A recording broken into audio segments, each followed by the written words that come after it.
the Bible. Is it hard to understand? When it comes to reading the Bible, the first thing that comes to mind is the fact that this is the Word of God. The seals have been broken, and the truth is here.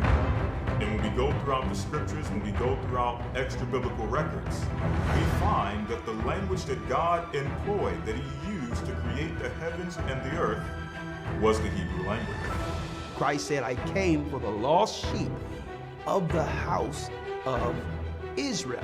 But yet no one, no religious leader, no religious church out there anywhere can now identify the 12 tribes of Israel. Can we? God is quite simple, but it seems as if man makes understanding Him hard. What are those mysteries? The truth of your book and the truth will make you free. The Hebrew and Bible Academy, you're invited.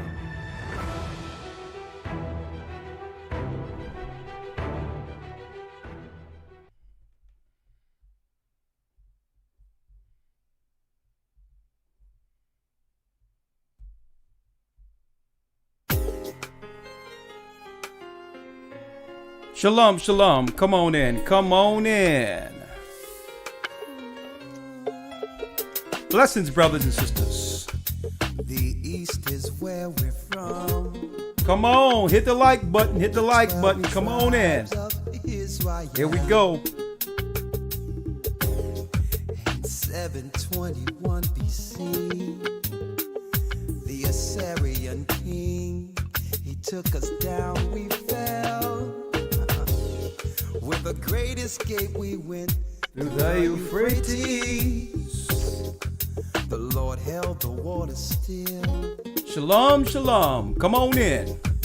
To a land where no mankind dwelt, we went. Getting everything together here. The 12 tribes of Israel. That's who we be. We be Manasseh, the Cubans. He from Puerto Rico. Naphtali from the Isles of Hawaii. the Lord is calling back Israel. Zebulon from Panama, Gad, the North American Indians. Simeon, the Dominicans. The highest gathering Israel. The Arabs and Africans told us. Together our wives and children then sold us. In the belly of these great ships we traveled in fear. By the rivers of Babylon we found our brothers here. A higher gather us. Whoa. Reuben from Australia. Issachar, the Mexicans. A highest gathering Israel. Judah, the Negroes. Benjamin, the West Indians. Levi, the Haitians. The highest gathering Israel.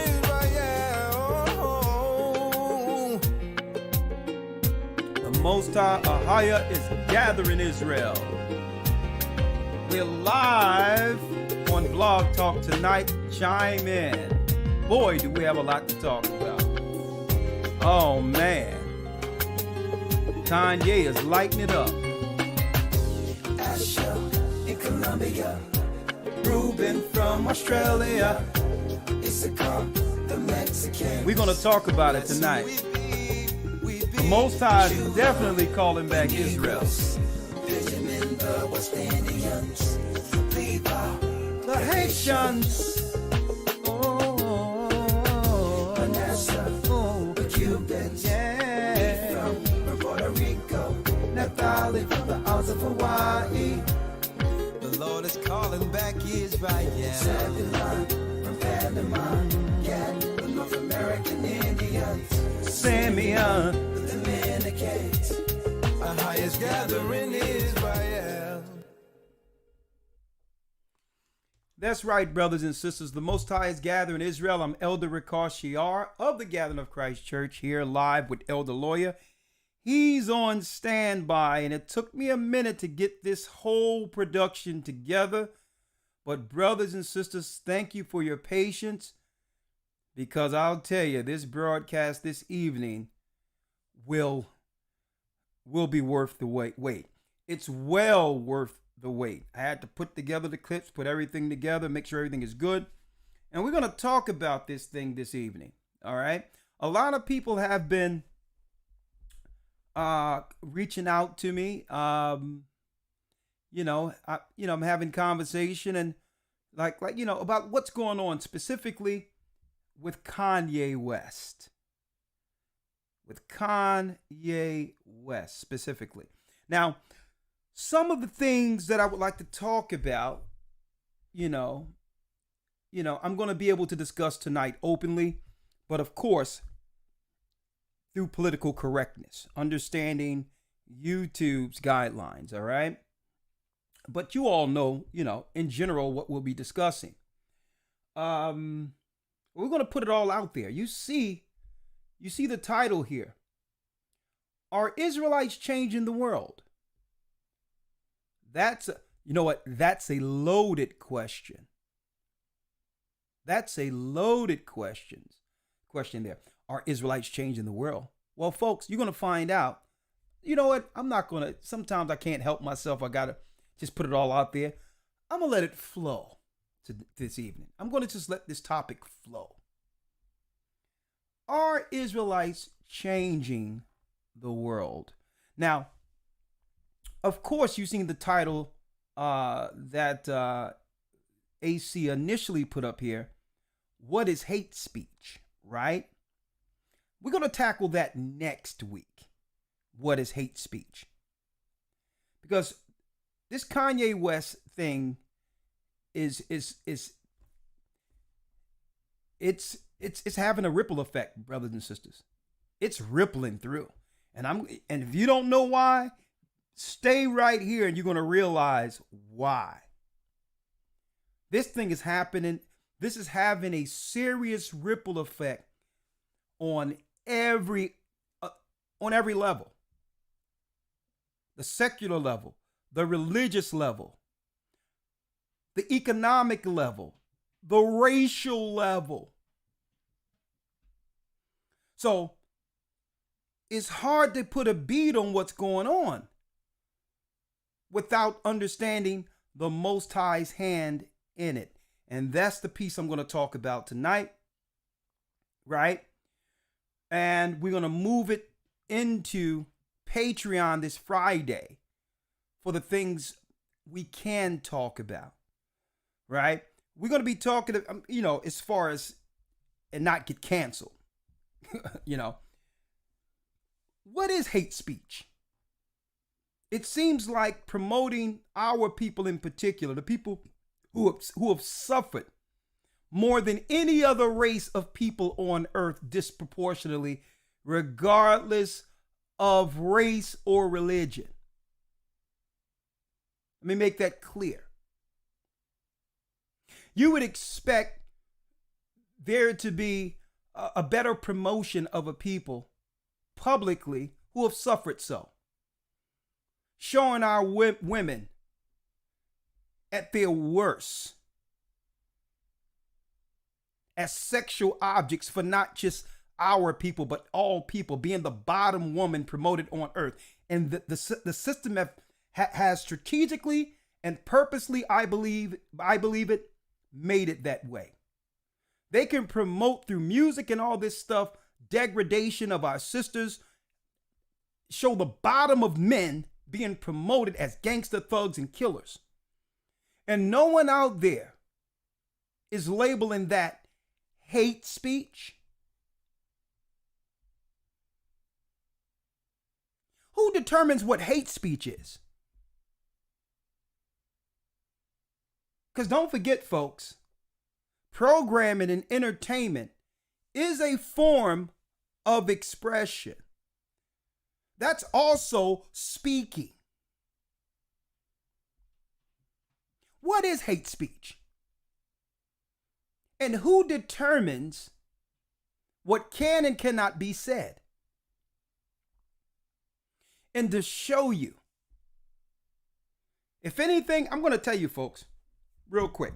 I know there's so many thoughts going on. I got videos ready, everything, right? And I'm going to just piece it so that I'm not infringing on anyone's, I found a way to do it where I don't have to worry about any type of strikes or anything like that. But Kanye West is a glitch in the matrix. He's a glitch in the matrix. First of all, I'm going to give you my opinion on things, and then I'm going to jump right in real quick, because I usually start off with a small monologue, my opinion, my view on things. But then we're going to go into the word, and we're going to go into a lot of the white papers and research that are going on examining the Israelite awakening right now by the powers that be tonight on this broadcast. I mentioned Kanye West is an anomaly. He's a glitch in the matrix. I would call him, and I don't think it's intentional for him to be this way, but he would be the modern day spook who got in the house, not who sat next to the door. I don't believe anything that brother has done or is doing as far as getting in the business, doing what he was doing, being able to be recognized amongst those of the elite, black and others. I believe that he innocently got into the business with what I would call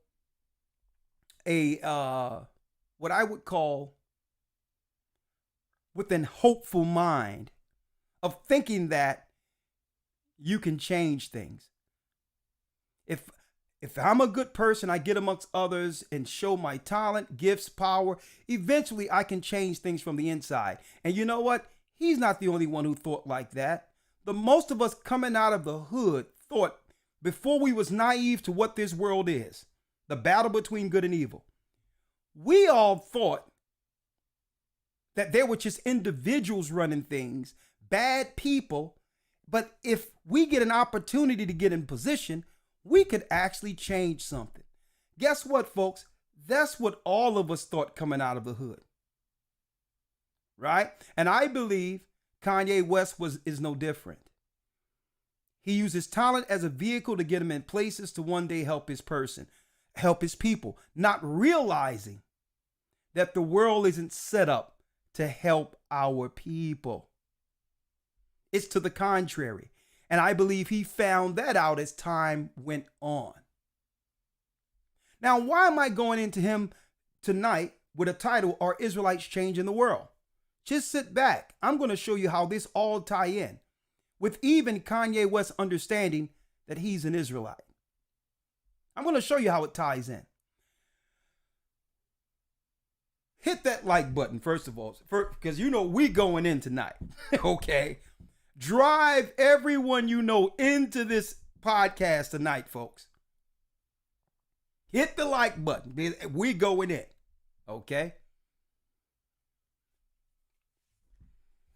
I can't speak for him, so I'm going to allow you to hear some of his words. Hopefully one day we can all sit down and talk about, discussing positive ways of permanently helping our people long term. That's a whole nother conversation.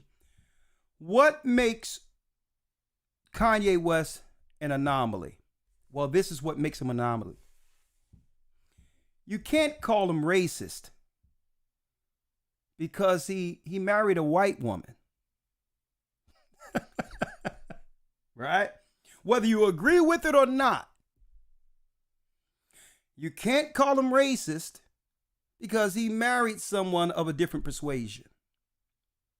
Right?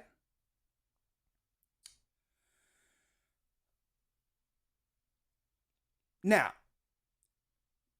you can't call him a Satanist because he proclaims Christ openly. Now, we all may not agree with his walk on how he's getting there. But one thing that can't be denied that he was the first person to break through mainstream on a satanic machine with a #1 record that said Jesus walks. He was able to break through an anomaly where everyone is talking about Christ, listening on the devil's stations. Right? So we can't really call him a Satanist because he proclaims Christ. This is an anomaly, a glitch in the matrix. Blacks don't like him because he's conservative. Well, so-called blacks, his own people, because they claim he's a Trump supporter. But if people were willing to look beyond just him being some so-called Trump supporter, what made him a Trump supporter was conservative values that would protect children from getting deleted before they had an opportunity to breathe. That there should be a moral standing in this earth, a traditional standing with the values of God at the forefront of family. Right?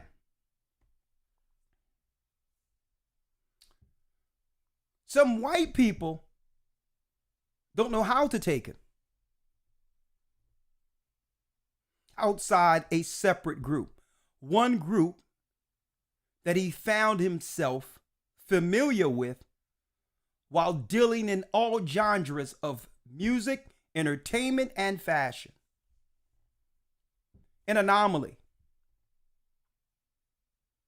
Now, some people might ask me, Elder Ricard Shiar, because let me tell you, y'all don't understand how many emails, phone calls, and everything I've been getting, even family members are coming and saying, you know what, that thing you said about online where, and I made this quote unquote, that I can't be anti-Semitic. And I've been saying this for quotes for years. I cannot be anti-Semitic myself because I'm from the seed of Shem, that our people are literally Shemitic or Semitic. That if I was anti-Semitic, I would be against myself. I've said that quote unquote for years, almost verbatim. Not to cast stones at anyone else. It don't have anything to do with anything else. I'm thanking the Most High for fulfilling the prophecy in us in this awakening. And one thing with this knowledge that Kanye West, as he grow, he'll understand, because with all thy getting, get understanding. You can help your people and take on this awakening without even pointing to anyone else. By default, by claiming who you are, cast a light on all the darkness in of itself. That we should be focusing on raising our people. And by doing so, the devil loses. The devil loses. I don't have to say who's Israel. I go into the prophecies and prove it. And I'll let others explain how they have taken hold of a name that they don't prophetically match. Okay? See?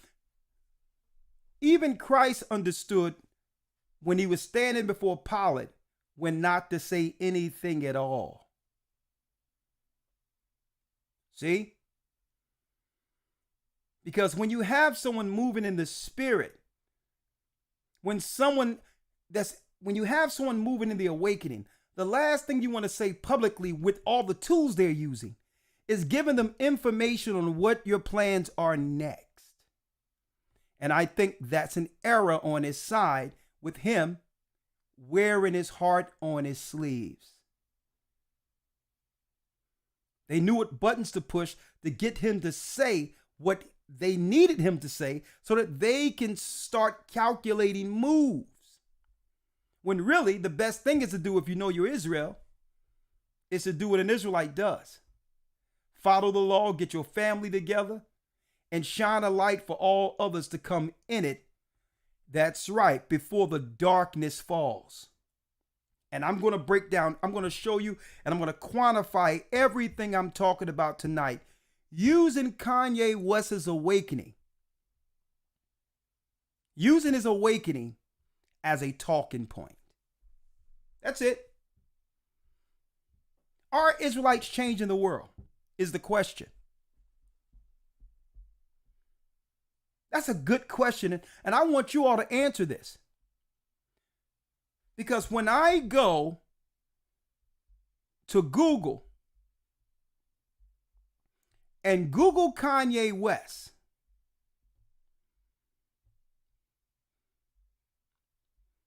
or you don't even just go to Google, or just go to any AOL, Yahoo, any main page, and he'll pop up, right? Ye escorted out of Skechers office in Los Angeles after he showed up unannounced, right? The media is trying to humiliate him publicly, right? When you look through it, Kanye West dropped by Gap, Adidas, and more. And it so happened to come from a circulation, you can't make this up, a media circulation titled Vulture. A media circulation that's titled Vulture. You can't make this up.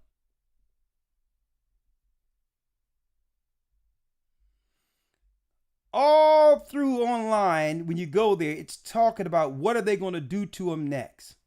A timeline of his hate speeches. Of his consequences.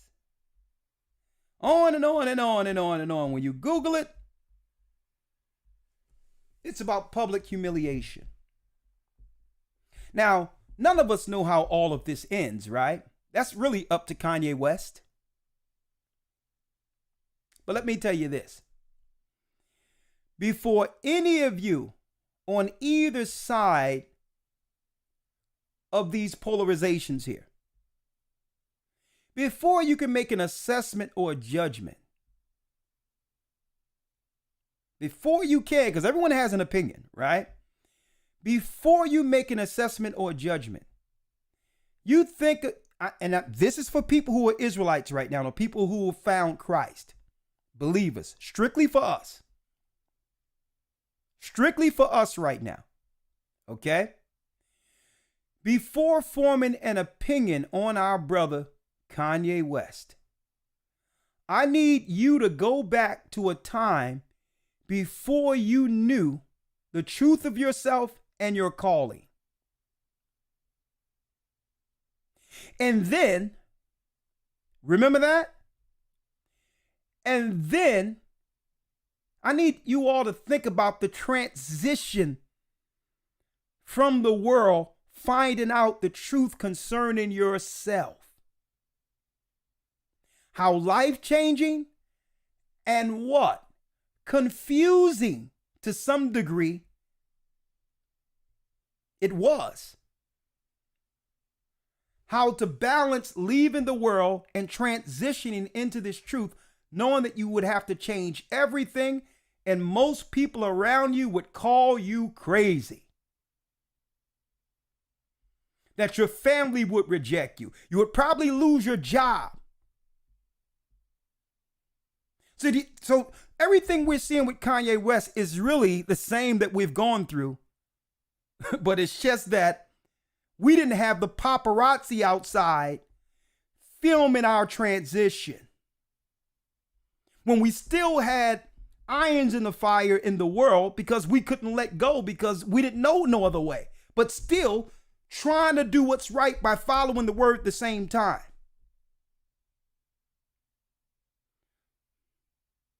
See? The only difference is there wasn't a camera on our transition. So before you throw this brother out and judge him, be patient. Because we all went through a metamorphosis that I'm glad the Most High didn't have cameras on my life during that whole transition. He's in a very, very unique place right now with the world watching. With the world watching. What is the Most High doing here? And this thing is bigger than Kanye West. It has always been. The difference is in the position he's in. That's right. And the dark rooms he was a part of. If the enemy knew that he was going to do this, they would have never let him behind the door. They would have never let him behind the door. So before you judge, understand something. We're living under an awakening. We're living under an awakening, and it's nothing more horrific if you know Christ than to realize based on your life's work that everything that you have done in this earth was at the detriment of your own people. And when you come to that realization, you know what? Most people are going to think you're bipolar or crazy. Because now you're fearing what? You're fearing damnation if you truly believe. He got in the business to help his people, not realizing that the machine was created to destroy them. And he understood his part in it. That's what I believe. And when you get closer and closer and closer with more money, you think the more billions you have, the more resources you can obtain to help your people. But then you realize that's right. The more you get, the greater your prison. The greater you're boxed in. The less you can help based on what you've been exposed to. So before you throw him away, brothers and sisters, that's why I'm going to tell brothers and sisters, be patient. Don't say nothing. Watch. Watch. Because by them, they would have rather him apologize, let the story go away, and repackage him like they did Nick Cannon. That's why they were offering the olive branch with Piers Morgan, the other guy, because they got a way of doing it. If you apologize, go see a museum, whatever the case is, we'll let you go dark for a while. Well, you know what I mean? We'll still do business with you, and then we'll repackage it and come back later. But he wouldn't stop. He wouldn't stop. So here it is. Now that he's being thrust out altogether, that's going to be the learning of all learning for that brother to obtain the wisdom he needs. And if it be the Most High's will, he'll become what he think he is. A child of Christ, and he would walk in the spirit of a prophet by using the prophets to tear down a satanic system that he was once a tool of.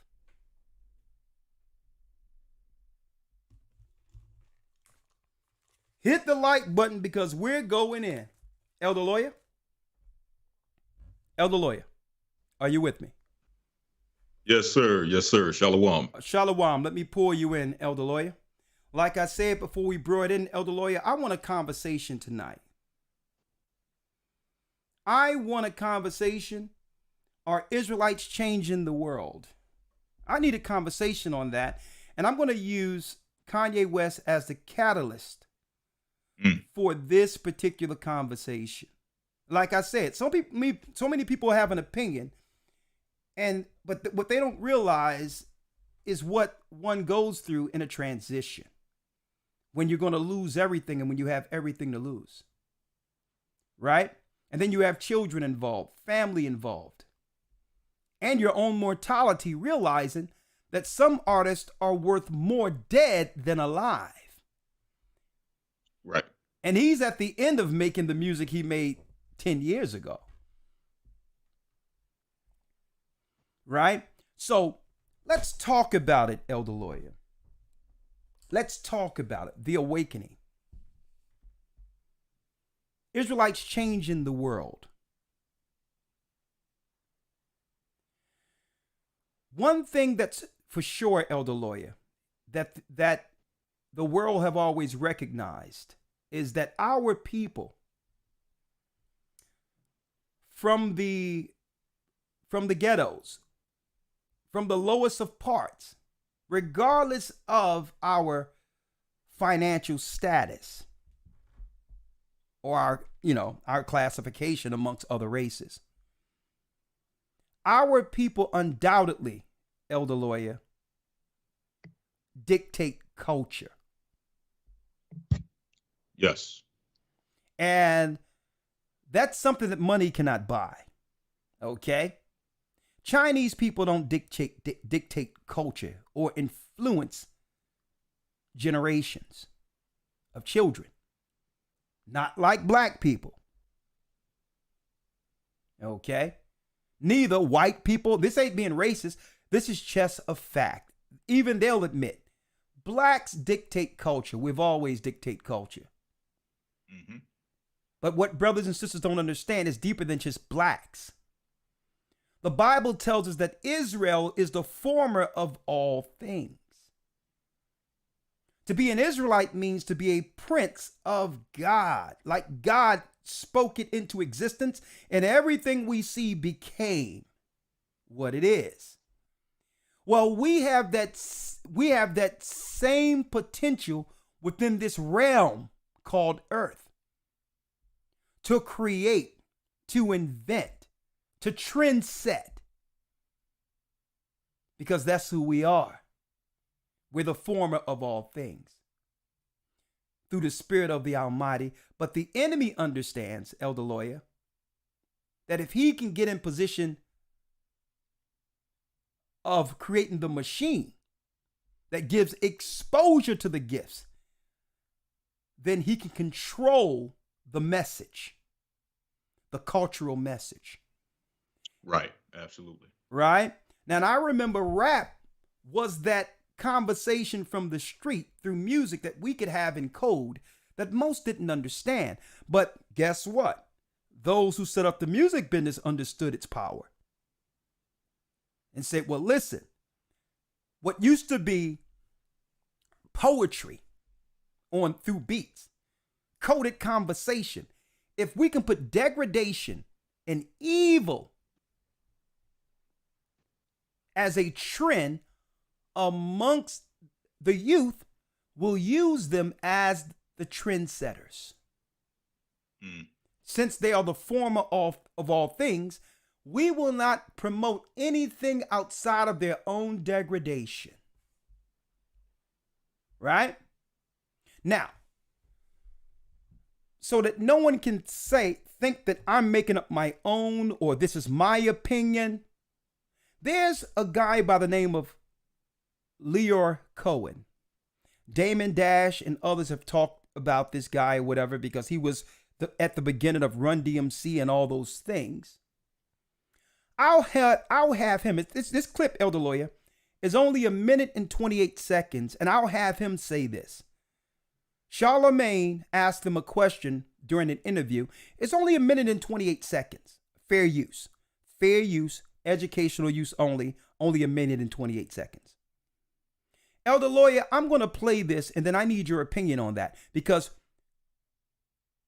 the corporations, the music business, can promote anything they would like.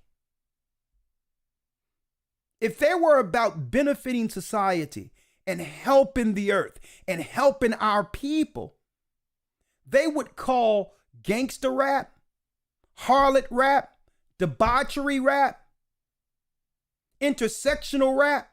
They would call all of that hate speech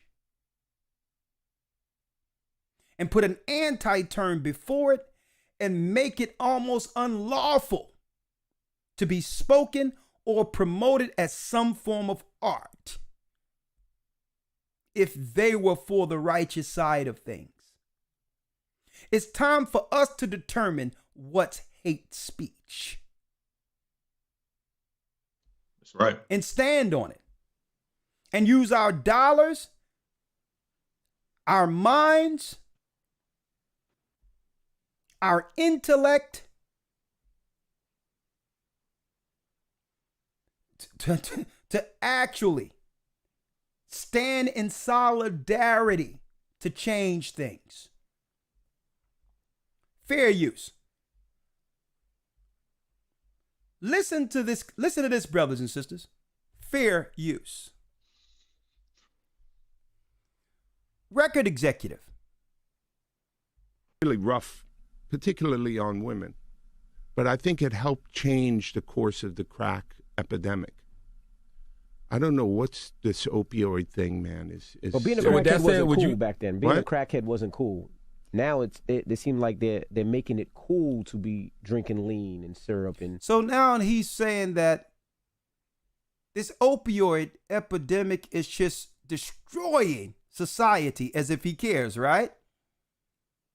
It's the You most have to dangerous. It's the perks most and mollies dangerous and- thing that's facing, our society. Are you? So why sign an artist that would promote that? Why sign an artist that promotes opioids then? Check this out. Oh, you can hear a church mouse pee on cotton. If it's the worst thing facing our society, sir, why do you promote it as a record executive? Because I already answered that question. You weren't paying attention. You weren't paying attention. See, this is what you do to try to get up out of it. You feign being offended while you think of an answer because you're stuck. And he's going to let him know, listen, man, you were in trouble after when the cameras go off for asking me. You put me in a spot. She asked me talent or issues, and I said talent. But I have to. I can't give up on people. But I'm saying that's hypocritical, though. You're saying the It's opioid problem's a problem. opportunistic. Yeah. He said it's opportunistic. Yeah, I got people to feed. I got people to feed. So if it means the degradation and destruction of our people in the community, I have people to feed. You can't find another way to feed? I mean, all the residuals, all the billions of dollars in residuals you've gotten since Run DMC and all the companies that you've become filthy rich from running? You don't have enough money to invest? You mean to tell me you're going to go hungry if you don't sign an artist who's pushing opioids? I got family to feed. And the It's opioid problem's a problem. opportunistic. Yeah. I got people to feed. I got a business to run. You're gonna make Dame Dash take this clip and call you a culture vulture. Who's Dame Dash? You brought him up. I don't even know him. Oh, the disrespect. The disrespect. I don't even know them. You see how they really feel about those who really have the talent, know-how, and the ingenuity and the thought to actually make an impression on culture? They have us do all the work. And then they'll stand before the public, brass, proud. Who is Dame Dash? I don't even know him. So As if Dame Dash wasn't one of the greatest, Go ahead, lawyer. one of the greatest CEOs to ever enter into rap history. What disrespect. And you know why he's doing this? You know why he can do it, elder lawyer? Because this is what we have allowed. This is what we allow.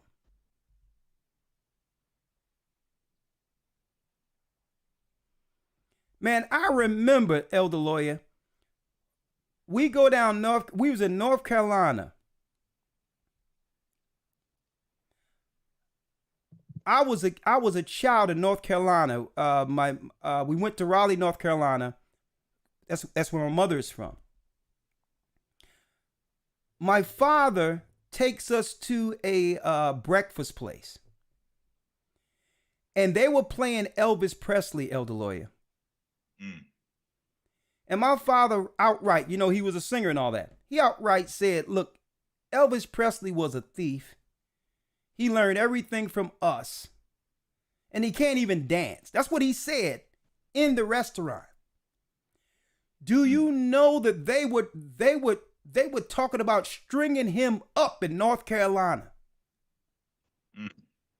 It's like the music stopped, and all of the white people band together like, "You got about 5 minutes to get up out of this building." I'll never forget that.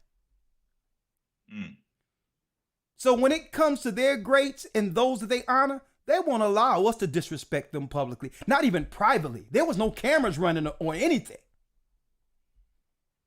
So the only reason he can do such act like this, Elder Lawyer, is because this is what we allow.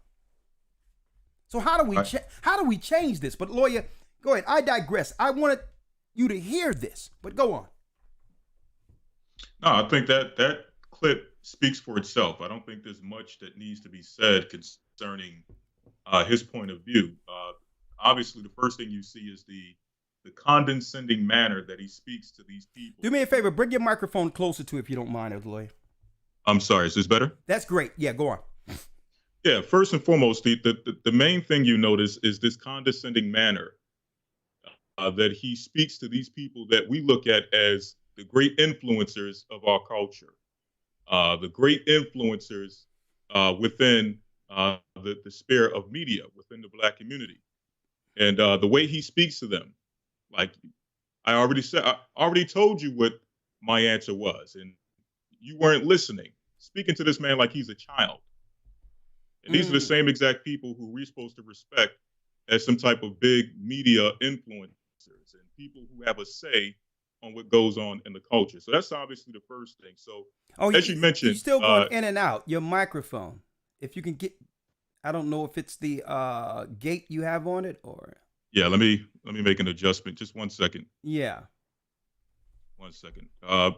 So yeah, I'm not sure if you can hear me clear now. That's perfect. If you can stay exactly as you are there.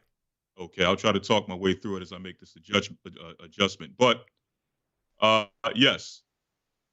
So that's the first thing. And as you mentioned, he probably got a tongue lashing. Charlemagne probably got a tongue lashing behind the scenes. But it's just a window into how these guys, if he's willing to speak to him like this in public, how are these executives, right? How are they speaking to these people who we look at as these big influencers, these big timers within the entertainment industry? How were they speaking about these execs? How were they speaking to the gods, if you will? Do me a favor. Can you switch your microphone to your computer microphone for me?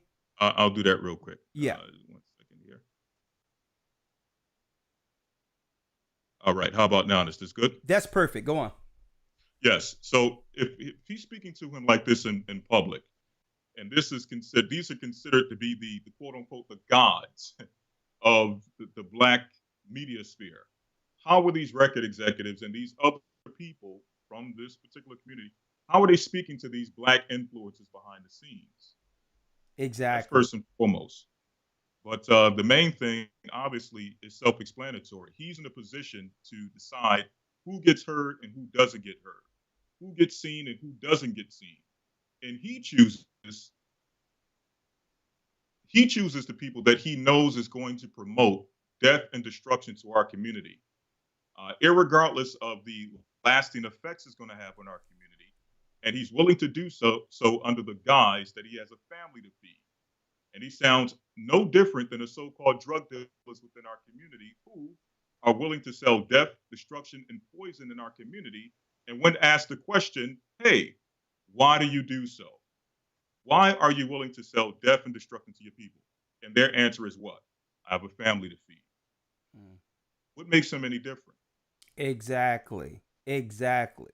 And I believe that if he can say this live on the Breakfast Club with all of us looking without any pushback really outside of Charlemagne, I'm sure Kanye West and others have witnessed way worse than what we're seeing here behind closed doors. And I think that's what's being ignored, the straight disrespect against the people who've made them. Make no bones about it. It's our people who made Leo Cohen. It's our people. But I digress. We're the former of all things. Well, going back, Elder Lawyer, real quick, because we're going to talk about this. And I think it's probably a bandwidth issue on your side more so than anything. Your video went out there, Elder Lawyer? Yeah, I changed my microphone, so that may be the issue. So I'm just going to go back to my your original microphone? My original microphone, yes. Okay, well, that's way better, whatever you've done. That's way better. Yeah, okay. Yeah, that's way better. Thank you. Elder Lawyer, it's like this, right? Kanye is in the midst of an awakening. And remember years ago, 2009, I was on the street speaking, 9th and Market. And I told everyone speaking while I was speaking, quote unquote, what's going on over in the Middle East is a lot of smoke. There's a lot of smoke going on over there that's going to come back home to Babylon. And we must be careful agreeing with the laws they're putting in place under the Patriot Act. Remember that? The Patriot Act under George W. Right. And most people thought I was crazy because the only thing we seen on TV back then, Jack Bauer, 24, was going after those extreme terrorists who attacked New York. And I said, listen, you have to understand, why are they putting laws in place in America for religious extremists? The only thing they would have to do is switch off those Arabs. And at the end of the day, it's going to be our people, blacks, who believe in God as the extremist. It's going to be a bait and switch. Did I not say that, Elder Lawyer? Yes, sir. Verbatim. Verbatim, that it's going to be a bait and switch. That they're putting these laws in place not for Arabs, but knowing that God will one day awaken his people. And when the Israelites begin to come to the knowledge of themselves, they'll already have a law in place to come after the only people who could really oppose Satan's kingdom. The children of God. And hey, Kanye West is just one of many, a product of that. He's going through a metamorphosis. And like I said, don't judge this metamorphosis, brothers and sisters, because none like them, they expect us to throw him away. Not like what they do amongst their own people. Right. Don't let them shape a narrative where we'll look at him as something less than our brother. They don't roll with their people like that, whether you agree with them or not. Now, of course, I said it in the academy. I believe the brother should have advisors. Leave the handlers and get advisors to know how to move. And I'm going to talk about some of those moves that we should make once we're in that type of position. I'm going to talk about that at the end of this. But Elder Lawyer, I said it, that you don't hear nothing about Al-Qaeda, ISIS, and all that anymore. But this is what we hear about. You want to see what?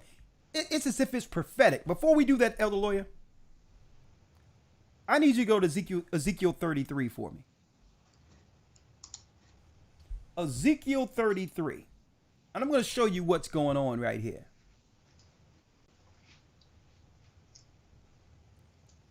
You remember when they first put together the Department of Homeland Security, Elder Lawyer?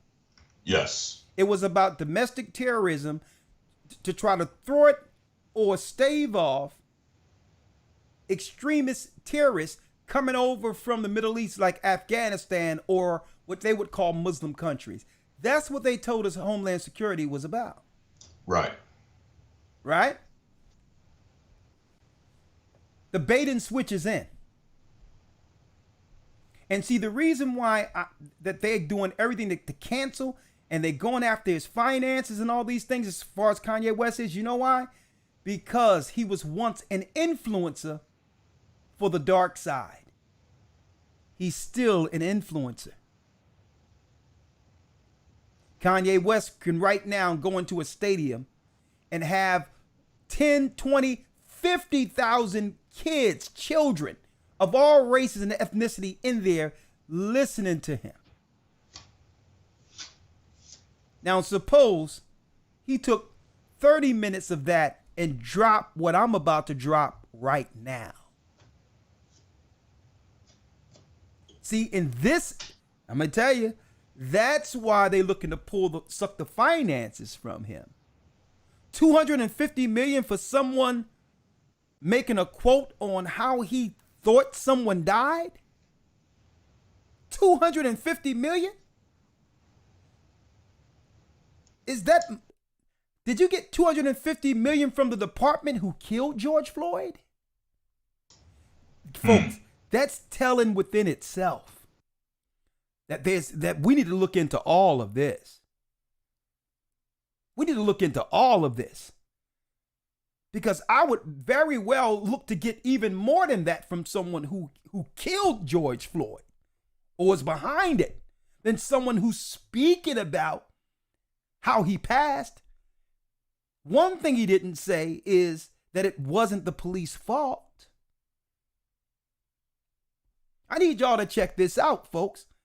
We need to look into everything now because they got to grab those finances because they wasn't giving them those finances to help his people, to influence his people. So let's talk about it real quick, Elder Lawyer. I need you to read Ezekiel 33. And let's go to the first verse, and then let's go that they're standing by the wall. We're going to talk about the people standing by the wall real quick. Yes, sir. This is Ezekiel 33:1. Come on. Again, the word of the Lord came unto me, saying, Son of man, speak to the children of thy people, and say unto them, When I bring the sword upon a land, if the people of the land take a man of their coast and set him for their watchman, if when he seeth the sword come upon the land, he blow the trumpet and warn the people. He do what? He blow the trumpet and warn the people. A real watchman isn't afraid to blow the trumpet, folks.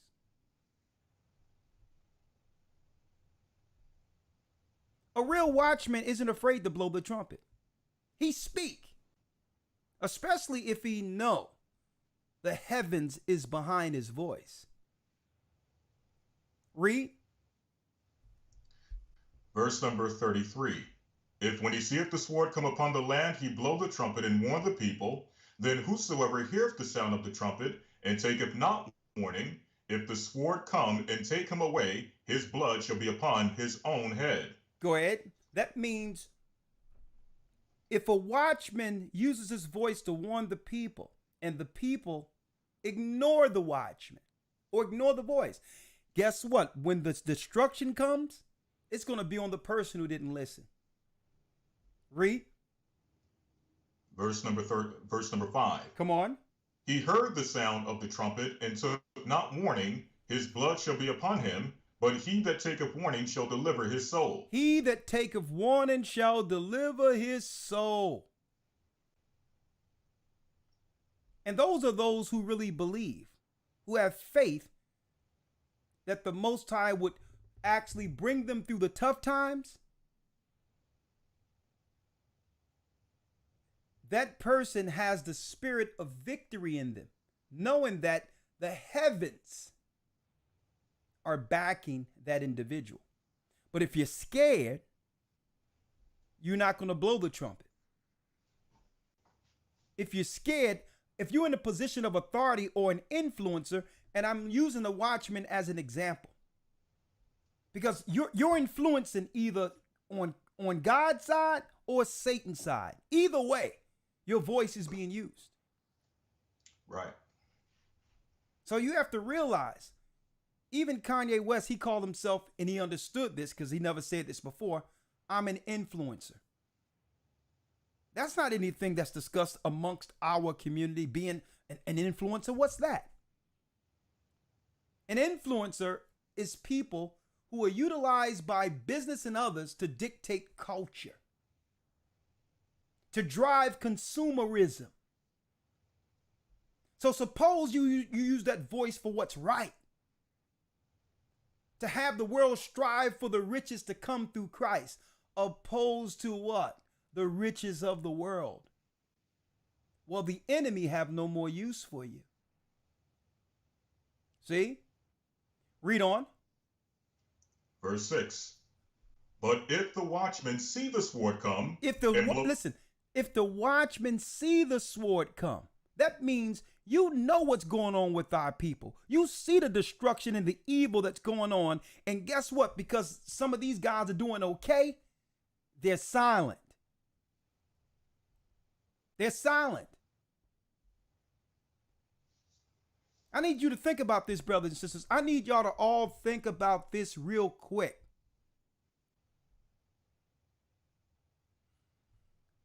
If you take the salaries of the basketball players and the football players and take a small percentage of that, operating as a community, similar to those Kanye is calling out,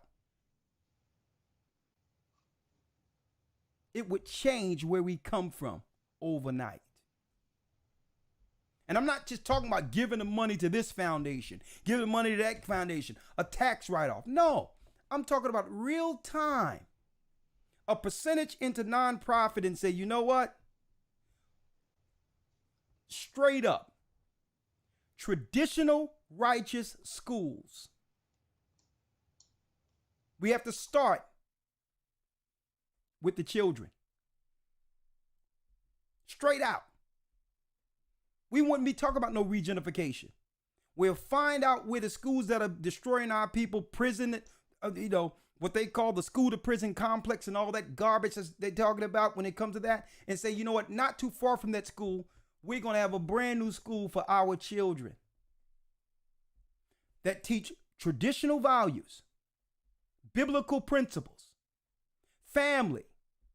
And anybody who want this whatever you want, and intersectional inclusion, you can keep them all at their own school. Totally segregate from that.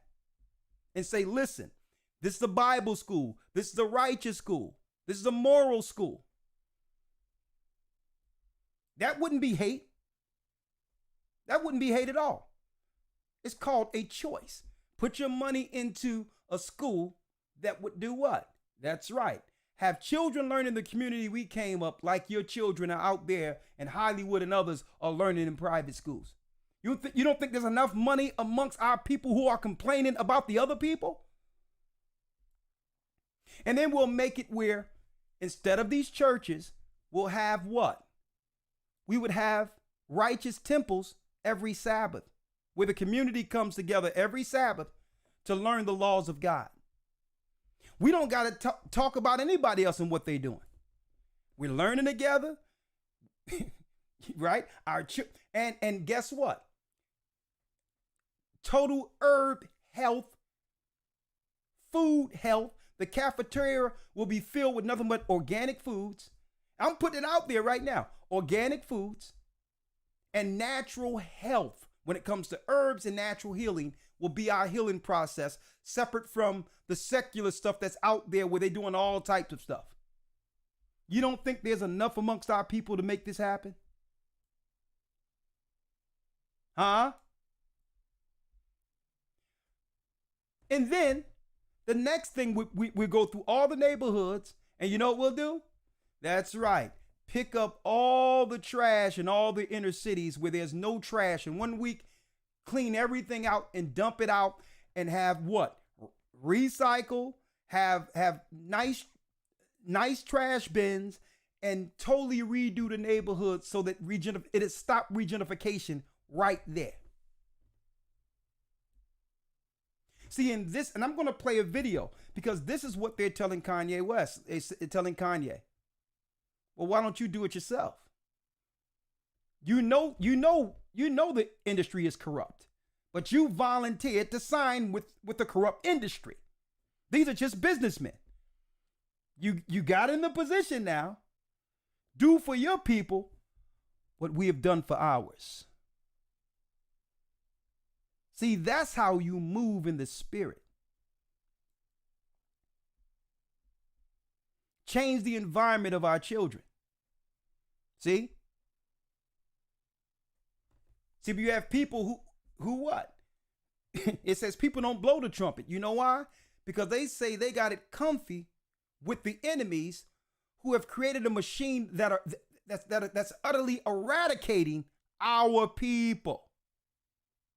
And what I'm saying, folks, is a tax write-off. And we got enough brothers in the entertainment industry and all that to have a nonprofit where they got to donate the nonprofits anyway. And put it all in a nonprofit in the inner city to challenge the degradation that's pushed there through music and through evil corporations. Simple.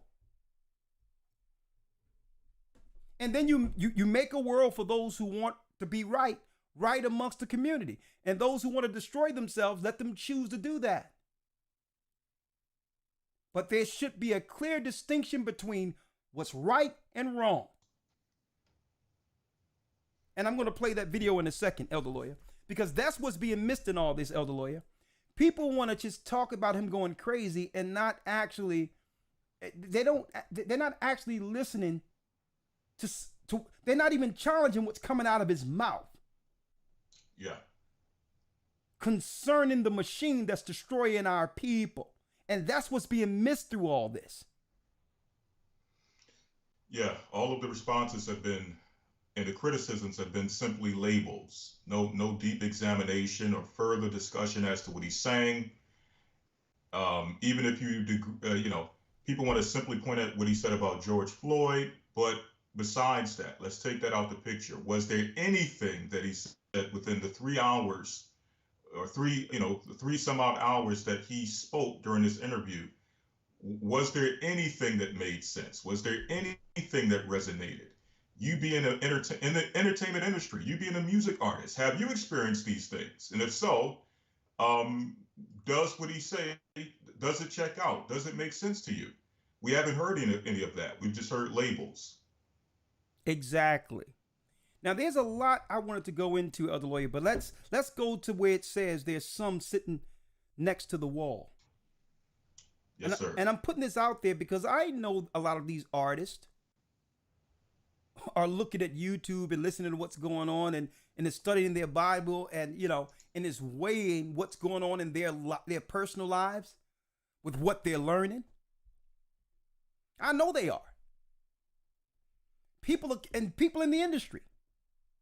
Don't forget, Kanye West had this conversation that he had with Nori, with LeBron James and all that on Revolt, or some, not Revolt, it was some HBO or Showtime special. Yeah, HBO. An HBO, thank you. An HBO special. So he's not saying something that that probably they haven't talked about already before the cameras rolled. So He's not saying anything foreign. And like I said, when we started teaching on the street 2009, and I said, listen, y'all may think you'll probably dismiss this right now, but eventually they know that our people are going to come to the knowledge that we're Israelites, and they're going to take the label off of Arabs and put it on our people strictly because of the awakening. They're not going to be able to dismiss it no more. For years, they was able to dismiss, there's some crazy guys on the street screaming. right? So when they could no longer dismiss it, then they would come in and do what? They would try to discredit it. Oh, they're just some people who don't have an identity and searching for their own. Oh yeah, they're the ones that hate. See, they try to generalize. Oh, they're the ones that hate white people. Well, no, don't be ignorant. That's like saying all white people are a part of the KKK. That looks ignorant, doesn't it? Suppose every time a black person seen a white person, they would say, where's your hood at? So that's ignorant, thinking that all Israelites hate white people. That's stupid. Christ was an Israelite. The disciples were Israelites. You had different sects of Israelites, but they would like to promote that as negative. So they can't discredit it no more because the history speaks out. The history resonates and say, well, okay, there are some people who went into cargo slave ships that eerily resembles in prophecy the people we read that came out of Egypt. And they come to find that it's more than a coincidence. So I said, listen, years ago, folks, quote unquote, that this Muslim extremist stuff is going to be a bait and switch because they are not going to be able to stop the awakening. And folks, a lot of the videos that was on YouTube originally, I didn't put on YouTube, folks. When YouTube first started, we had others recording, putting my videos up. I didn't even know of a YouTube. YouTube was something new. The internet was new. And it was out there. I said, listen to me clearly. This is the path to the mark of the beast, and eventually everything they're putting in place is to stop what's going to happen when it can no longer be hid that our people are the true people of God, quote unquote. And look where we are. Elder Lawyer, they sitting by the wall. Let's read it. Hit that like button for us, because I got a few clips to play. Yes, sir. Ezekiel 33 and 30. Come on. Also, thou son of man, the children of thy people still are talking against thee by the walls and in the doors of the houses. Hold up. They're sitting at the doors and what? At the walls of the houses. Folks, it's as if the Most High prophetically is showing what's going on in the earth, seeing the time or the technological time we're living in now. That someone will see something online and they start to talk about it. I'm going to tell you what's being overshadowed. That, Kanye came out and said that he had 4 black Jew children. That resonated. Like, whoa, he had 4 black Jew children. What are they talking about? This is confusing. This is not what's commonly understood. Obviously, they've been sitting by the wall, listening, and not just listening to people online, going into the Bible, confirming what they're hearing. The Bible is confirming what they're hearing. The fact that we weren't taught in these churches, we were indoctrinated. Now, people can privately learn on their own and realize by process of eliminations, there's only one people who have suffered the curses of Deuteronomy 28, and you cannot get around it. Nowhere in the Bible does it say that God's people would be running things in the end day. Nowhere. Nowhere. Now, a matter of fact, Israel would be on the bottom, suffering Jacob's trouble, being stomped out by his brother Esau, seeking to take back the birthright and the blessing that Esau feel or thought was stolen for, or his children think that rightly belongs to them. Mm-hmm. So people are by the wall and they listening. They're like, man, I may not agree with what some of these guys are saying on the street and all that. And I think they're a little, they're a little rude. They're a little off kilter, but I can't deny some of the stuff they're saying is true. See, and that's what the enemy, that's the piece the enemy cannot oppose. They can't oppose someone sitting in their own house reading this and saying, you know what? now it all makes sense. Now it all makes sense. The reason why they made conspiracy such a bad word, conspiracy theory, is synonymous to crazy. This is what they do, the Jedi mind trick. So that now no one can look into whether or not there's a conspiracy against us. So they made conspiracy a crazy word. Are you a conspiracy theorist? But when you look at the word conspiracy, Elder Lawyer, it only means a plan with two or more people included. It's not a crazy thought. A conspiracy is when two or more people get together for a unified outcome against something. That's all it is. So they did a Jedi mind trick and say conspiracy theory, so that everyone out there would be afraid to think that there's a conspiracy against us. But when you see glitches in the matrix like Kanye West, I'll tell you right now we know that we know, folks, that it's not a theory anymore. Because we have someone who's been on the other side and operated with them, telling us what's going on. Right. Whether we agree with it or not, that's his opinion, his perspective, and his view. It's not whether we agree with it, right? It's his view, but no one can deny he's been on the other side. See? Come on, Elder Lawyer, let's go. Yes, sir. Ezekiel chapter 33, verse 30. Come on. Thou son of man, the children of thy people still are talking against thee by the walls and in the doors of the house. Come on.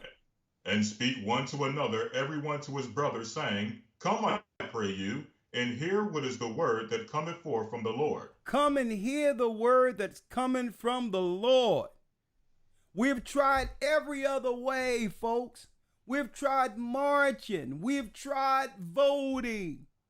We've tried, let's go into the industry and change it from the inside. Let's go into politics and change it from the inside. We have tried everything and our people have come up with zero. This is the only thing we haven't tried. Being who we were before the fall. Everyone is talking about being on code. We need to get on code. The Most High put that spirit in the earth because that leads to other conversations. Well, what does on code look like? Where's the rule of ethics that comes with us being on code? Right. Right? So then it comes to, we need a law amongst ourselves. That's what a code means. So when people start about we need to get on code, this is something we need to do amongst ourselves that have nothing to do with another race of people.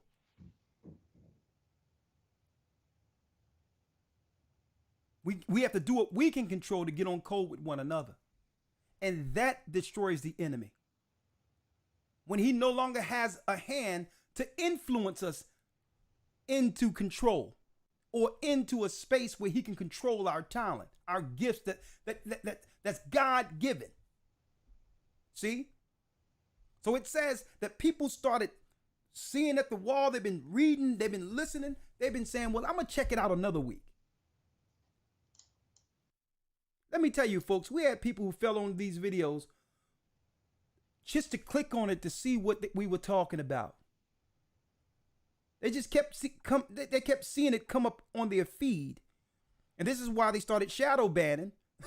That's why you have to hit the like button, because they shadow ban. But we have people who wasn't even trying to learn this, clicked on one video and said that they couldn't stop looking at the videos after seeing one. And it had nothing to do with us as servants more so than what they were reading in that book. See? And that started raising questions for them. I go to church every week. How is it that we have this Bible in here and no one in the church knows this? I've had people say they just clicked on a video just to see what they were just browsing. Next thing you know, they're in the water being baptized, teaching and all that. And the only thing they did was clicked on the video. I'm going to tell you folks, they understand that they knew this time would come where they could no longer conceal the fact or hide the fact that we're from the bloodline of the children of Israel. They knew it. So they started triangulating and putting something in place to oppose it, knowing the strength that comes with us being on code with one another. So then they have to come up with, okay, we have to make sure, we have to come up with certain words to make it where they cannot speak the obvious. See? In a land where there's a freedom of speech, we have to make it where they cannot tell the truth concerning their own experiences. Man, that's deep, man. And think about this, folks. Something is happening to you. And because something politically is put in place concerning people you can't talk about, you can't even discuss your personal experience without being canceled. I mean, what's to stop someone, like for instance, I believe that, listen, you're an adult, you can do what you want to do, and at the end of the day, the Most High is going to judge you if you're violating your conscience. What's to stop someone, just for example, someone who's gay? Now, people can do what they want to do, but that's their problem. I mean, that's their issue. If they want to do that, that's their issue. Whatever it is, you can love whoever you want, but at the end of the day, you have to see your maker on that, right? So I'm not going to say whether or not, I'm not going to speak against nobody here because I understand how these platforms work. But let's just say hypothetically, someone is gay, right? And they know there's hate laws in place to protect those who might get bullied or whatever based on their sexual persuasion. What's to stop that person? Suppose that person is a person harming others. Suppose that person who's dealing with that action is out there killing and doing all types of stuff. And then when you come to respond to that, they can now run behind the banner of protection that they are afforded by the law. So if you try to,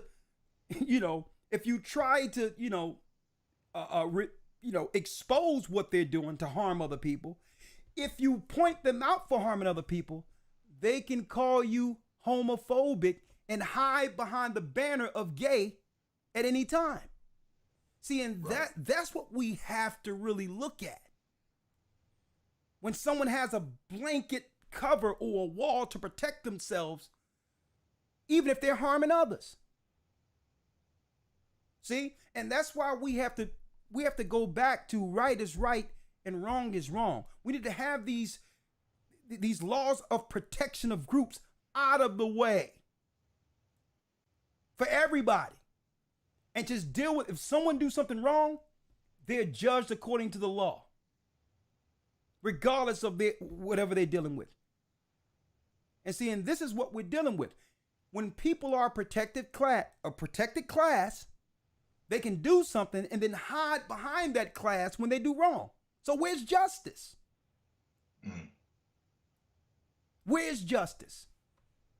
And the example I can give, we know that publicly on these platforms, you can't say nothing against gay people or whatever, and okay. But I see on a lot of these platforms where gay people are just dogging women and saying what they want to say about black men and all that. And I'm like, huh? So they got the protection so that they can do to others, knowing that there's no consequence politically? If we can't say nothing about you, you shouldn't be able to say anything about black women or black men or any other race of people.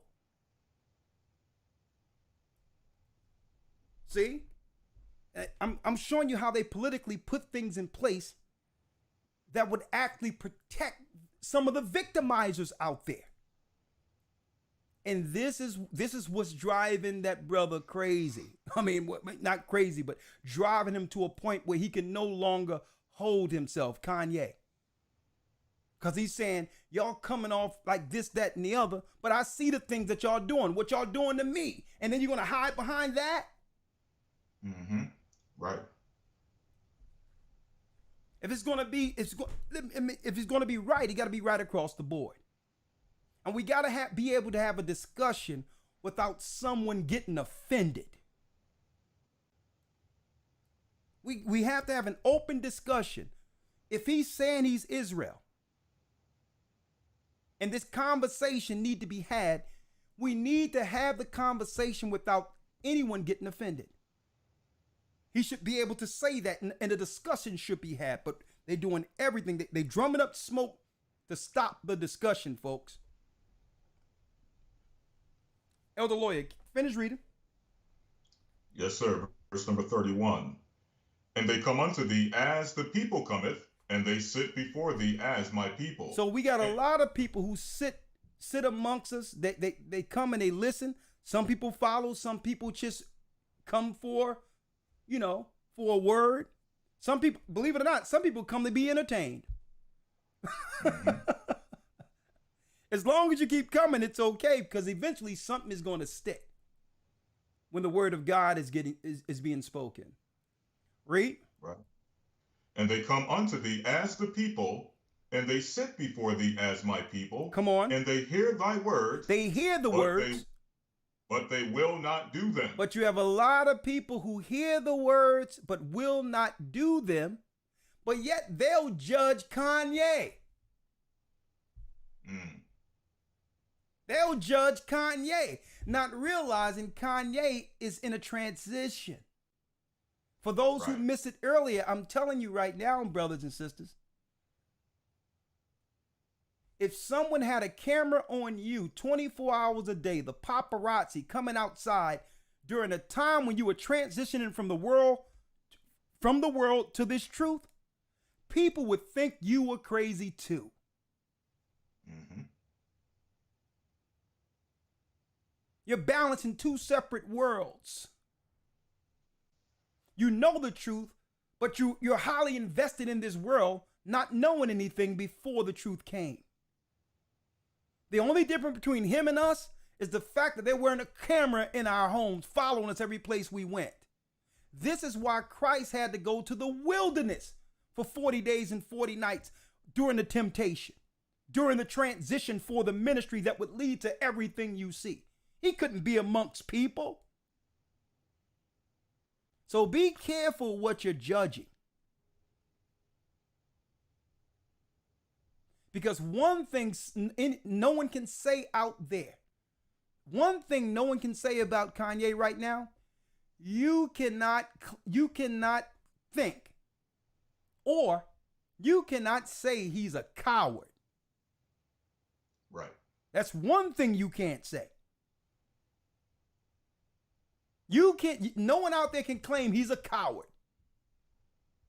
Think about a man, a billionaire with everything to lose. To the common man, he would seem crazy. Man, if I had all that money, if you had all that money, you would be silent and allow your people to continue to suffer. You know someone is courageous. Not that I agree with everything he has to say, but he isn't scared. He's not a coward. And another thing I have to say about the brother is, you know, when someone truly believes in the God they serve, when they have everything to lose and still put that and sacrifice that.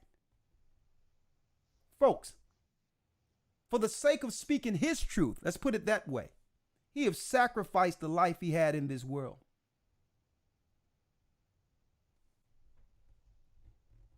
So you can think he's crazy, but guess what?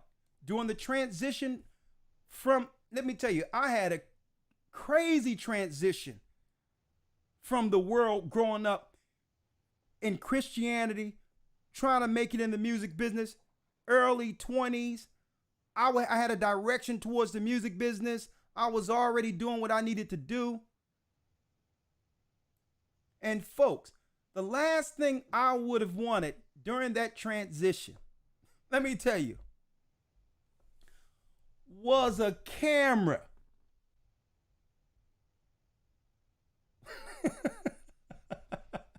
Was a camera recording everything that was going on. This is one story, real quick.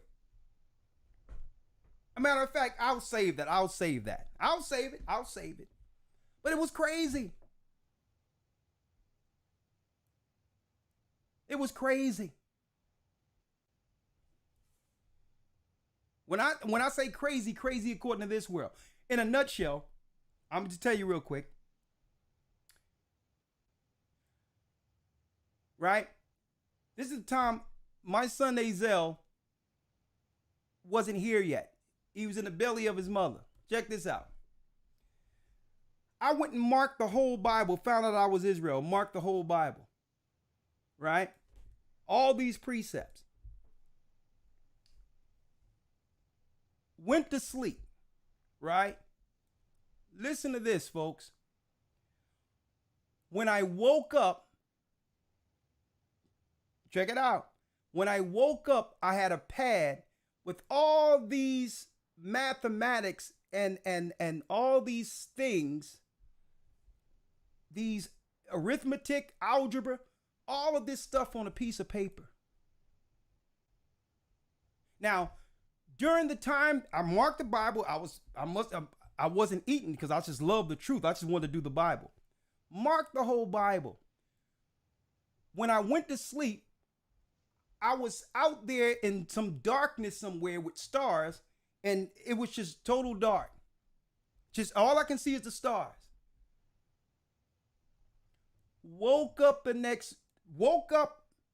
had a piece of paper with nothing but mathematics and stuff on it. Okay? Listen to this. Now imagine you sitting there for hours drawing. It looked like it took at least an hour or two to draw this. And listen, I'm sitting there standing up in my tidy whities with a piece of paper in the dark. Azel's mother looking at me like, right? Early 20s. Listen to this clearly, folks. It sounds crazy, doesn't it? She's looking at me like, well, okay, I need to get up out of this one. Folks, on the paper, it was breaking down the poles of positive and negative on how the ships come into the earth and make crop circles. All on the paper.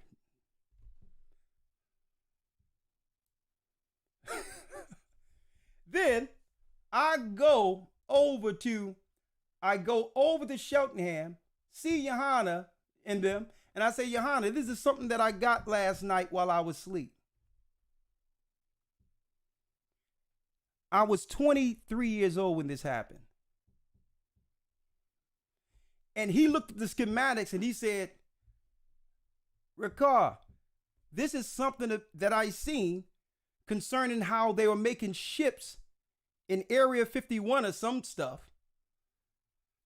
And he says, and I say, you can have it. And I gave him the notebook.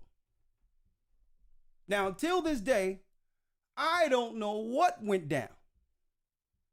But I sure wouldn't have want a camera looking at me go through that while I was praying and while I was marking the Bible. That sounds crazier than crazy. 23 years old when I found out I was an Israelite. I was studying the Bible, and next thing you know, I was somewhere else writing these schematics and mathematics and all that at the age of 23, and I had no idea where that stuff came from.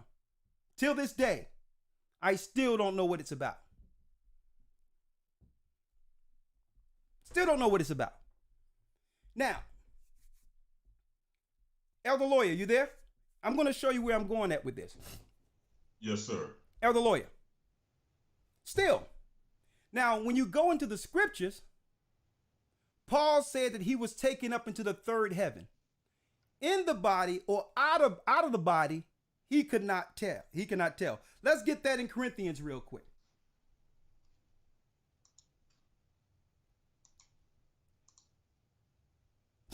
I'm going to tell you. I'm sitting there in the dark with all these mathematics. And folks, it was crazy. So when you think someone is crazy, think again. You don't know how the Most High is going to use someone when they're dealing in a transition. You don't know it. It's going to seem crazy to people. But check it out. I'll tell you this. One thing I know that I got from that transition is this. I marked the whole Bible. And the way I've been learning since then, that's right. Listen how you do it. I don't receive any new information, precepts or whatever, until I understand what I'm diving into completely. Ever since that day, I would need to absolutely understand something before I go to another level to try to understand something else. And that's how I've been teaching, and that's how I've been learning since the age of 23 years of age. Since that day, I recognize that I learned linear how I was learning since 23, since that moment. It's like I've been on a journey since that moment. I can tell you that.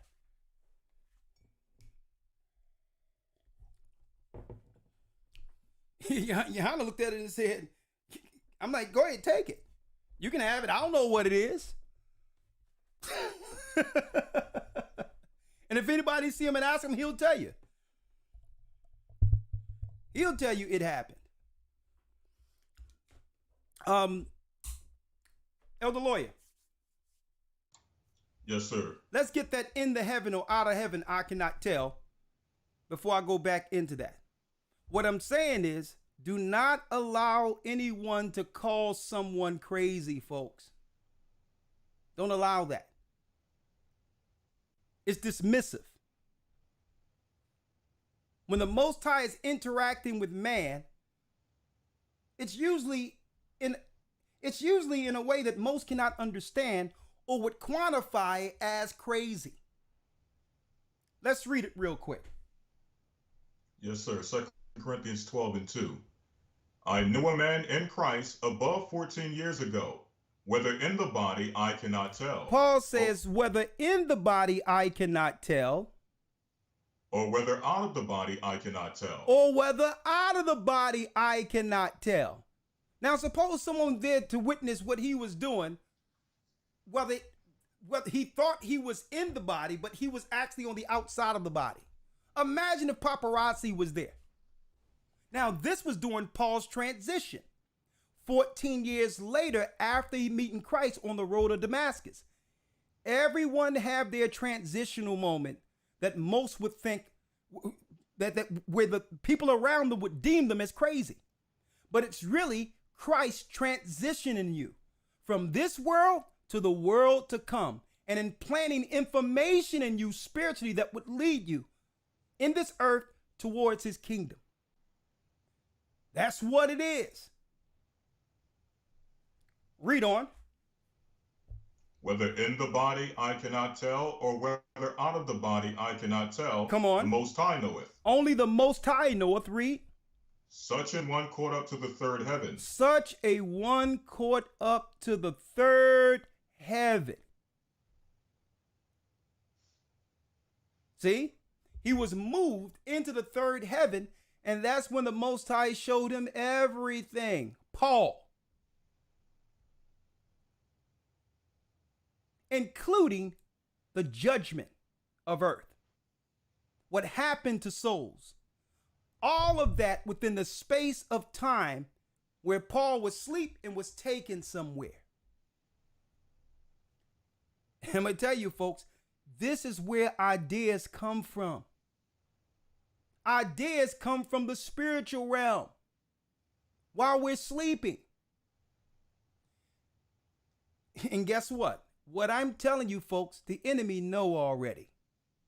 The enemy knows already. That's why they search out in our communities those who are gifted, spiritually inclined, who are creators. They understand that there's a spiritual component to that. That means this person is connected on a different level than most. This is what they mean when they say someone's a genius or have talent. Well, this person is connected to information somewhere. So the industry, being the wizards they are, utilize that spirit for their own financial gain.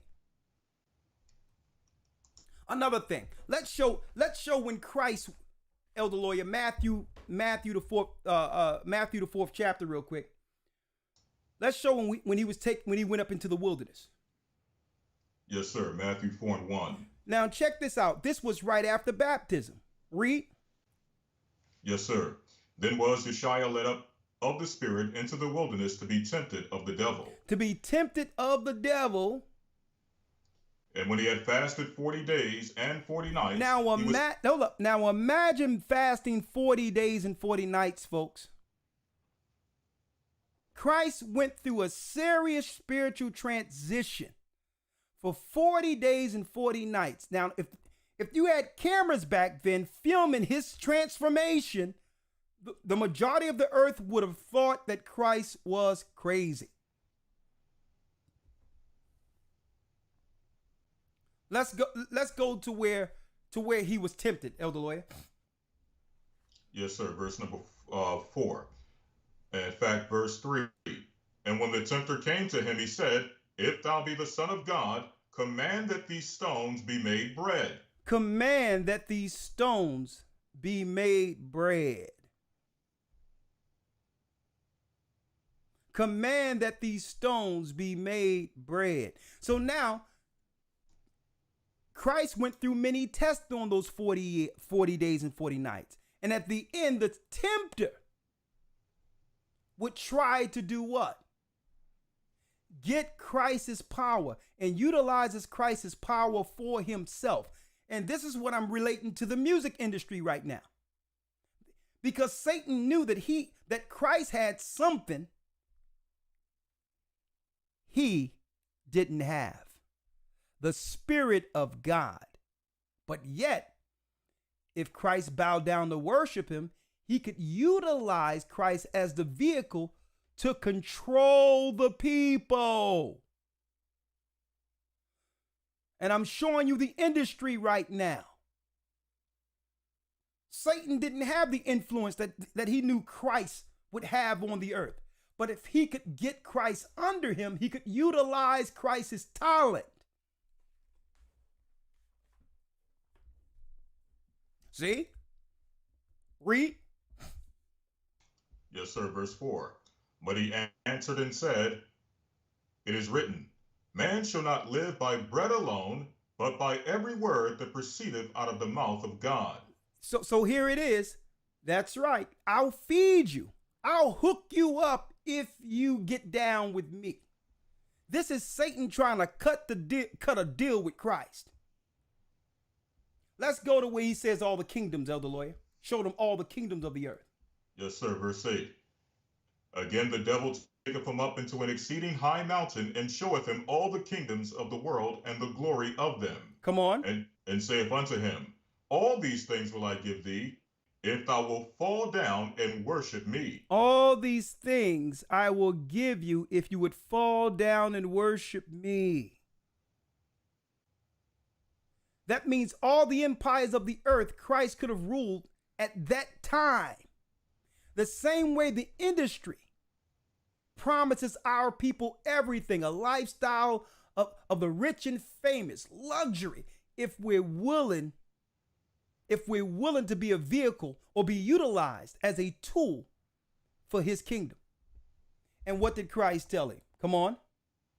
Then said Yeshua unto him, Get thee hence, Satan, for it is written, Thou shalt worship the Lord thy God, and him only shalt thou serve. I'm only down with the God of all gods. This is our Savior talking here.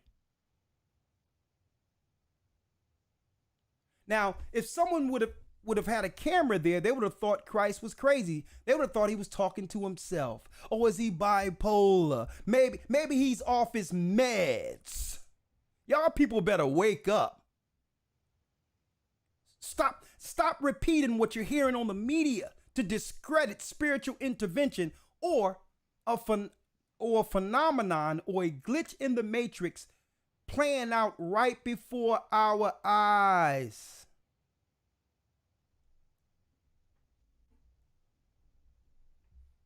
We all wanted to know what really go down on the other side, right? Without indulging. To be careful not to cross over. We always heard little crazy stories about what happens in the industry, right? He's telling you. Mm-hmm. He's telling you now. And now he's getting ostracized by his own people in a position warning our people concerning what these people are planning against us. No matter what he call them, okay? We're going to call them here the industry. Mm. The industry. Don't tell me about what's going on with the people and number who have died. And there's 50 million of our children have died up until this point under this new plan stuff y'all got here, deleting children.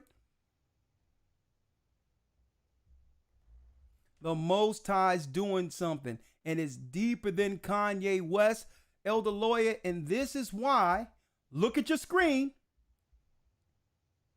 You know I was going here.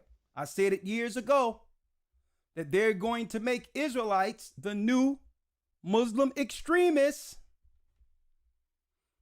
Contemporary violent extremism, the Black Hebrew Israelite movement. Now, folks, let me make it clear to you all. There is no such thing as an Hebrew Israelite movement. There's no movement. You got brothers and sisters waking up to the fact that they're Israelites. A movement would entail that all of these people are together with a plan like Al-Qaeda to do something. See, but they have to frame it a movement. There is no movement. These are people that are studying the law, statutes, and commandments, looking to get on code and do what's right according to God's law. No one Israelite group or whatever believe the same. There's no monolith here, but they're trying to make it a monolith. But I digress. Look at this, September 2022, brand new. What is it? Exactly what I said, Elder Lawyer, that they're going to call blacks in America the new extremists. Program on Extremism, the George Washington University. This is why I'm tying this together, folks. They know that what's going on with Kanye West is bigger than Kanye West. God is talking through his people. Kanye West just happens to be one of them.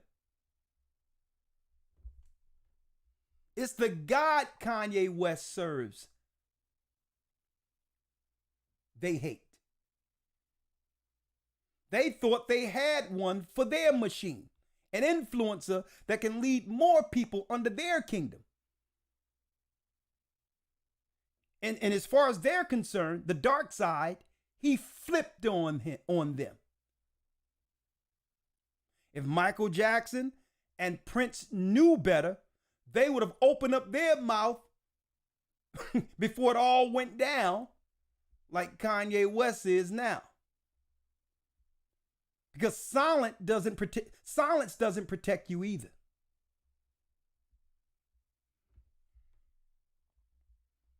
Program on Extremism. Check this out, folks. Let's see what's in here. Folks, this is big. This is big. See? And Elder Lawyer, how many times I've been telling people for years? I said it for years, and they try to say, oh man, the Gathering of Christ Church, they soft, they this, they that. Nah.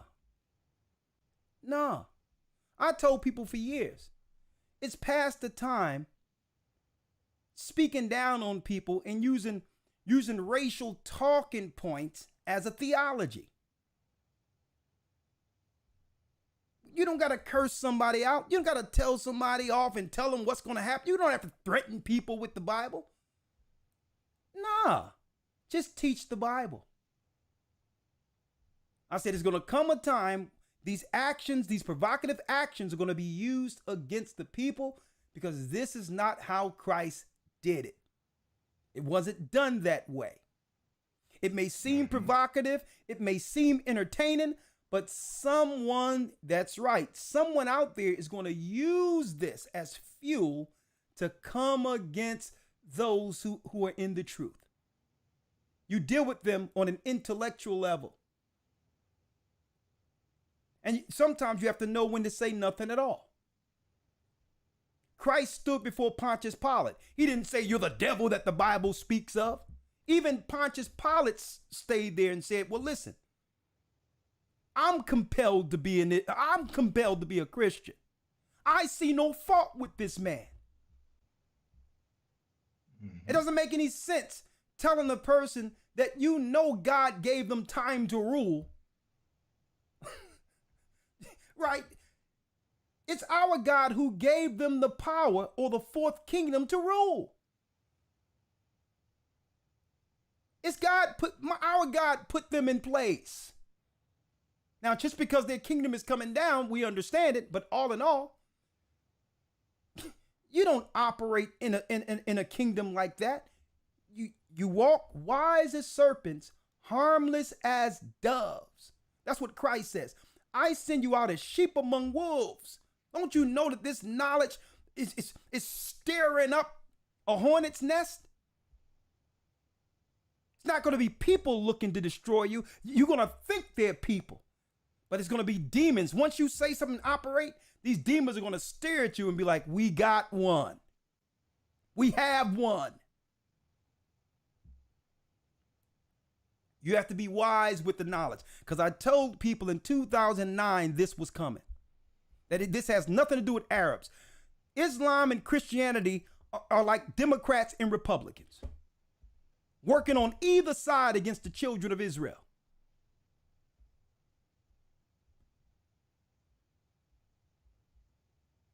Working on either side. Let's go back to it. This is straight from Washington, D.C. we're reading right here. The program on extremism at the George Washington University provides analysis on issues related to violent and non-violent extremism. So here it is, folks. Whether you're violent or non-violent, it's a problem. The fact that you know you're Israel is the problem. So now we got extremism that isn't violent. Right. The program spearheads innovative and thoughtful academic inquiry. That's why I got the academy, so we make sure we have these white papers we can go into. Producing empirical work that strengthens extremism research as a district field of leaders, of study. The program aims to develop pragmatic policy solutions that resonate with policymakers, civic leaders, and the general public. The views and the conclusions contained in this document are those of the authors and should be interpreted as necessarily representing an official policies, either expressed or implied, of the U.S. Department of Homeland Security, the George Washington University. This material is based on work supported by the U.S. Department of Homeland. See? Executive summary, introduction, extremism, and the Black Hebrew Israelite movement, origins and history, Black Hebrew Israelites and contemporary violent extremism. And that's right, week 11, we're going into this in more detail.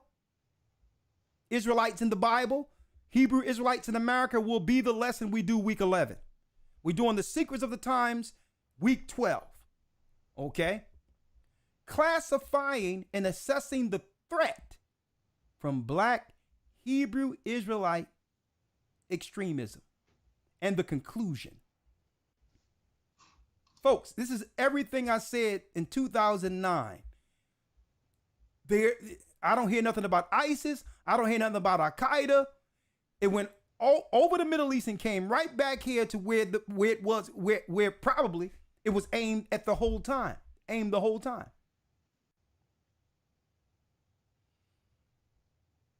Moreover, this study added another perspective. Matter of fact, let me read this. The study focused predominantly on ideology. What is the ideology that they're studying? That blacks are claiming to be the children of Israel, and not only claiming it, owning it now. With a particular interest in elucidating areas of comparison between black Hebrew Israelite extremist ideology and the ideology, listen to this, elder lawyer, and the ideologies of religiously inspired white supremacist groups. Now, I don't know any Hebrew Israelites hanging anyone from trees, but I don't know how they think the people are so dumb that you can compare our people finding out we're Israel to an organized group that started off as government officials down south. Right. These were governors, sheriffs, and all that from these towns and white hoods, organized from lodges. How can you compare that to our people coming to the knowledge that we're Israelites? We're not buying it, but but they're tying it together. Know how they tied it together? Because they have on record black people cursing white people, saying what they're going to do to white people. Okay? White people aren't like, those people aren't like us, folks. Other races of people, they don't take veiled threats lightly.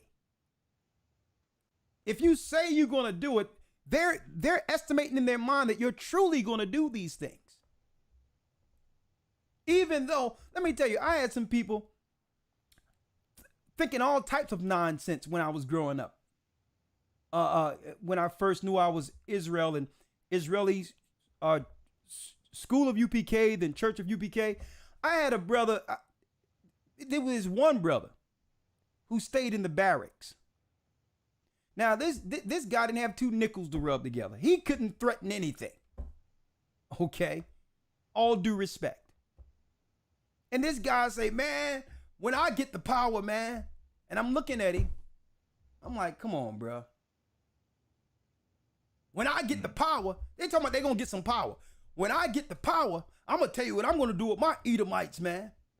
I'm going to have a big chessboard. And the Edomites are going to have their own swords, one on one side and one on the other. And I'm going to move pieces where the Edomites are going to have to.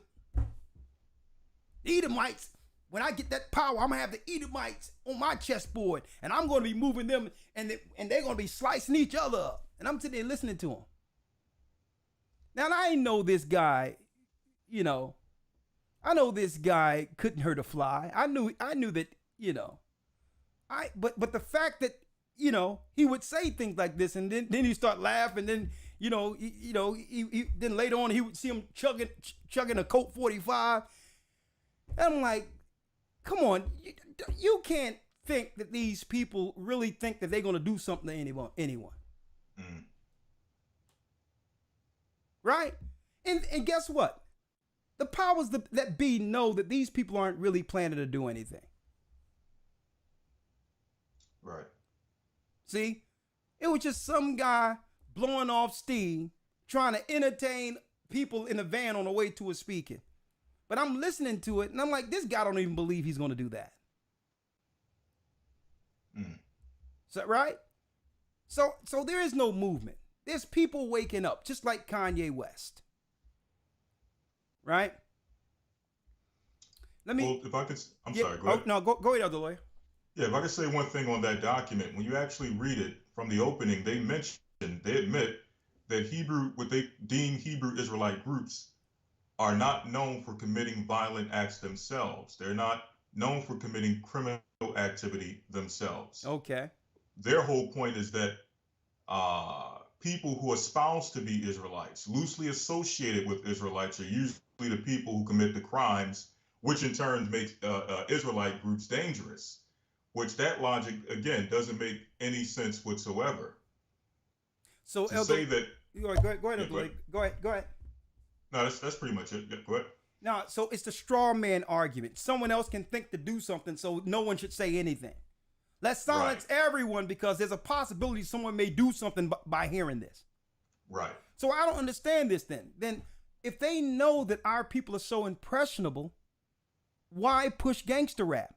Exactly. Right? If we're that impressionable, why you have violence on TV as such? What's up with Scarface? What's up with Goodfellas? What's up with The Godfather? If you think that we're that impressionable, why all this violent programming continually being pumped through the media? So that's garbage. So see, but it's a straw man argument.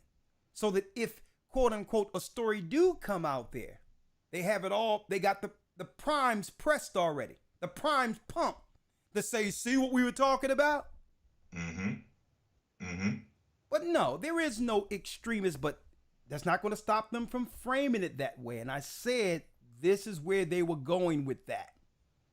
Because the only thing that can disrupt the matrix, folks, disrupt the system, is when our people come to the knowledge of who we are.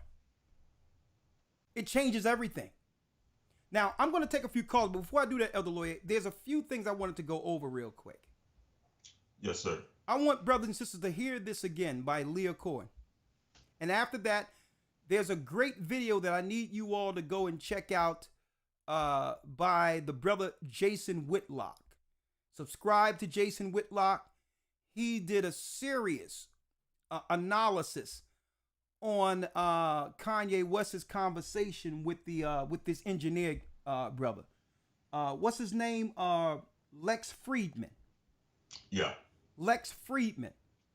I mean, I believe the conversation Kanye had with Lex Friedman was the best representation of his thoughts and what he wanted to convey. Right.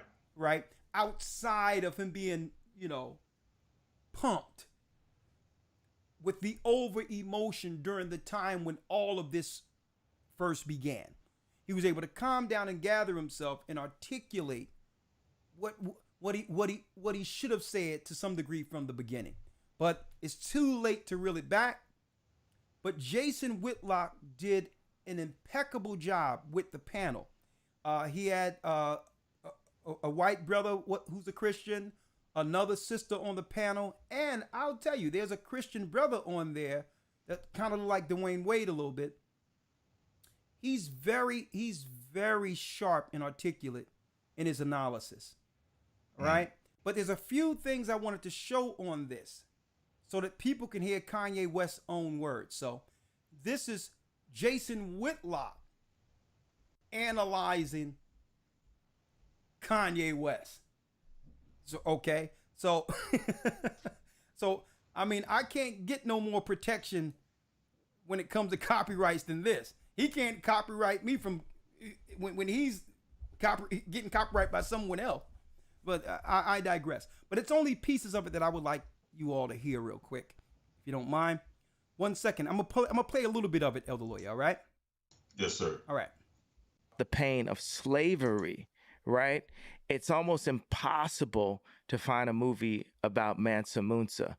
When you go to the African History Museum in Washington, D.C., it doesn't start with the idea of Africans being kings.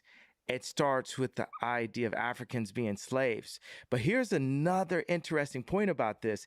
This was said to me one time, and it stuck with me as a family member of mine. With Africans, how many times you've heard like a rapper, talk about we were kings, That's incorrect if we're Jew. If we're Jew, and since we are, we weren't the kings.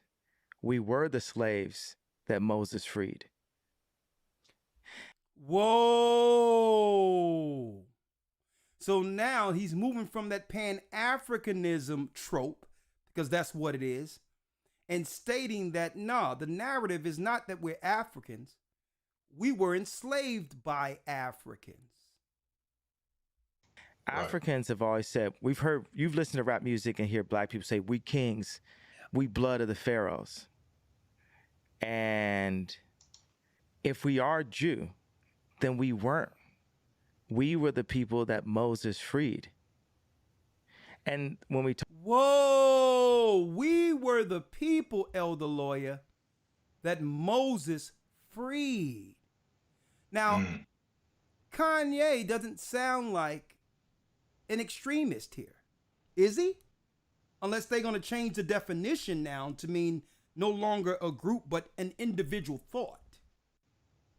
Extreme thoughts. Now, are we under the thought police where someone cannot parallel our condition with what happened in Egypt? See that, Elder Lawyer? Now, there's more. Yes, sir. Talk about, have you heard black people talk about 400 years of slavery? Mm-hmm. All right. That is and we're having this history lesson, right? I thought history doesn't matter. You're exploring ancient history and drawing deep wisdom from it. And at the same time saying we need to forget all of it. We need to put that behind us. Absolutely. We need to forget it and we need to move forward. So, Elder Lawyer, Friedman says that we need to forget it and put it behind us. Why everyone, when it comes to what happened to us, we should forget it and put it behind us? But every time something comes up, they remind us of what happened to them. Right. As a political point to sympathize with them. Right. I digress. More. There's so much Let's wisdom. hit pause right here. Let's hit pause right. Now, he says, let's pause right here because, you know, I'm checking. Listen, I'm going to show you how the teacher teach the teacher teach the teacher. Look at the look on Jason Whitlock's face right here. Because he's probably hearing it from a different perspective compared to when he heard brothers out on the street. This can no longer be dismissed, Elder Lawyer, because why? Kanye West is saying it now. He's speaking to another demographic of intellectuals who now, through his bottom line and success, everything he say must have some level of merit or sachet to it. See, it's one thing when you got somebody rolling out of bed, you know what I mean, go up the street and get some lemon heads and a few bags of cheese curls and get on a bus and go put on some fringes and let's start speaking. It's right. It's one thing to sit there with a pack of hot tamales. You're sitting there popping them, waiting for the bus, holding with your fringes on, with your Bible open, waiting to speak. It's one thing you seeing that guy. It's another thing when Kanye West start talking about it. So I'm check out the look. This is what the enemy don't want. Look at this here. He's like, what in the Hades is this? This is what the enemy feared, folks. This is not extremism at all. You know why? Because it's provoking conversation that should have been had a long time ago. He said, hold up, stop it right here. Now, what Jason Whitlock says here is poignant. Right there. This is where I need help. And Shamika, Delano, TJ, somebody. This is where he needs help. He needs somebody, Elder Lawyer, to explain to him, how did Kanye West come to the knowledge that we are not Africans but Hebrews? Yeah. Yeah. Woo! Now I'm gonna let y'all see this on your own time. But folks, you see this look right here? That's the same look I had when I had on a purple suit, okay? A purple suit with a Bobby Brown haircut looking to be signed to a record deal. Hold up, stop it right here. Don't be cruel. This is the look I had at the age of like early 20s when someone opened that Bible and showed me that I was a Hebrew. Stop the presses.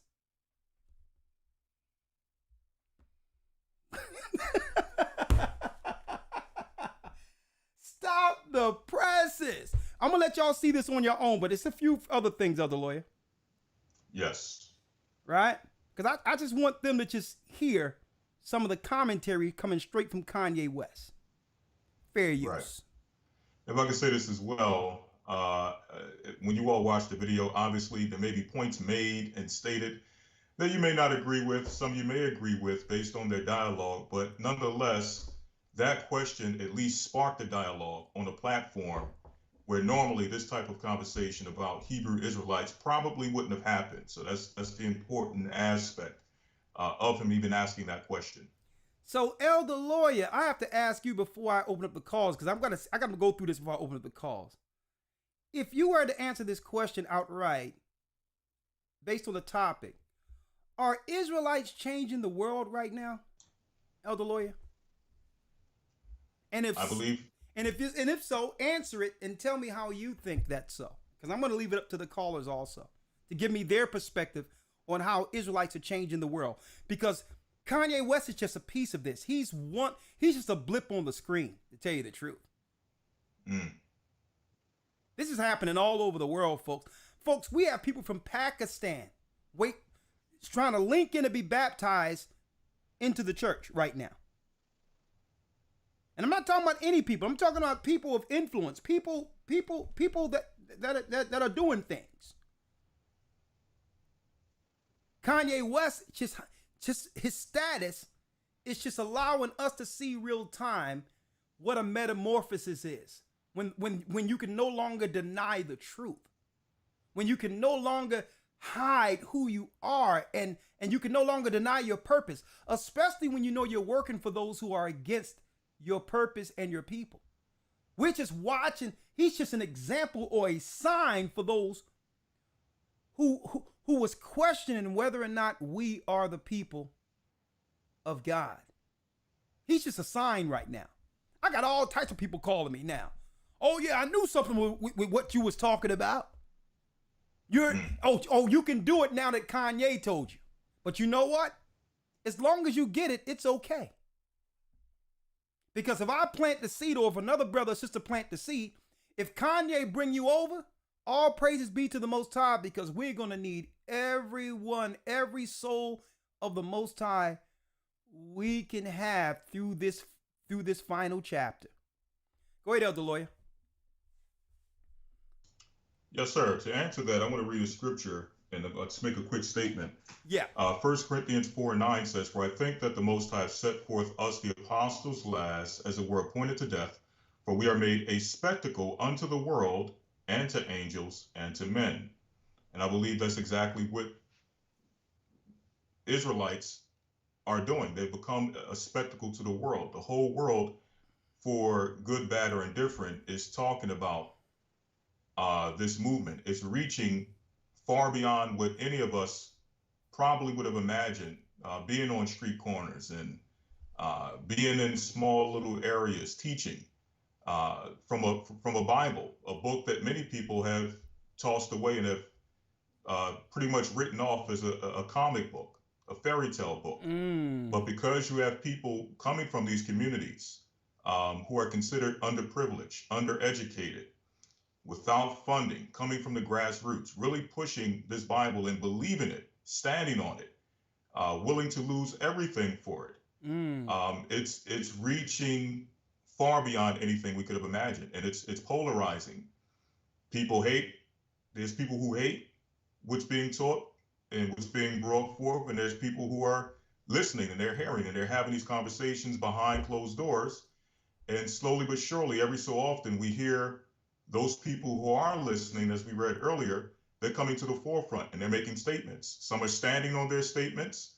In fact, very few have stood on the statements. Some have made the statements and they've cowered under pressure, but nonetheless, it's at least bringing the conversation to the forefront. So the question I have for you, are Israelites changing the world? I believe so. Yes, slowly but surely. I believe so. And to answer that question, how, at least for those who are listening and those who are taking heed to what's being said, we're seeing lives being changed beyond measure. Okay, people who were once a part of the destruction that we're talking about being promoted through the music industry, or people who at one point had a lack of esteem for self, not knowing who they are, now picking up this understanding. And we're not just talking about from the, within the inner cities, we're talking about from all levels of society.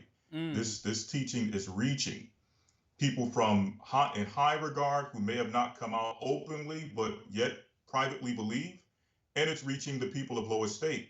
And people are making life-changing decisions based on this understanding. Praise the Most High. Praise the Most High.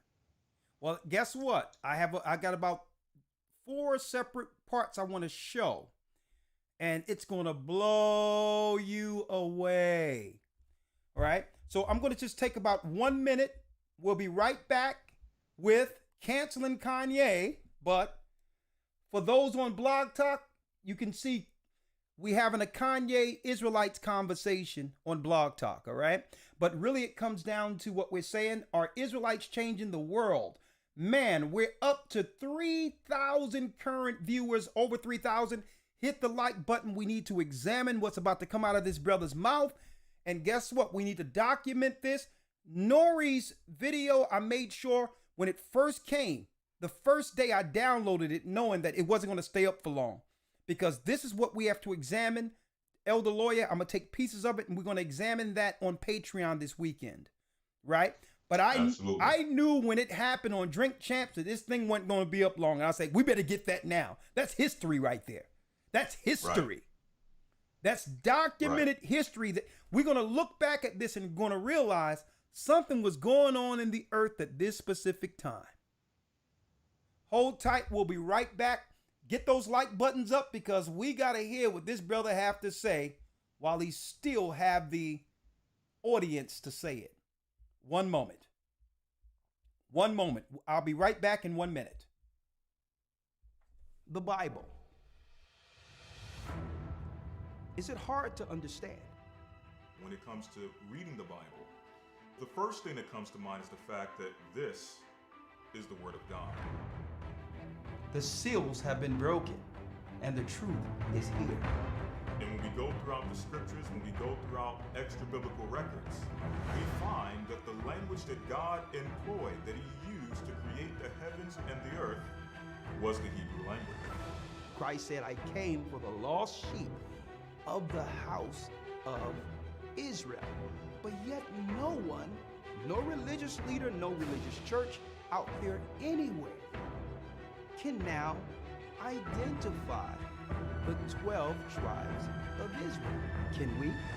God is quite simple, but it seems as if man makes understanding him hard. What are those mysteries? The truth of your book. And the truth will make you free. The Hebrew and Bible Academy. You're invited.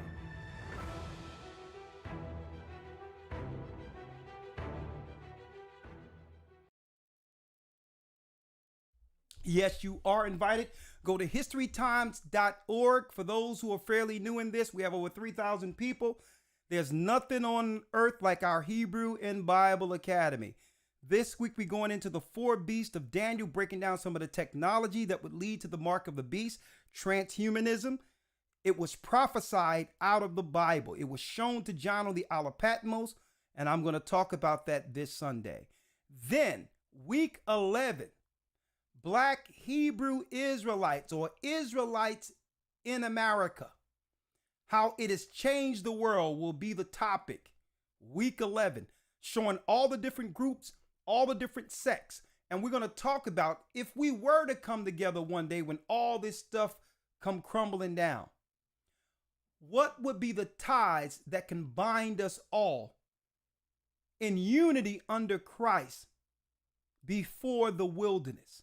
Not just talking about different doctrines, but where are the areas we can agree to protect each other, knowing the enemy is looking to stomp this truth out, starting with Kanye West. I'm going to be talking about that week 11. And the last, week 12, the secrets of the times. According to the Bible, what year are we in? How long do we have according to the Jubilees? How long? Secrets of the times, giving people out there the correct dates according to the Enoch calendar, not the Julian calendar. It's a lie. We are not in 2022. A matter of fact, brothers and sisters, we're not even in the year 1800. We're not even 1800 years from Christ's birth and death. It's all a lie. That and more in our Hebrew Bible Academy. And it only gets better. So make sure you go to historytimes.org, enroll, since we're taking seats now. So get in now. So that you don't, what'll happen is you wait last minute, and then because we're processing things, you may have to wait an extra week and you'll get upset with me. Don't get upset with me. I gave you an opportunity to get in now and not be in there the last minute, okay? Go to historytimes.org. We got 12 new weeks and we have brand new lessons in the next academy, all right? So make sure you're there. All right, Elder Lawyer. Let's go into more on Kanye West. Yes, sir. Let's go in. This is his interview with Friedman being analyzed by Jason Whitlock. 50, 100 plus million people, not just killed, tortured, starvation, where people, cannibalism, they ate each other, they ate their children. There's just dark people should read some books on this. So now, of course, he's talking about Stalin, Mao. Some of the things happen over in Europe and other places, when it comes to his people. This is what he's telling Kanye West. Some of the atrocities that happened to his people. On the Holodomor in the 1930s. But I disagree. With that lesson, we would, and now it's becoming more popular. Marxism and communism. I'm not disagreeing that happened. I'm disagreeing that we need to harp on the things that happened, because the truth is, I'm giving a fact. 50% today of, let's say you don't call black people Jew, right? Black people's deaths today is abortion today, right now. Like that, it's not racism. That's too wide of a term. It's genocide and population control that black people are in today in America, that is promoted by the music and the media that black people make, that Jewish record labels get paid off of, or media companies. Record labels and media company also, so let's give it a wider. I agree. Now, let's examine this for a second, Elder Lawyer. Yes. He's talking about the industry in of itself, right? He's saying we keep talking about Mao, Stalin, and all this, but how can we talk about the past when y'all overcome that, when there's a genocide going on amongst our people right now, where 50% of us don't even get an opportunity to breathe? Right. So how can you expect us every time to talk about what we're dealing with? You're actually going into the history you have actually overcome already. None of that isn't happening to you no more, but we're still being harmed. And not only are we being harmed, y'all have an industry that's promoting degradation, that's leading to those who do make it past child deletion. You're creating a culture that even those who do live in fear based on the culture that's promoted through your industry. So how can you expect me to go into your history about what happened to you when my people are being genocide right now? Great talking point right there. What do you think? Well, I definitely think that we need to have, like, as you mentioned, we have to continue this conversation on Patreon, because there's a lot of things that I think need to be stated that probably can't be stated here. But I'll say this: when he talks about Stalin and Mao, and he's talking about the atrocities committed under communism. Yeah. When you go into the ideology of communism and the minds behind it, the minds that created it, you're talking about Karl Marx. You're talking about Friedrich Engels. You're talking about Stalin, Joseph Stalin. You're talking about Leon Trotsky. Do a little bit of research on these people and their heritage. Their religious persuasion. So the whole thing is, and guess what? I believe that everyone have the right to talk about what have happened to them and bring that to the forefront to make sure it doesn't happen again. But all in all, we have to look at who were the perpetrators, and what do our people have to do with that? We didn't do that. Exactly. We didn't do that to you. Right. We didn't do that to you. So that conversation should be had to those who did it to make sure they don't do it anymore. But we didn't do these things. The only conversation we should be talking about is who have done things against us and who continue to do things against us should be the conversation in America. Exactly. Because what happened in Europe, okay. But we talking about what's happening and what's still happening to us here now. That should be the conversation. But I digress. But at least he's willing to sacrifice himself so that we can have the conversation. Absolutely. So that's to be commended. Anyone who would put their life's work on the line must be commended to every degree for these conversations to be had. All right. Absolutely. All right. Agree with Martin Luther King. I have a dream too. And you notice they always pull Martin Luther King out of the orifices. Right? Misquote. They misquote Martin Luther King. Because the last speech Martin Luther King had was, there cannot be real equality until there's financial equality for our people. That's right. Martin Luther King was talking reparations before they came at him.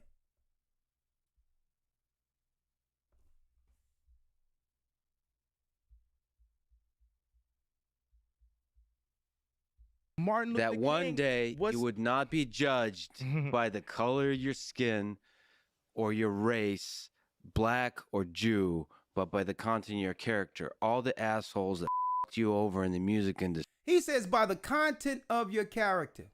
Well, okay. Well, what character is the industry promoting when it comes to our people? What character are they promoting? So you want to go back to Martin Luther King and says, well, he says you can't judge by the content of your skin, but of your character. Well, hold up then. If it's about character, sir, what about your industry here that promotes degradation, evil, death, perversion on our culture? So now you want to bring in character? When you're being portrayed one way and we're being portrayed the opposite? I digress.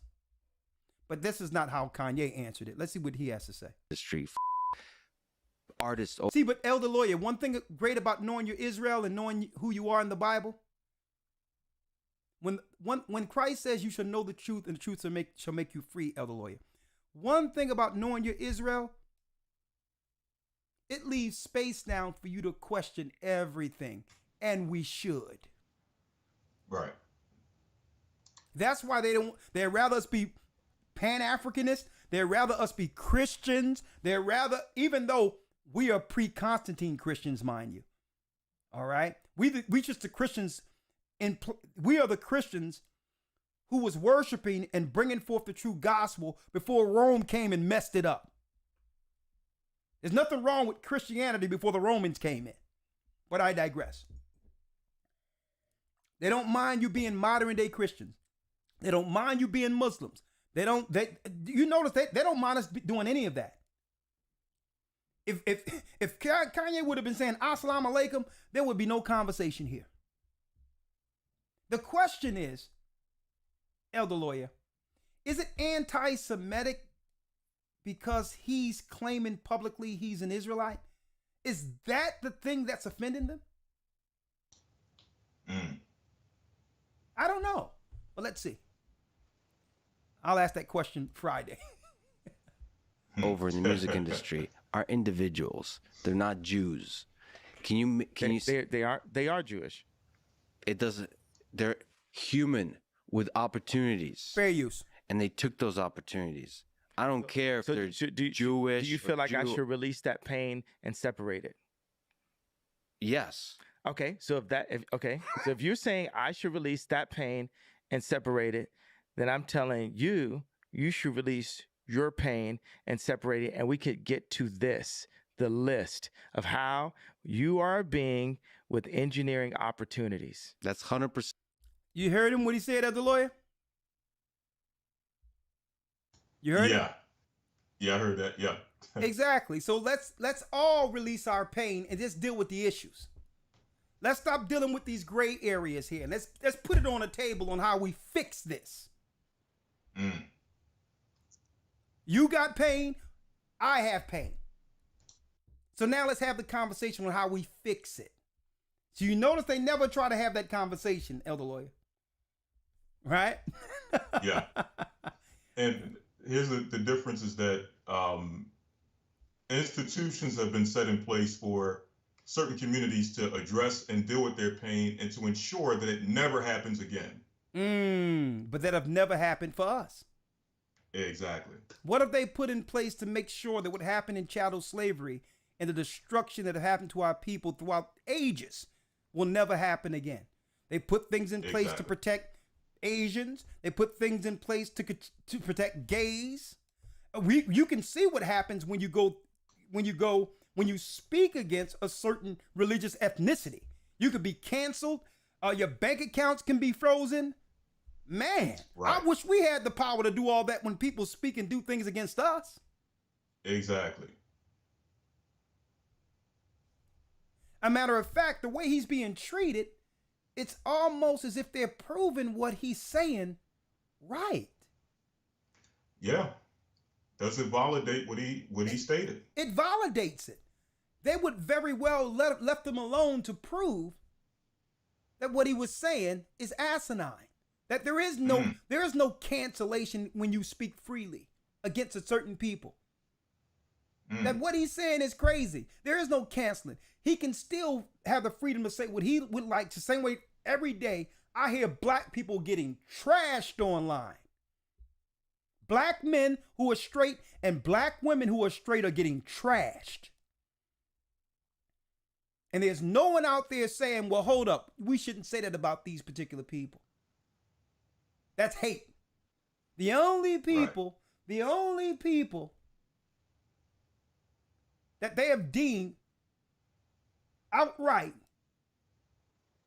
are the habitual users of hate speech are the people who have actually suffered the most hate. How backwards is this world? We getting stomped out and can't say anything. And if we say anything, hold up. Bad speech. You're hating. When you look at the regentrification of our neighborhoods, our homes our families used to own, the fact that we don't ever have enough money to bury our own family when they die. But no one is seeing that as a form of political and social hate. But I digress. Let me get a few more here. A few more.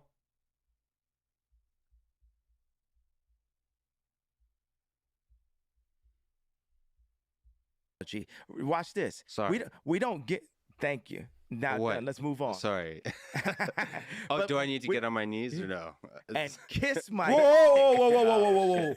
Well, let me get past that because he going off here. He's still in his transition, folks. All right, right here. He's still transitioning. But let's go. Give me the narrow little world you exist in. Your impact stretches way past those little boardroom meetings over So he's saying, Elder Lawyer, how much influence Kanye West has. contracts. So what You should I have understand? done? What should I have done? Not say that you should be a strong man that doesn't mention religion or people, and then fight. Do you want to win this fight? How do I win? How do we win? Call out individual people. Build. That's one way because they have a big voice. The other voice that I prefer is to build. Elder Lawyer, he said, call out individual people.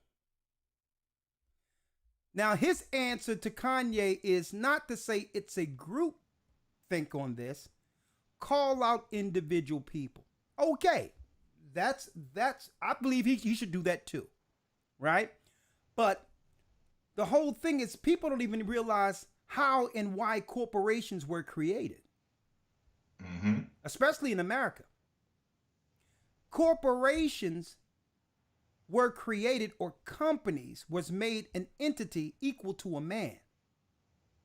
And they were able to do that, transitioning from the plantations to corporations, so that you don't know exactly who's doing what to the same people who are enslaved. Because now you can't blame the plantation owner, because now he no longer exists. He done turned himself into a corporation to hide himself behind. See? So now you got to speak to a corporation when they can just switch out CEOs and people all the time from one generation to the next in their corporate negotiations, keeping the same people down under the corporation's foot. This is why they claim just speak to the individual. Well, if the corporation is evil in of itself, Satan's corporation, you can switch one guy that we're calling out and replace him with someone even worse. The whole thing must be dismantled. And this is what Kanye is talking about. He says, you know, it ain't about calling out one man. It's the corporation. It's rotten at the core. It's rotten at the core. The corporations who have incentivized themselves off of slave labor is supposed to put money back into the people they have destroyed. Outright. Separate schools for traditional values and not this progressive evil crap. Schools that would allow us to operate like they operate in their communities, where we can control our own police, our own community, our own way of life. Get religion out of the way. Get Islam, Christianity, and every other religion that's coming into our neighborhoods, tearing it apart, and we'll worship one way together each Sabbath. If it's good enough for you, it's good enough for us. So since Kanye is claiming to be Israel, it's time for us to seek some level of Israel equality. What I'm saying, folks, can easily happen. So these are the real ideas. The real ideas is to not complain to the people, knowing that the machine isn't going to change, but take our resources to do what's right for ourselves. Build another label. I feel another like label you're controlling my creative narrative and because just like how you're telling me I shouldn't have said that, do you think there are people telling me I shouldn't have wore a red hat? Is there people? The same way you're telling me this, there's people telling me that I shouldn't have wore a red hat. So what Kanye West is saying, listen, not only are you and your people rejecting me, I'm being rejected by my own people. And he said this, quote unquote, I'm standing on Christ.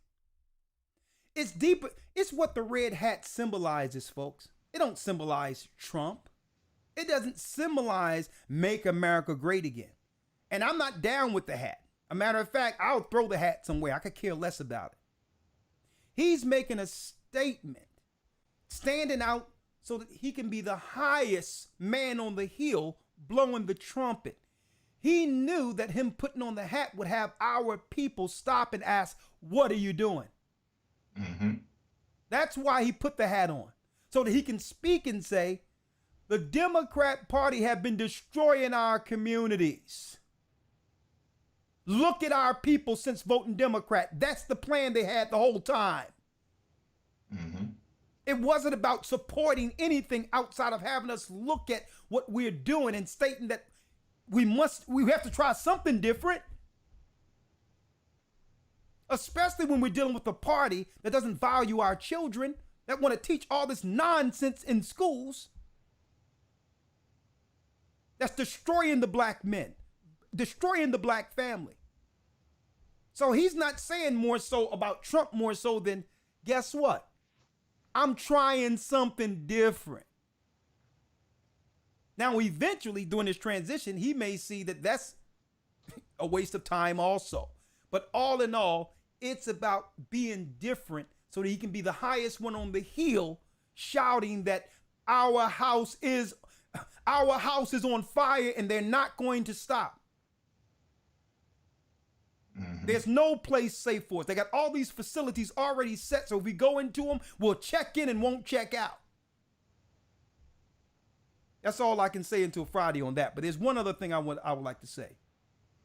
Right. And before you move on, just one point I wanted to make. I think on that last point, he was stating that if you feel that there's issues, why not create your own, which we agree with. So he said that on that part?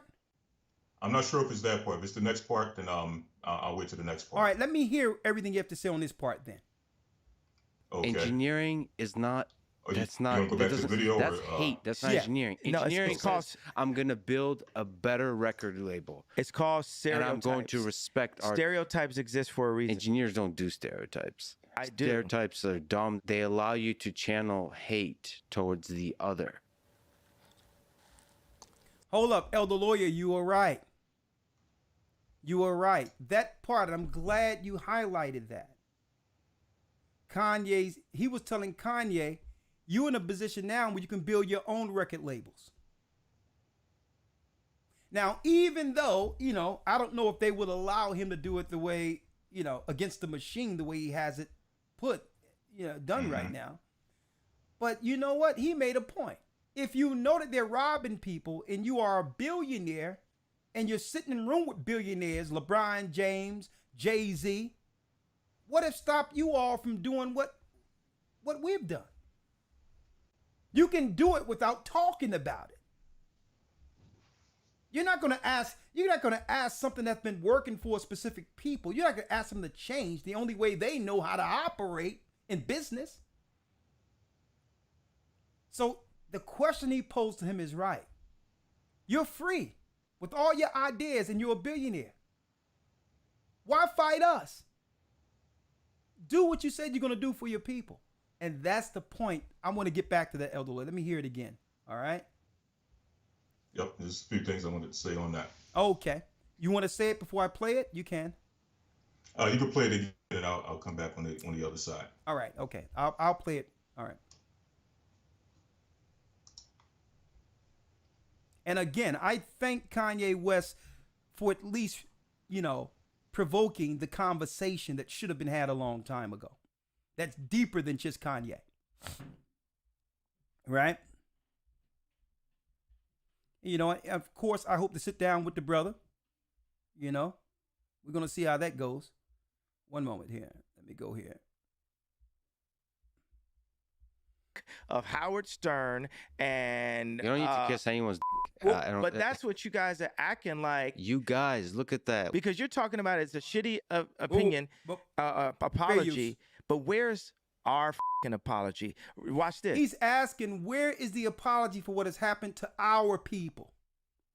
Sorry. We don't get... Thank you. Now, let's move on. Sorry. Do I need to get on my knees? Whoa. Kiss my... Whoa. Oh, shit. So... This escalated quickly. So, that's escalated quickly. So, nice. What... No, I'm saying, where's our apology? But, right, we can't get to apology because you're telling me there's no right way for me to word it. So tell me, for me, a person who's been hooked on my deals, and a person that has friends that never figured out how to make shoes with a German company that couldn't tell me to wear a BLM shirt and take off my red hat, like what would have happened if I was at Nike, right? Tell me exactly how to engineer the situation I'll I'm tell in. you exactly how. You got a big voice. Have the balls as a man to call out the individuals. Don't call them Jews. Call them by their name and start a war against those individuals. They're not Jewish. But if that's the case, will you help me with that? He said, if that's the case, elder lawyer, and I think that's the problem. He's asking this guy who has gotten what he's received one way with his one way of living, can you help me with that? I'm going to show you how that's an issue on many levels, but go on. What you have to say on that? Well, I wanted to say this. Again, we agree with the concept of get your own, do your own thing, build your own thing. And to be fair, I do believe that Kanye, in many regards, has moved in that direction. Yes. When we talk about schooling, he did open up an academy, a biblical-based private school academy. Where is it? Named Where is after it? his mother.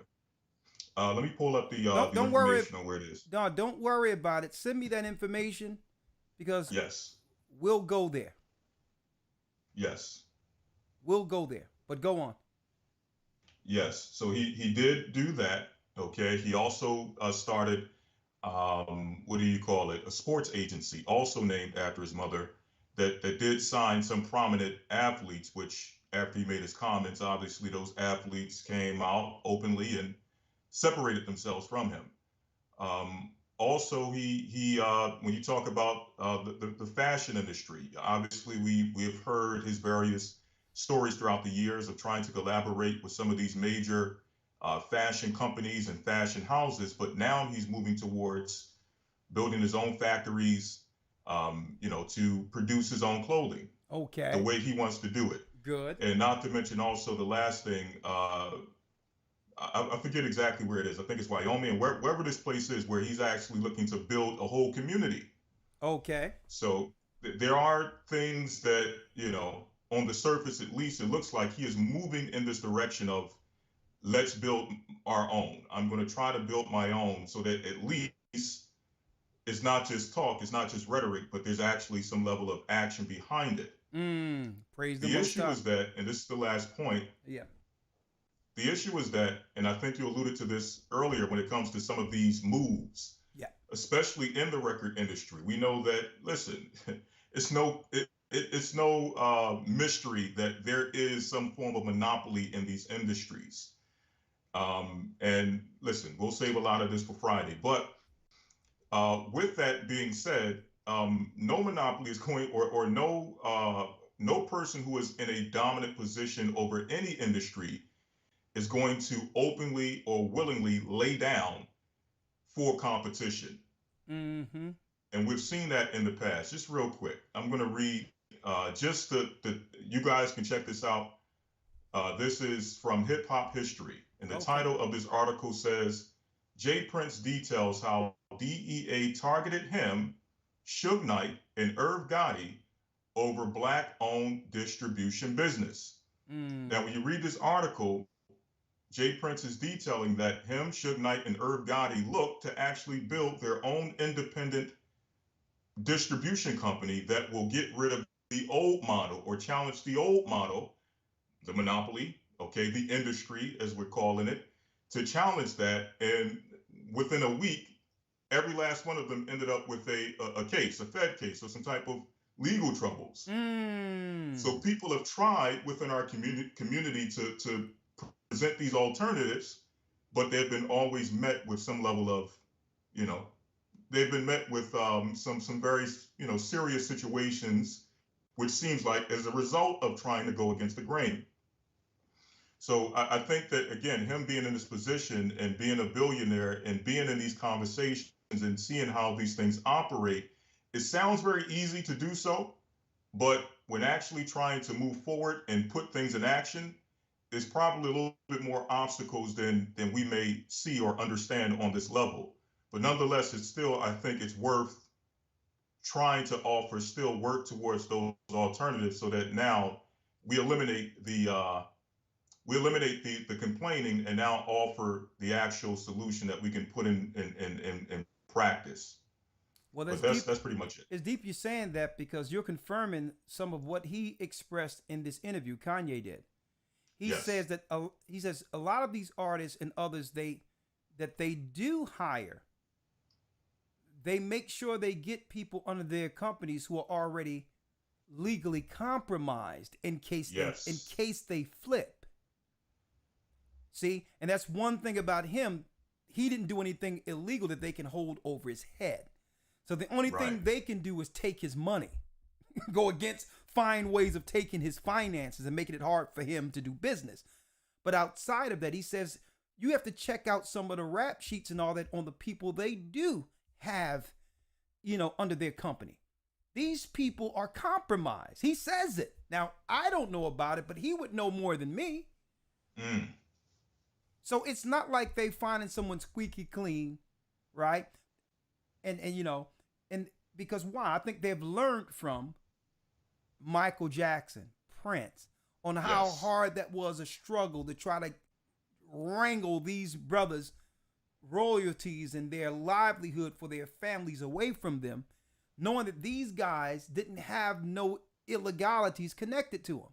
They had to almost make something up with Michael Jackson and put it out there, this thing of the possibility of children and all this stuff that was unfounded.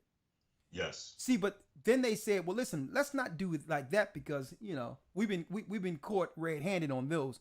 Why don't we make a new industry where we are actually signing criminals coming out of the gate, people with federal charges, people with compromised backgrounds, so that now they're coming into the game already compromised.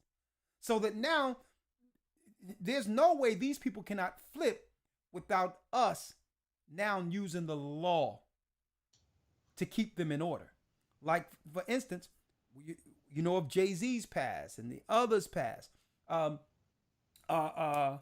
know of R. Kelly. We mentioned him many times, where automatically, years ago, everybody know he was dealing with a little girl, marriage certificate, and next thing you know, he had a new album, and they wanted that album to come out because they make billions of dollars in royalties down the line for their children. So what happens? The story goes away, and he gets a #1 album, and people act like nothing that was out there with R. Kelly ever happened until he got old enough to understand what royalties were. And now he's asking for the money he's owed based on all of that. And they like, well, hold up, buddy. You don't know how this works. Okay? At any time, we can pull out that story again and make it as if it happened yesterday. So they set an industry where now it's to hire people who cannot change the game, being what? Criminally compromised.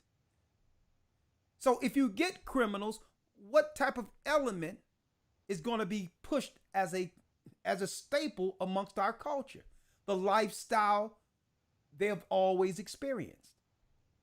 If you want a traditional family, if you want families to stay together, you would be signing acts like Al Green, let's stay together.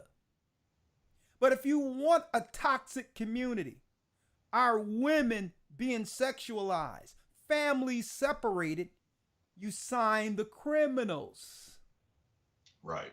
You sign the criminals, which lead us back here. I'm going to go back to him real quick, but I need y'all to check it out for those who missed it earlier. Here's the guy that Dame Dash talks about, Leor Cohen. Rough, particularly on women. Fair use. But I think it helped change the course of the crack epidemic. I don't know what's this opioid thing, man.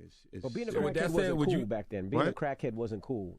Now they seem like they're making it cool to be drinking lean and syrup and It's to the be on most pills. dangerous. It's the Perks most and Mollies dangerous and- thing that's facing our society. Are you So why sign an artist that would promote that? If you know it's the most dangerous thing harming our society and the youth, why promote artists who promotes it? Why sign artists who promotes it? You see the hypocrisy here? Listen to his answer. Because Oh, I wasn't ready for that one. Charlemagne, that wasn't in the script, buddy. Man, you gotta have to talk after the cameras go off. I already answered that question. You weren't paying attention. You weren't paying attention. Oh, gotcha, buddy. She asked me talent or issues, and I said talent. But I have to. I can't give up on people. But I'm saying that's hypocritical, though. You're saying it's opioid problem's a problem. opportunistic. It's opportunistic. I got people to feed. I got people to feed. I'm only a multi-millionaire. I have to sign someone who's going to promote Percocets and drugs and gang banging and killing their own people, because you know what? My family has to eat. I gotta eat. You're saying it's opioid problem's a problem. opportunistic. Yeah, I got people to feed. I got a business to run. You're gonna make Dame Dash take this clip and call you a culture vulture. Woo! Let's go back to Kanye. Gotcha. Stereotypes are dumb. They allow you to channel hate towards the other. So listen to the guy who says that what Kanye West is doing allow one to channel hate. No one cares about the hate that's being promoted through the music industry on our people in our communities. No one cares about the hate of our families being separated. Drugs and sexualization and the only man that they're going to promote within our community is a feminine man. No one cares. No one is calling that hate. Oh my goodness. You know what? I'm so glad the scriptures break down at the very end, Elder Lawyer, that man of sin will be revealed. It happened before Kanye, but now let me tell you, there's no way that I'm so glad we broke down that lesson in the Academy, Synagogue of Satan. And I'm going to do a whole new install of that one with pictures. With pictures this time, Elder Lawyer. I'm going to need actual pictures from Rome, all the way from the Maccabean period, how the conversion happened during Hyrcanus, and how they became Idumeans, and after Idumeans they became Herod and became governors, and then after that the Khazar Empire. I'm gonna show pictures of the Khazar. I'm gonna show you how they transitioned from Esau, Edom, Mount Seir, all the way into what? Our modern day industry. And I'm gonna go right from what? Who was over the slave trades, who had the original slave ships, who was building the plantations. Man, Synagogue of Satan Uncensored will be week's 6th lesson for the Academy. Synagogue of Satan Uncensored. You heard that here. Next. We're almost done, Elder Lloyd, and then we're going to open up the lines. Meetings over contracts. So what You should I have understand? done? What should I have done? Not say that you should be but- a strong man that doesn't mention religion or people, and then fight. Do you want to win this fight? How do Because I it's win? not- How do we win? Call out individual people. Build. That's one way because they have a big voice. The other voice that I prefer is to build another label. Or support another like label you're that doesn't. Build another label and support another label. But we all heard that before. Gotti and all those tried to do that, and what happened? They went to jail. Check it out.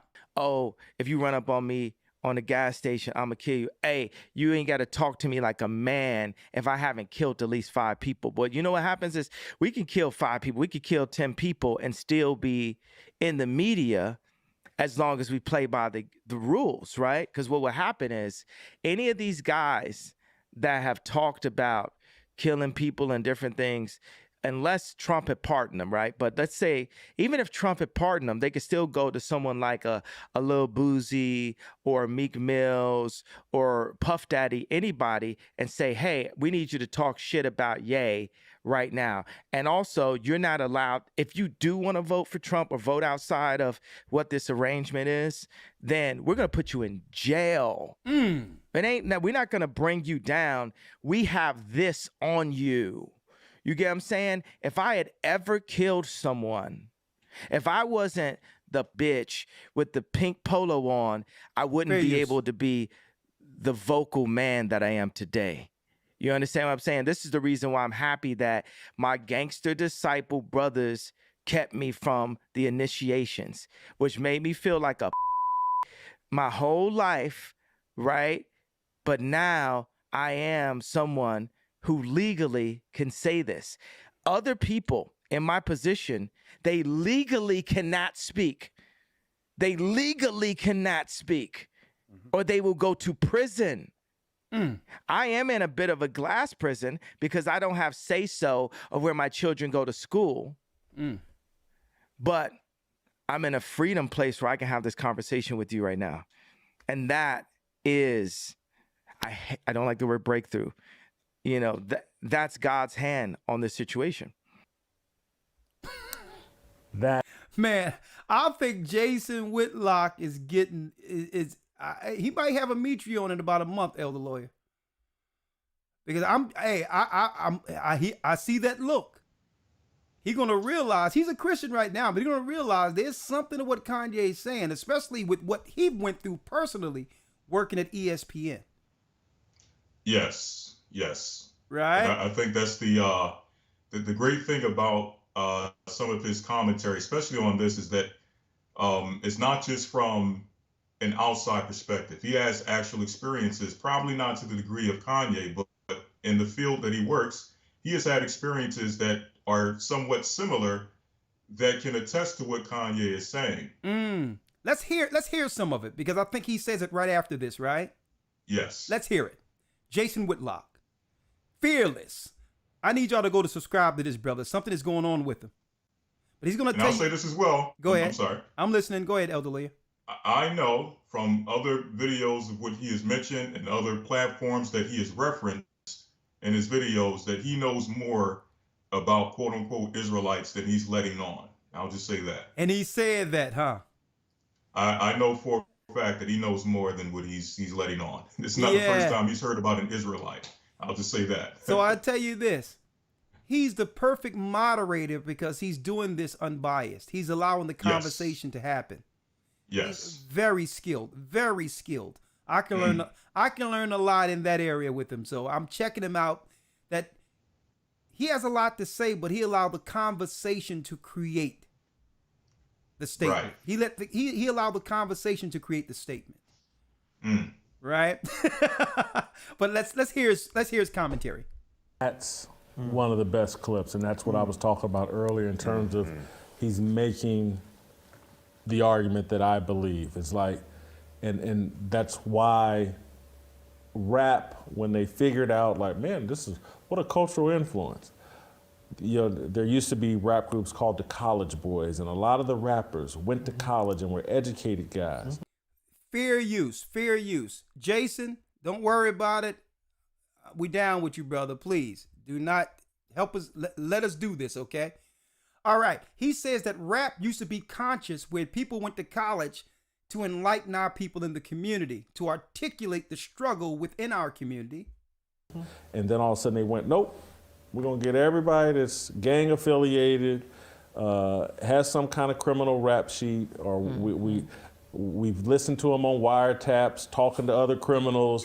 We got them.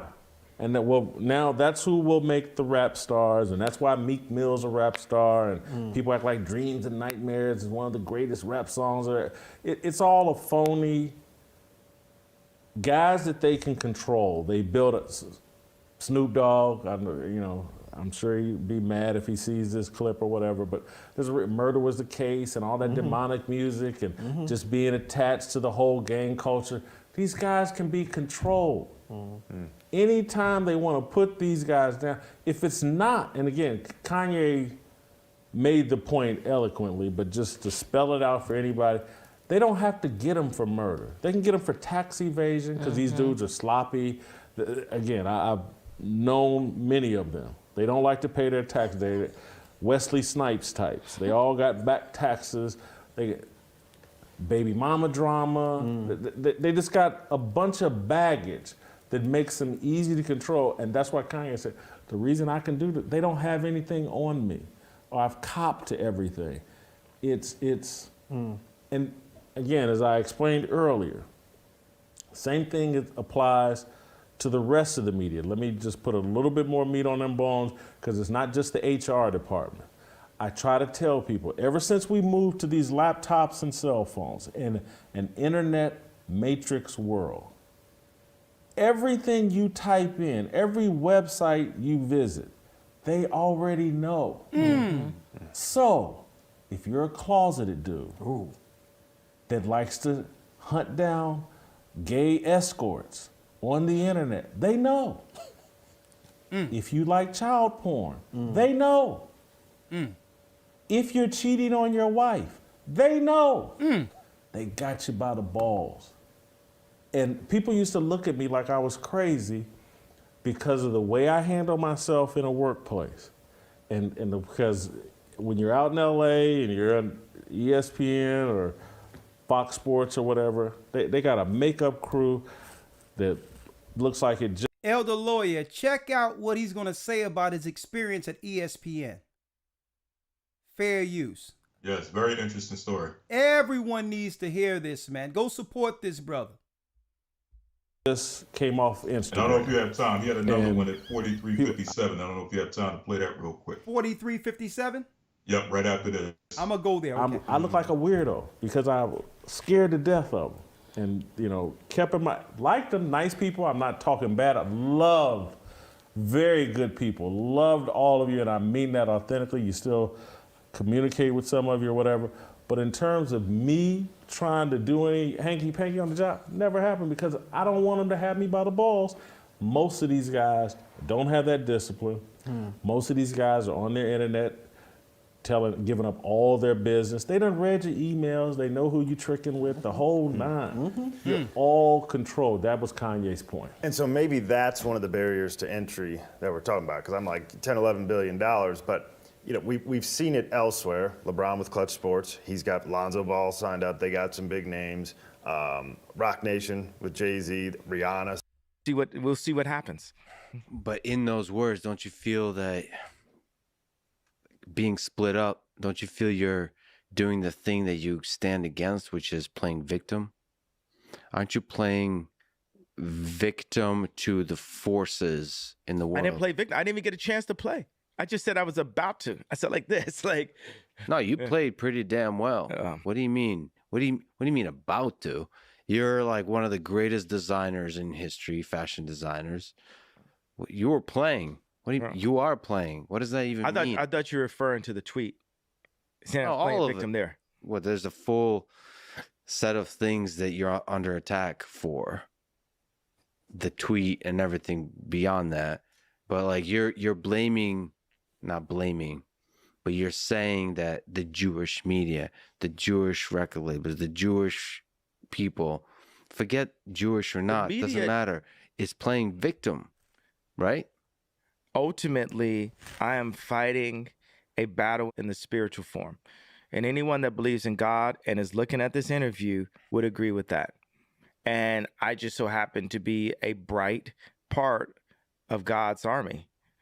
I'm fighting for us to live. The greatest gift is life itself. I am pro-life. I am pro-God. I believe that Jesus Christ is our Lord and Savior and died for our sins. Say what you want. Say what you want. But he's proclaiming Christ and the blood of Christ. And he proclaimed that he is of the nation of Israel. 48 what, Elder Lawyer?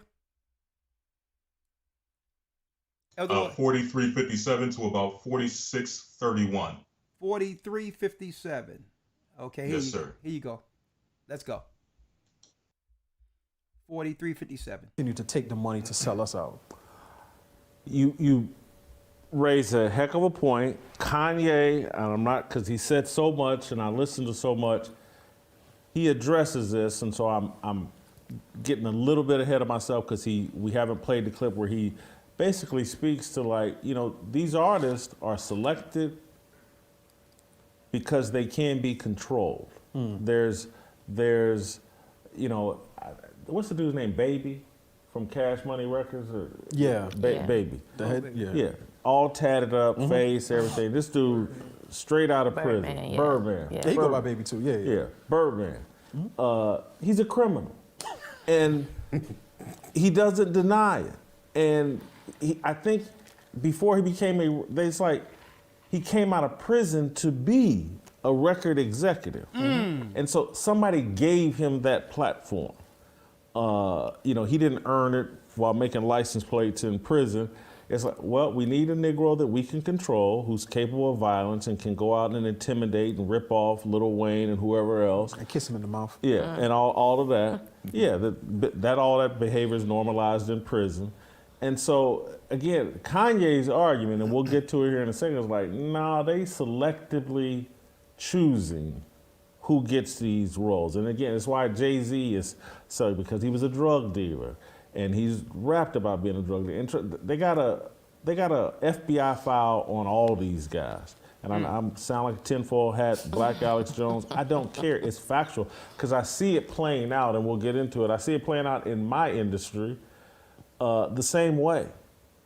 All people get installed in these positions, and maybe it's not because of their criminal record. Maybe it's because there's an HR file a block long on them on who all they've sexually harassed at that job. And so they own those people. And so when they bring them into the office, say, I need you to say this, this, this, and this, they have no choice because they can get rid of that. Well, you know, if you don't cooperate, you know, we can get rid of you, and you're not going to make this $3 million a year, $4 million a year. And with all them baby mamas you got, you need this money, or you have to significantly change your lifestyle. And that's why they can go on TV. Skill. You know they be racist, Skill. Because he knows they got an HR file. He does sound like a runaway slave. He ain't ran very far, trust me. He's on, anyway. Let me pause for one moment. I want to tell you guys, I hate going to the doctor. It literally takes half a day. Okay, we ain't doing that. Anything else, Elder Lawyer? That's pretty much it. All right. Well, Elder Lawyer, what we're going to do now, we're going to open up the lines for all brothers and sisters as we go into this. 515-605-9327. I like to hear, because a lot of people have been calling me, conversating, you know what I mean? And we're going to do what we can to reach out and see if a conversation can be had, so that, you know, because this is no time for us to throw away. Or one thing about our people, when we see something, we're so programmed through the media, we begin to demonize and throw away our own because that's what they would like us to do. You have to understand when someone is sacrificing everything they have for not just themselves, but for the betterment of our people. And we have to recognize a history-changing moment where the Most High, through the work of Christ and the awakening, is working in places that none of us could imagine. This conversation of us being Israel isn't a secret conversation anymore. All of them in the industry would say what Kanye is saying if they didn't, if like Kanye said, if they weren't compromised on one level or the other. But he's in a space where the only thing they can take away from him is endorsements right now.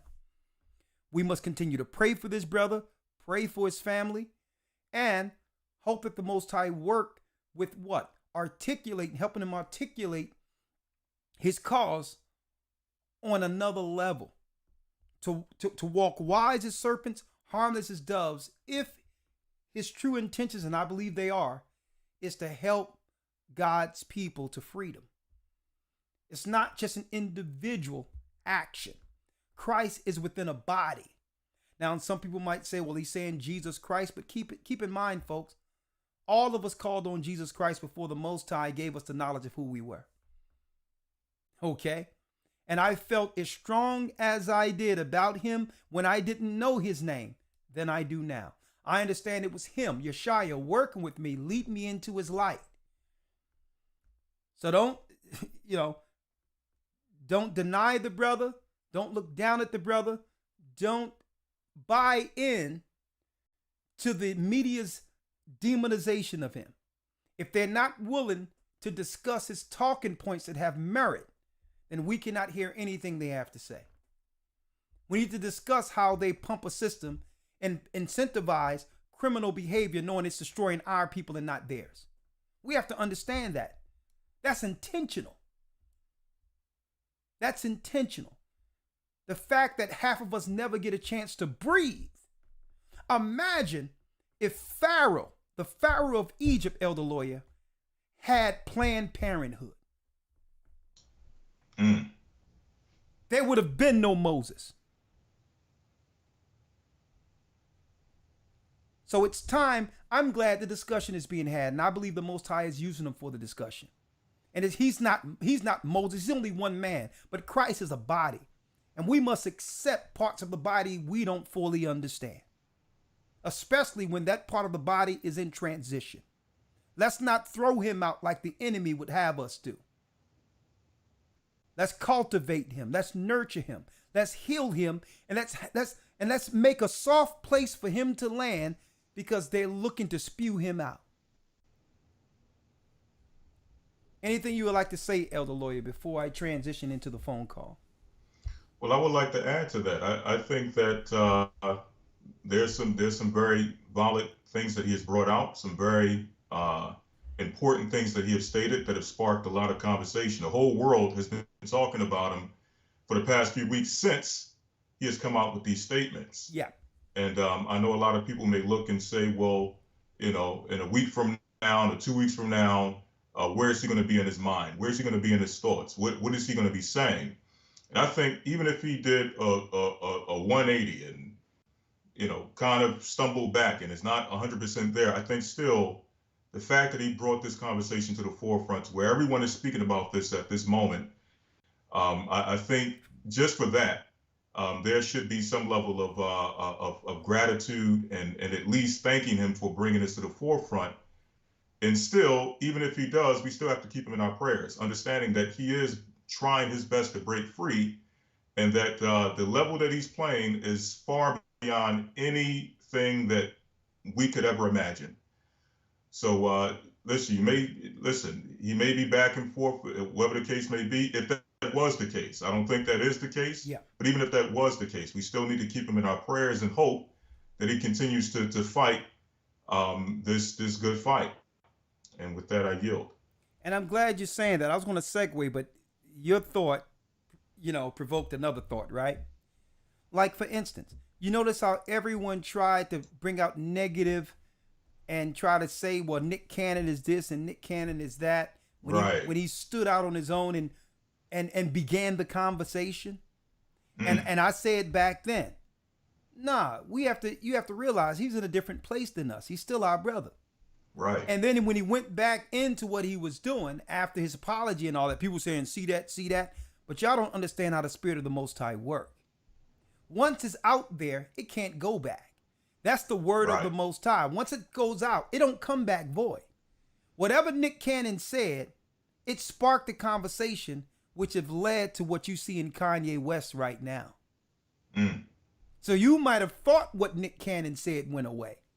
But if it's confirmed through the word of God and you're speaking truth, it spreads. And guess what? Nick Cannon just passed the baton as far as he can take it. Just like Kendrick Lamar, he passed the baton. Kanye West have it right now. And we're going to keep passing that baton until it's in the hand of Christ, until we're standing in Zion together. Don't look at one instance and say, well, look at them going back. You don't know what these men are doing in their private lives, because why? They got to move a certain type of way. Right. So don't be quick. We're the only people that's quick to judge our people and throw them away without asking the right questions.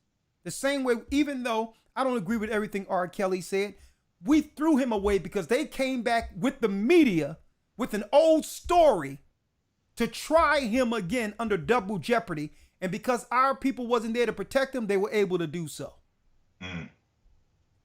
Right. They was able to do so because you know what?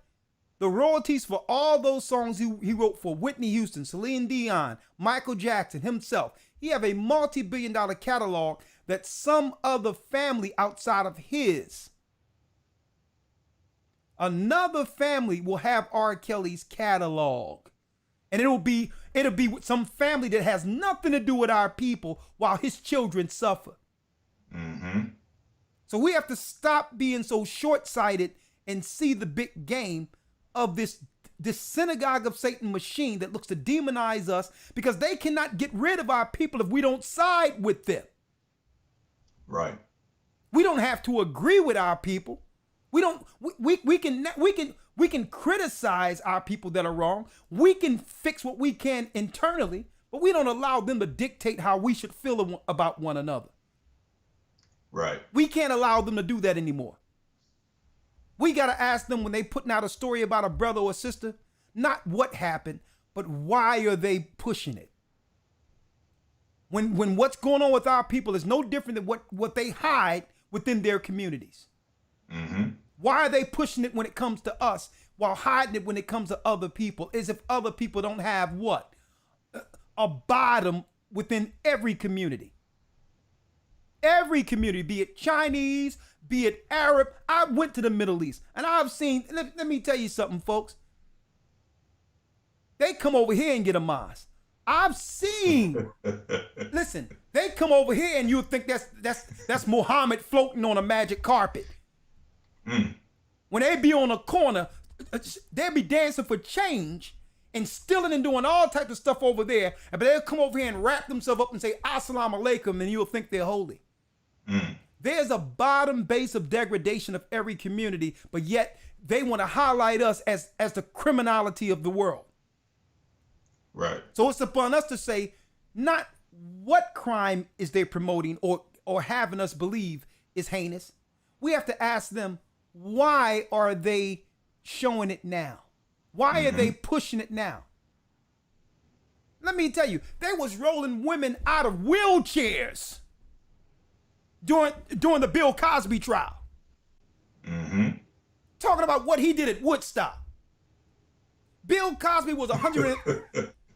Elder lawyer, Bill Cosby was 130 pounds. Soaking wet with rocks in his pocket when this woman claimed she had an interaction with him near Woodstock when everyone was doing drugs. It was the psychedelic age. Everyone was doing drugs, but he's the only guy that's remembered from that time period popping pills and putting pills in people's drinks. We allowed him to be the face of pill popping, of drugging. That's because we ate it up. No one asked why. They were going to bring up something that happened 30 or 40 years ago now. You know why? Because he was the face of black excellence. That's why. He had enough money to buy NBC and he was about to. That's why. They wasn't going to let him into their cabal. Their alleged cabal. But you know what? But instead of us getting behind him and saying, listen, we ain't gonna let these old hags come out here and whatever the case is, and these women that no one knows make some accusation against our brother who have done so much for our community. I'm from North Philadelphia. Who cleaned up North Philadelphia in that area for Temple University to become what it was? It was Bill Cosby. Right. Elder Lawyer was raised what? 17th, 18th and Diamond, not too far from where I live. 19th and Diamond. 21st and Berks. 21st and Berks. I was raised 15th and Diamond. I remember when Temple was a crap hole. You know who pulled that from the dust? Bill Cosby pulled it from the dust. But it's our people that would allow him to be what? Soiled. Anyone that have talent, they wring you out and take every last dime in your prime, and then they throw you to the wolves, and our people accept it. But you know what? The Most High is changing this. It's changing. It's changing. I can see it changing. So do not throw Kanye away. We may not agree with everything he says, but he's a part of Christ's army. And anyone that's down with Christ, guess what? It's all right with me. Oh, they got hands all over the place, man. I mean, we may have to go a little overtime. I don't hope you don't. I knew this would happen, Elder Lloyd. Hold on. Yes. We have 23 minutes before the calls shut down. So, Elder Lloyd, give me a moment. Matter of fact, let me see if I can call in, okay? Yes, sir. All right. You don't have to go anywhere. One moment. Let's see if I can connect it. Yep. Just going to step away for a second, and I'll be right back. That's fine. That's fine. Add participant. Log call in. Okay, we have Elder Ramar. He has me on hold. Blog Talk Radio. Welcome to Blog Talk Radio. Please hold and you will be able to listen to the show. Come on in. Are Israelites changing the world? What you have to say on our brother Kanye? Unmuted. The volley of the dry bones has awakened. All right, we have Harold has a comment. Shalom, Harold. Okay, Harold dropped. All right, 414 area code. 757 area code. 757 Lee has a comment. Shalom, Elder. Shalom, do me a favor. Cut me off in the background. Yeah, cut me off in the background if you will.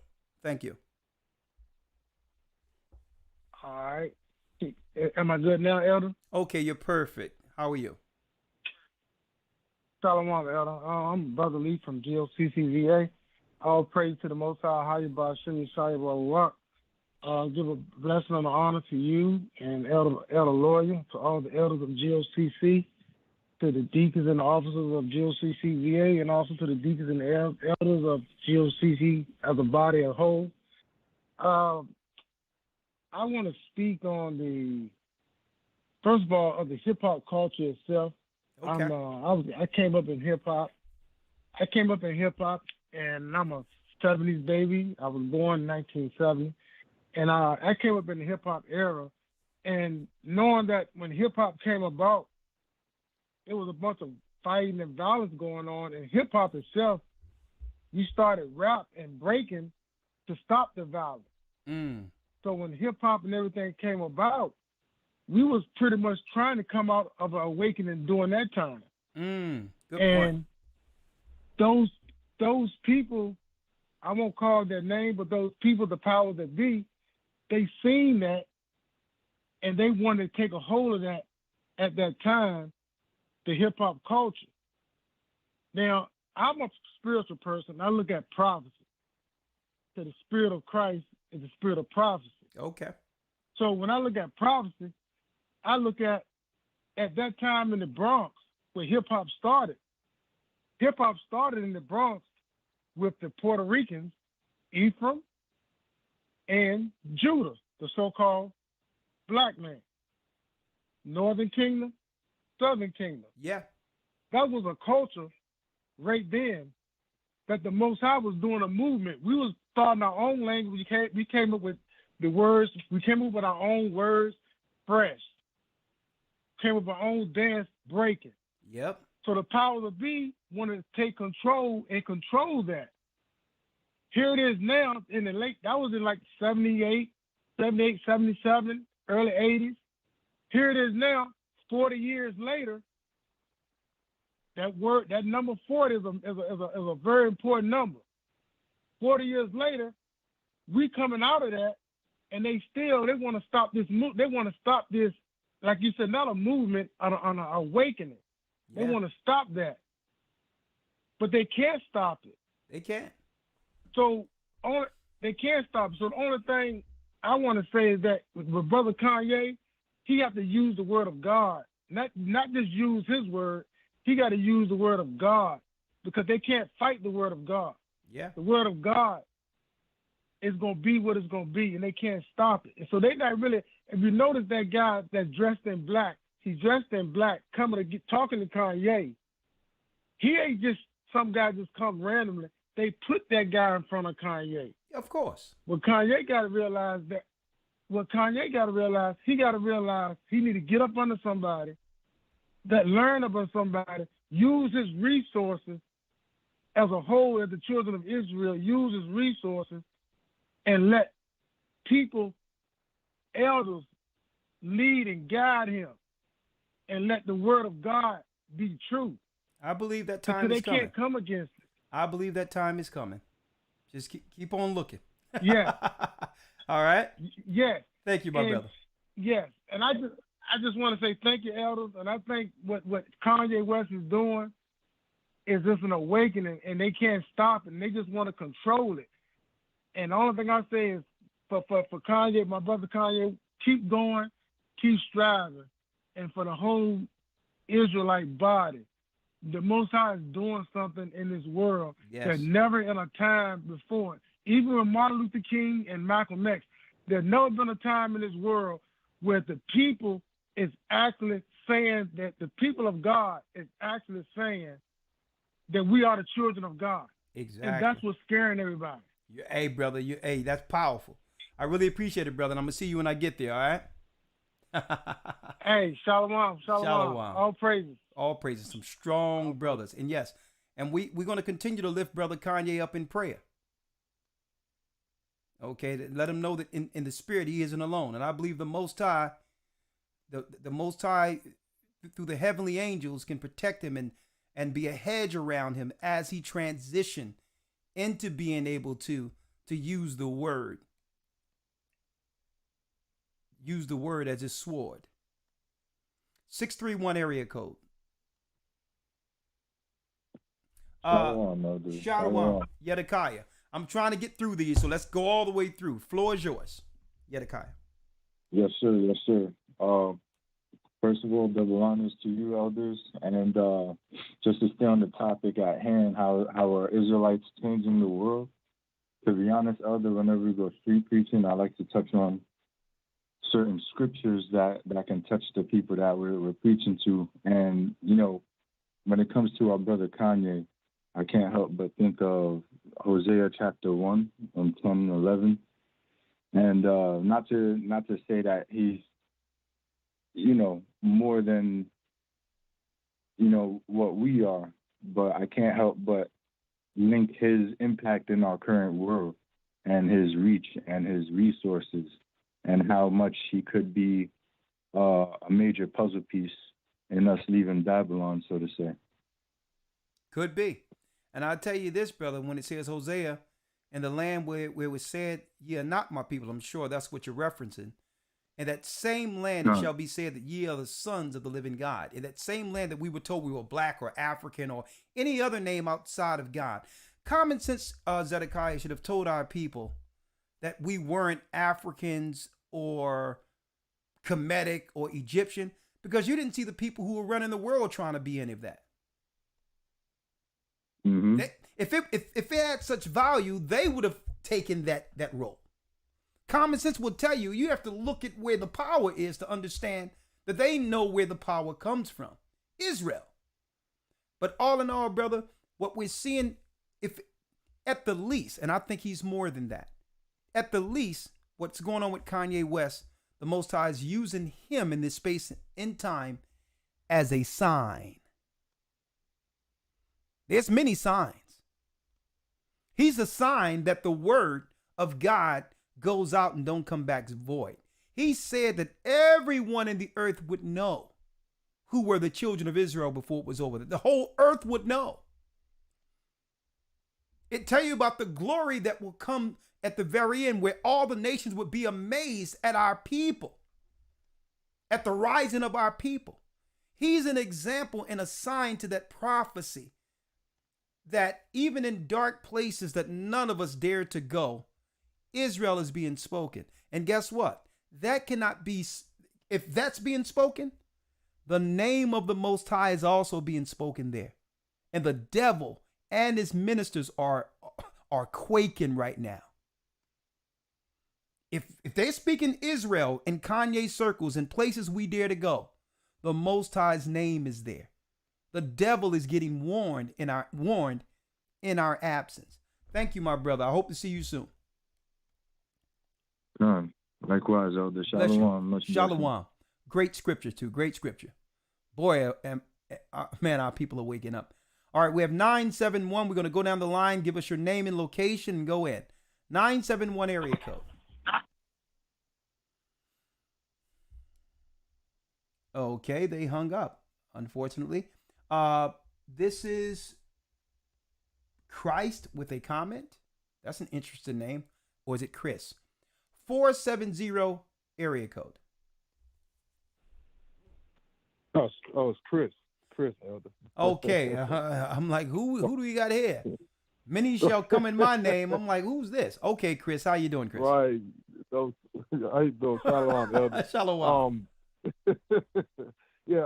It's like what you said. What you've been saying. Well, I wanted to say, Bill Cosby. He was like, a father that everybody wanted in their home. So they had to do what they did to him. And also, it's right now. It's the awakening. And seeds are being planted everywhere, Elder. Seed has been everybody that's out here. We're trying to talk to family members. So now that Kanye is doing what he's doing, now our family members look like, hold up, it's gonna make them start, second guessing, them not opening that book and reading.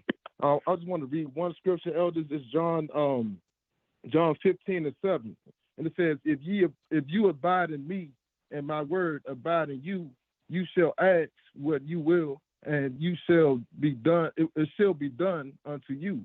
So if we abide in the word of Yeshua, and keep planting these seeds, then what we ask, like our family members to come into this light, this great awakening, that things will start opening. I think this is great for our people to see something like this occurring, because it's going to spread like wildfire, like the awakening first started. So, I just like to thank you for your work, your constant work, and thank all the elders and family. Just keep diving into these studies, and and just keep going and keep praying, and look out for each other.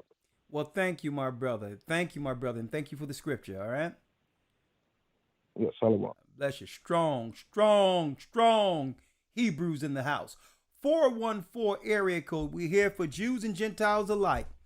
515-605-9327. You got 10 minutes before the lines cut out. 414 area code. You're live with Elder Ricard Shiar, myself, Elder Lawyer, and the Gathering of Christ Church. 414. Shalom, Elder. This is Sister Nicole. How are you doing, Nicole? Yeah, I'm doing good, and you? I'm blessed by the best. Yeah, I just wanted to make a statement that I saw in an article that in 2020, Kanye had actually visited Haiti and visited the president, Moise, and he purchased a small island out there with an Iranian partner. Okay. With the goal of rebuilding it or building it up, a community or something. Interesting. And yeah, that is interesting. And then I saw another article recently that it was discovered that Haiti had one of the world's largest oil reserves. Oh, yeah, I knew about that. They just discovered. No, I knew about that. And so I don't think that that's a coincidence. I knew about that. Now the U.S. is going over. They've been sitting on, they found out that oil reserve you speak out, sister, and I'm glad you're bringing it up. They found out about that before the earthquake in Haiti. So there was speculation that there was some type of weather destabilization conspiracy thing out there. I'm just putting it out there, alleged, that will allow the Clintons and all that came in knowing that those resources were there. I'm going to tell you, Haiti is not just sitting on oil. They're sitting on a lot of rich resources. And it's a shame that those people, Levi, God's people, can't really take advantage of the beauty of that particular land the Most High blessed them with. But you're right. They're sitting on a lot of crude oil there. A lot of oil. You're right. But go on. I'm sorry. Yeah, and so now they're experiencing inflation, really bad there, and high prices at the gas pump, and they have all that oil and can't even use it for themselves, and they're looting for water and food. It's just terrible there. I know, but hey, that's an example of Kanye and others we were talking about. It's time to pull resources to help our people, and it's time. Mm-hmm. So I'm glad we putting it out there because I know what the Most High do. I mean, those are God's people over there suffering, and a lot of that is intentional, right? They turn our people into living in a third world status. There's no way the Dominican Republic and Haiti should be living like this. You understand? Right. So yeah, the Most High is heeding the call by awakening the people, and soon those with resources are going to pull together, to actually, get things tangible for the very end. Keep in mind, matter of fact, you have anything else to say before I go to the next call? It's up to you. No, that was all I wanted to add. Oh, well, thank you, sister. Let me go to the next call then. All right. You're welcome. Shalom. Shalom. I don't know what the tangibles are going to be. I don't know if the world powers will ever do right and give our people reparations. But what I do know is that at the very end, coming out of Egypt, we left Egypt with much substance. So I'm telling brothers and sisters, whatever we have now, we have to turn it into something tangible, because it's coming around real time where the Most High will allow us to have enough to survive. The Most High said in the Old Testament that we're going to have cattle, land, gold, all of that in the wilderness. So I don't know by what source the Most High is going to do it, but it will get done.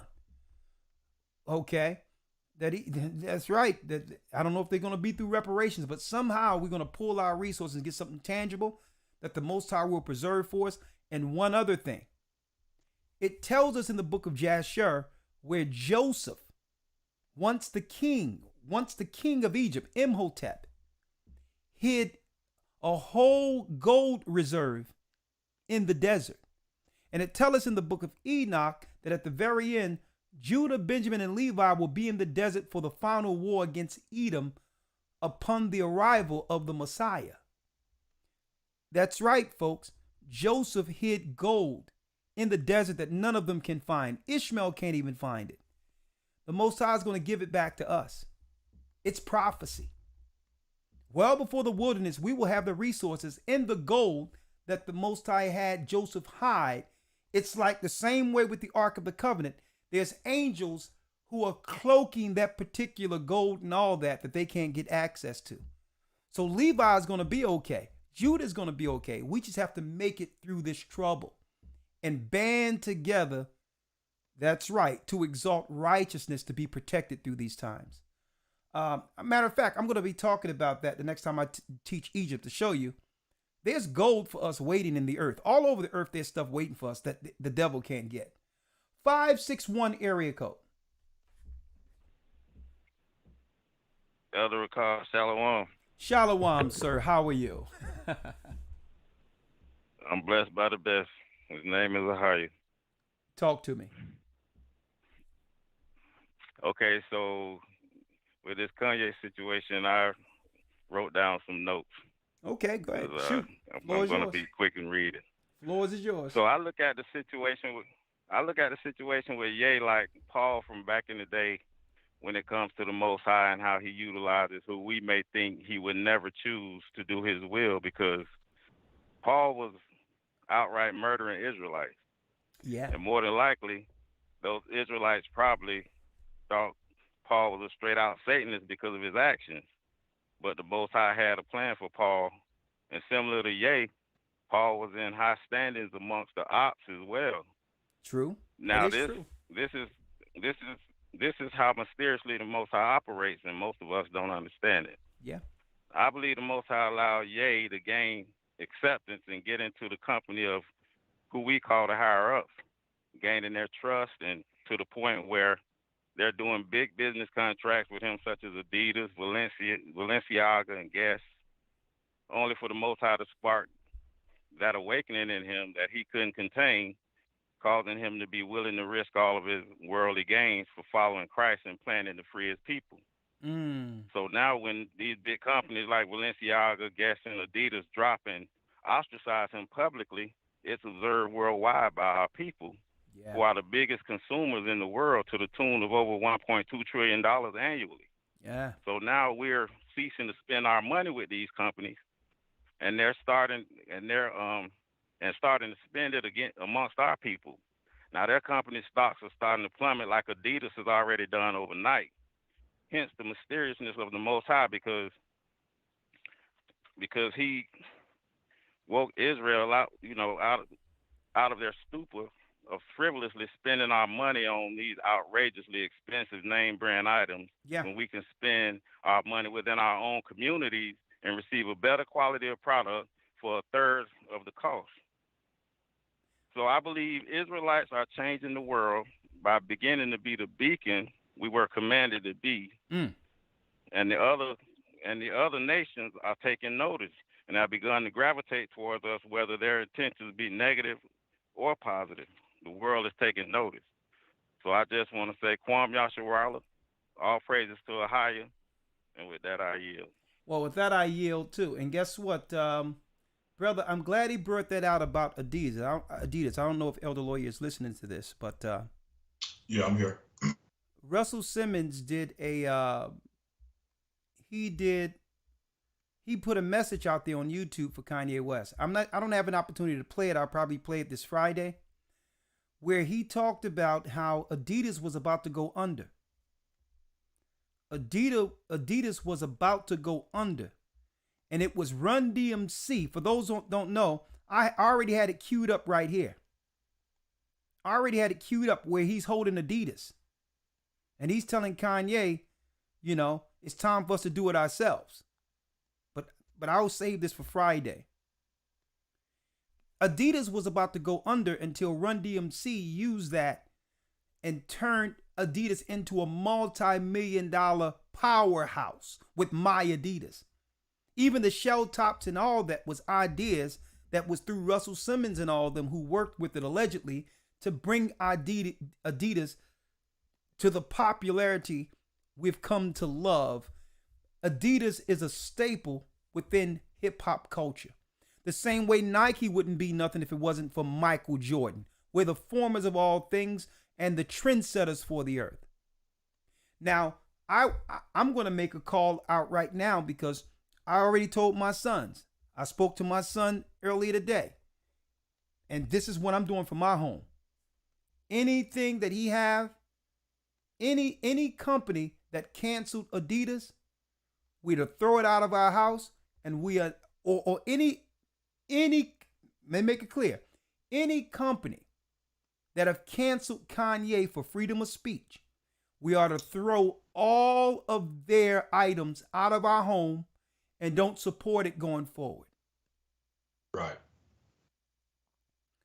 One of my sons, he does a trade thing where he make money trading sneakers and all that. And I made it clear, son, we're going to make a stand. All right? Straight up. If that brother's canceled, you are not, we ought to stand and show that they cannot do this to our people when our people stand up, even if you disagree with what they're saying. Even if you disagree. So if they can do this, what can they do to any of us? That means none of us have the freedom to say something. Listen, if I'm wrong, disagree with me. I thought we was in America, freedom of religion, freedom to disagree. So the whole thing is, I made, if I see Adidas around here, guess what? I'm punting them. They are out of here. And a matter of fact, listen, I'm not dealing with if they can't, you can't cancel our people. Why? Because it was our culture that made you. That's right. It was our culture that made you. Here's the guy right here. Listen. My Adidas.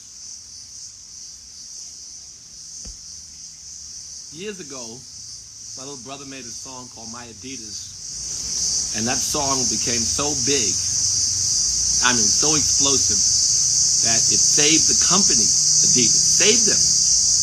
They were going to go bankrupt. They was going to go bankrupt, and this brother out of the hood with Run DMC came up with My Adidas to save the company. If anything, folks, it's time for us to cancel them. Don't support any business that deny Kanye West the freedom to say things that the world disagree with. You cancel them. Throw their stuff out and don't support their businesses going forward. He had a message right here. Here's the message. Check it out at the very end.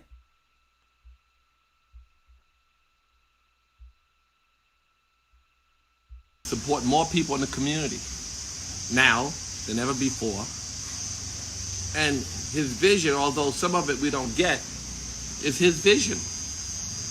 It's easy to apologize and right the wrong because he never, whatever he said, he took back. He said, I'm jealous. Let me get straight to it. And their power. He has all the power in the world. He said he's jealous of their power. So many people. And he can help to lift his community.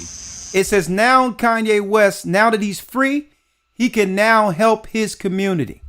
You hear that, Kanye? I know Kanye seen it. He's holding up My Adidas. He was doing that facetiously. How dare you cancel somebody when it was black people out of the slums of New York that saved your company? It's time for our people to make a stand and say, you know what? If you cancel our people, we'll cancel your products. I told my son, throw anything with Adidas, throw it out. Or any other company.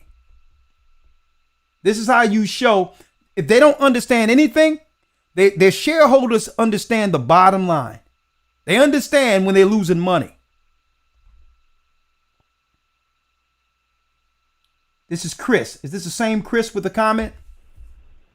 Oh, yeah, that was Chris. I already had you there. Yeah, I'm sorry, Chris. I'm sorry, Chris. Jerry has a comment. Sorry about that. Jerry. Shalom, Elder. Shalom, sir. How are you? I'm doing pretty good. Okay, floor is yours.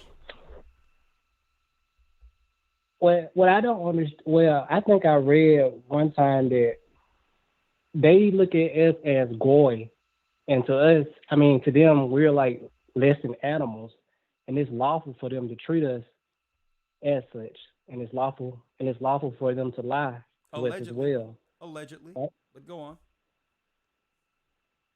So I think it'll be pretty difficult to have like an honest conversation with them. Well, they won't allow an honest conversation. They won't allow it. Right? I believe that Kanye could have articulated himself differently. But you know what? He's expressing the pain. He's highlighting the pain he's experienced in his personal life by the people in number that he sees are operating against him. Regardless of whether or not we agree with how he's delivering this, he understands what people are doing what to him, right? And that should at least be examined. He shouldn't be just to be dismissed. It should be looked at. Oh, no, sir. To the degree where, just say if someone is talking about us as a monolith, blaming all black people or whatever the case is, I would examine that and say, well, okay, let me look at this so that we can correct amongst our people what's harming you. The same way, right? I wouldn't dismiss it. Yes, sir. To allow my people to continue to hurt your people. I would at least have enough respect to hear what you have to say, even if I totally don't agree with it or I feel offended by it. See, and that's a shame. The only people, the only pain that anyone else, the only people who can express their pain openly is other people. We can't talk about who's doing anything to us, right? But they can talk about what happened in Germany. They can, like, even gays can talk about the bullying that happened to them and point out who did it to them. But we're the only people who are victims, been victims by these same people that's out here who can't say in particular a certain group that have always done something against us. What You type know, of we're what, told to forget. and so what we exactly so what we need is some political equality here. We should be able to point it out, and guess what? If it doesn't feel good, so what? If you feel it's you offended, so what? Look at what our people went through. So it's time. Look, the days of silencing people for speaking against the evil that is done with us, done against us. Those days of us not saying anything are long gone. But go on, you have the last word. Oh, that's all, Elder. That's all. Okay, thank you, my brother. Let's go down. We well beyond the time, but I knew this would be a long. Muted. I knew that Unmuted. I knew this would be a long broadcast, but you know, there's so many things going on in the background. I'm preparing to fly over the pond and all that, but you know, I'm getting so much conversation being had with all of this. We had to talk about this tonight. All right. 1 second. I don't know if Gaja wanted to come in. I didn't see Gaja, but I'll wait for that. 732 area code.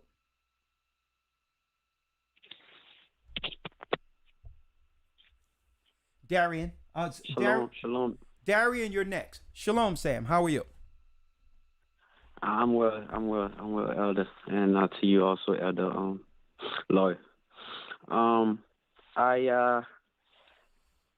wanted to comment on the executive that was talking about mainly with Dame Dash, and it seems like these people, no matter how big we get as a people, they still see us as little, and I could kind of like see that. I don't know if you remember the time with the Clippers owner. The Clippers the owner? thing with Magic Johnson. Yeah? Yeah. Remember the one, I forgot his name. How he spoke about Magic. And Magic is not somebody who is poor or is not even in the league, but how he belittled him to whoever that lady was, and I'm talking about him and how would you bring somebody like that to my game or whatever the case might have you be. So it's not something new for them to talk to us like that. And like you said, Charlamagne should have did enough to stop him right there. Don't disrespect this type of person in that type of manner. And concerning Kanye West, I don't know if I'm right on this, but I remember the time when he made the comment, slavery was a choice. I believe in some way that was almost like he was prophesying, because if you think about it, us coming out of Egypt, if we don't choose God and we choose other God, we'll go right back into slavery. So I believe God is using them in a mighty, mighty, mighty way. And concerning if we are changing the world, I believe we always have changed the world. It's just for good and bad. It's just the fact that we just didn't profit the most out of it in that sense. And now they are getting to the recognition that is always going to come to an end, because now we're realizing that we are God's people, and we know once we hedge under God that we will be on the top. And even worse, they might be thinking that they will have to come to us for handouts, just like we always did, because at the end of the day, they have nothing that much that's that much profitable. Even they people are looking to us to get our products. So once we get to that realization, I believe it's going to go all the way. So that's my take on this thing. And I also got a poem if there's enough time. You have a what? Yours, sir. I also have a poem if I have enough time. Well, I'm going to run a little late. Can you hold it for next week for me, brother, if you don't mind? No problem, sir. All right. Thank you. Now, speaking of, because Kanye West was talking about also the hypocrisy of the media. Right now, out of nowhere, there's other people coming up with allegations on this brother right here, Deshaun Watson, based on what's going on with some type of massages and all those things, right?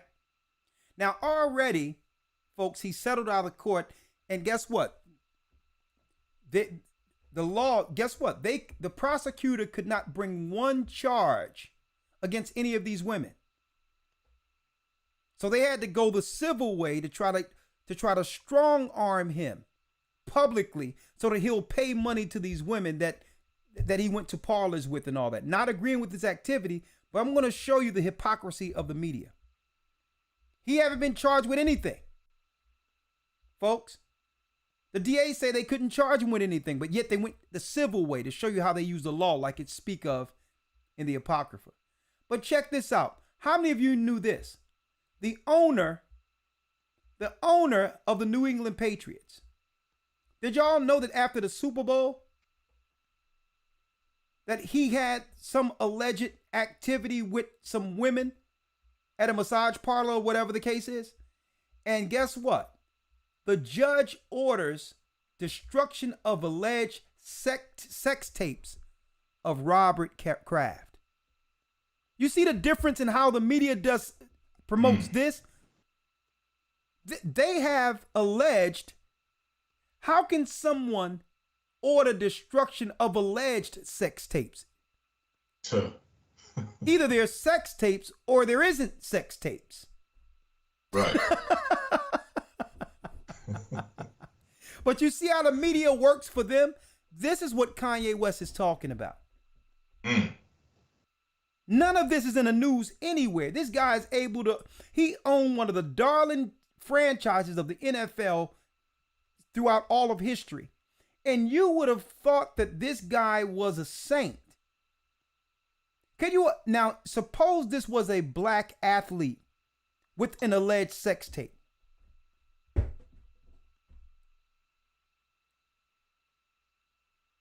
And see, this is the hypocrisy here. What judge orders destruction of evidence of proven wrongdoing? But yet they still going after this brother who's just trying to make enough money so that his family can have something down the line. And guess what? They couldn't actually file criminal charges to prosecute him in regular court. There's not enough evidence for that. But now they got the civil right to rake us through the media mud so that he can pay for the story to go away. This is what they do to us, folks.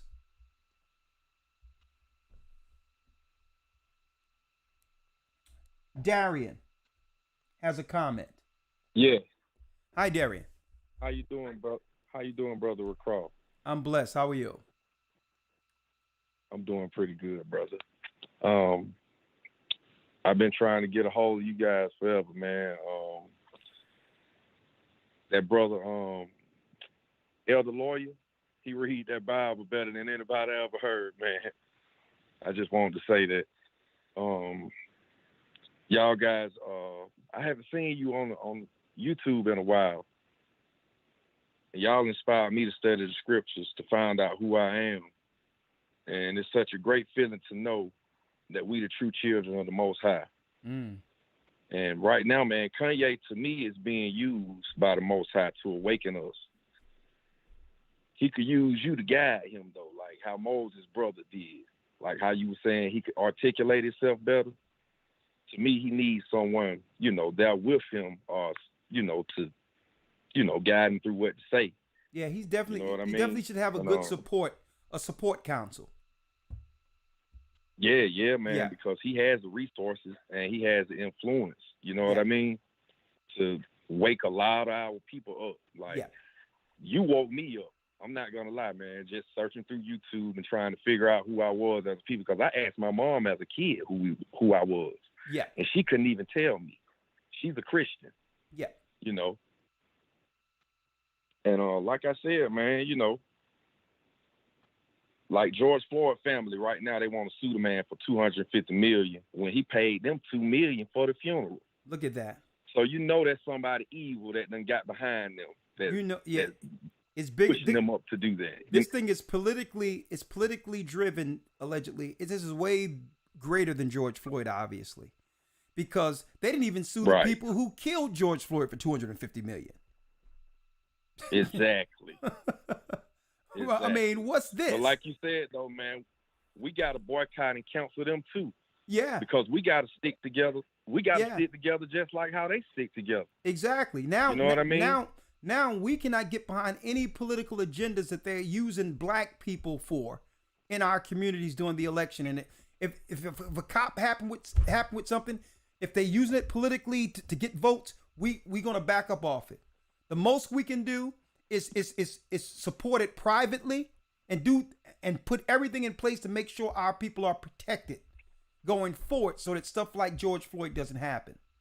Outside of that, Yeah. We can no longer get behind these political machines that's using a black man's death to get votes. I'm done with it already. Because obviously there's something going on where if it was one way or the other, only thing the brother's saying is the cops killed George Floyd. It doesn't matter. It doesn't matter how it happened. But I digress. Responsible for his death. I'm just saying, but this is them taking certain provocative points to call him crazy instead of dealing with the issues we should be talking about us being Israel, about the comparison of why there's inequality, because there was no equality in ancient Egypt because we are the people who were enslaved in Egypt. Why didn't they make that a talking point opposed to George Floyd? Because they can use that conversation to get some political sympathy against them. They cherry pick and what the he political said. sympathy that they always go back to. Yeah, they cherry picked what they would actually discuss. Listen, they cherry picked what they would discuss that came from them. Unless they're going to discuss everything, we don't want to hear nothing they have to say. Why cherry pick certain points to argue? Atrocities we went through. Yeah, exactly. But go on. I'm saying they never bring up the atrocities that we went through. They always bring up what they went through. Yeah. And now, way more of our people now go ahead suffer and died during the Atlantic slave trade than any of their people ever did. See, but listen, those are some good points. I'm not one to argue who died more so than people need to go to those who've done it to them and discuss their atrocities with them. Okay? Yes, but it's like everybody's been paid reparations for what they went through as a people, except us. That's correct. We're the only people on the face of the earth that hasn't been, reprimanded for what we went through. That's correct. But guess what? The Most High is bringing amends. All right, brother, let me take you off and get to the next call. All right, okay, thank you, brother. You welcome. All praise to the Most High. Thank you. One point in particular is that if there's any atrocities that have been done by another people, we shouldn't hear about that. That should be aimed towards those who've done it to you. We need to face those who've attacked us, destroyed us, who have incentivized themselves on us, and continue to do so. If someone talk about something that happened over in Europe, whatever, all due respect, I can sympathize, but we need to make sure you put things in place so that they don't do anything like that to you again. We didn't do nothing to you. So that's dusting up smoke so that we don't address the real issues that's going on. Right? 727 area code. Shalom. All right, I'm going to the next call. 727, no one's there. Augustus has a comment. Hey, how you doing, Elder? I'm blessed by the best, and his name is Ahia. Talk to me. Oh, good. This thing is it's so deep. I'm gonna try to just cut through these notes. So there's too many. It's too deep. But I wanted to say, GOCC, it has changed the world already, for sure. There's just no way around that. And I want to be clear. I'm not about to attack Kanye West at all, and I'm not trying to sit in judgment. Well, listen, brother, listen. You're open to your opinion. I'm not here to defend Kanye West. Only thing I'm saying is there's much to criticize because what? Because there's many cameras on him. He's the topic of discussion in the earth right now, and he's going through a transition with everyone looking. I'm just glad, like I said earlier, that cameras wasn't on any of us during our transition, because I'm sure people would have been able to pick it apart. No, and that's the reason.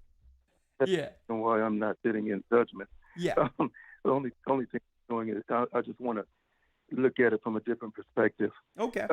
Because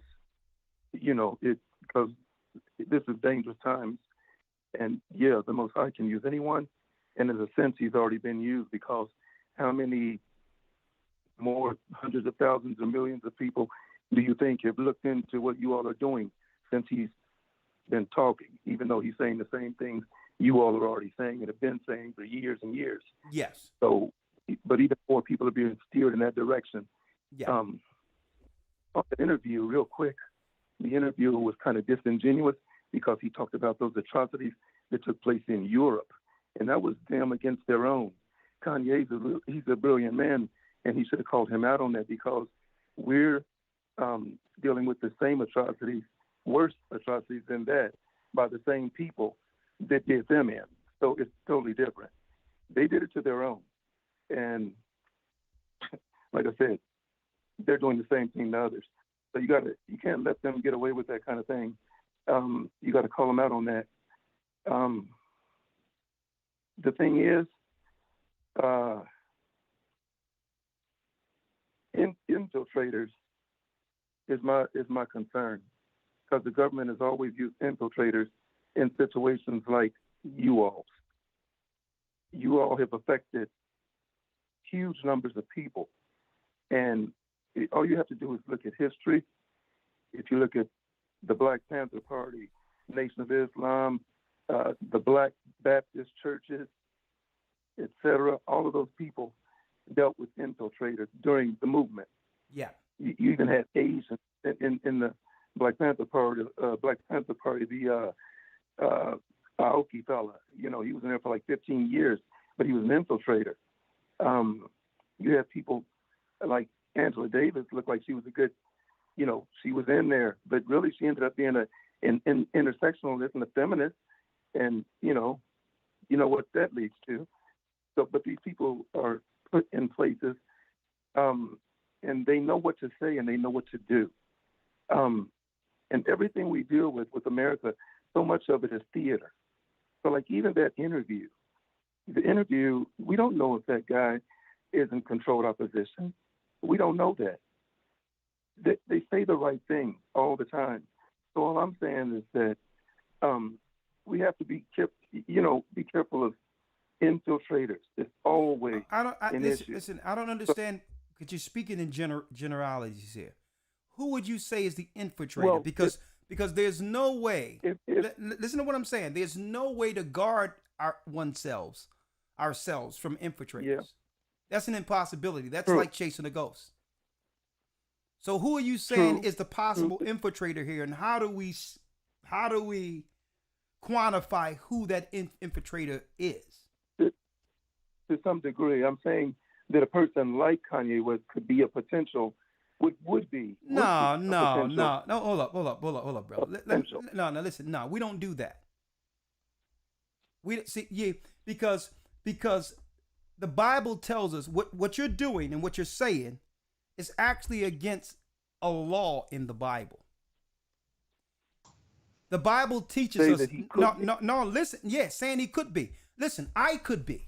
Okay. I'm saying, see, that's what I'm saying. So when you open it up like that, that leaves speculation for anyone.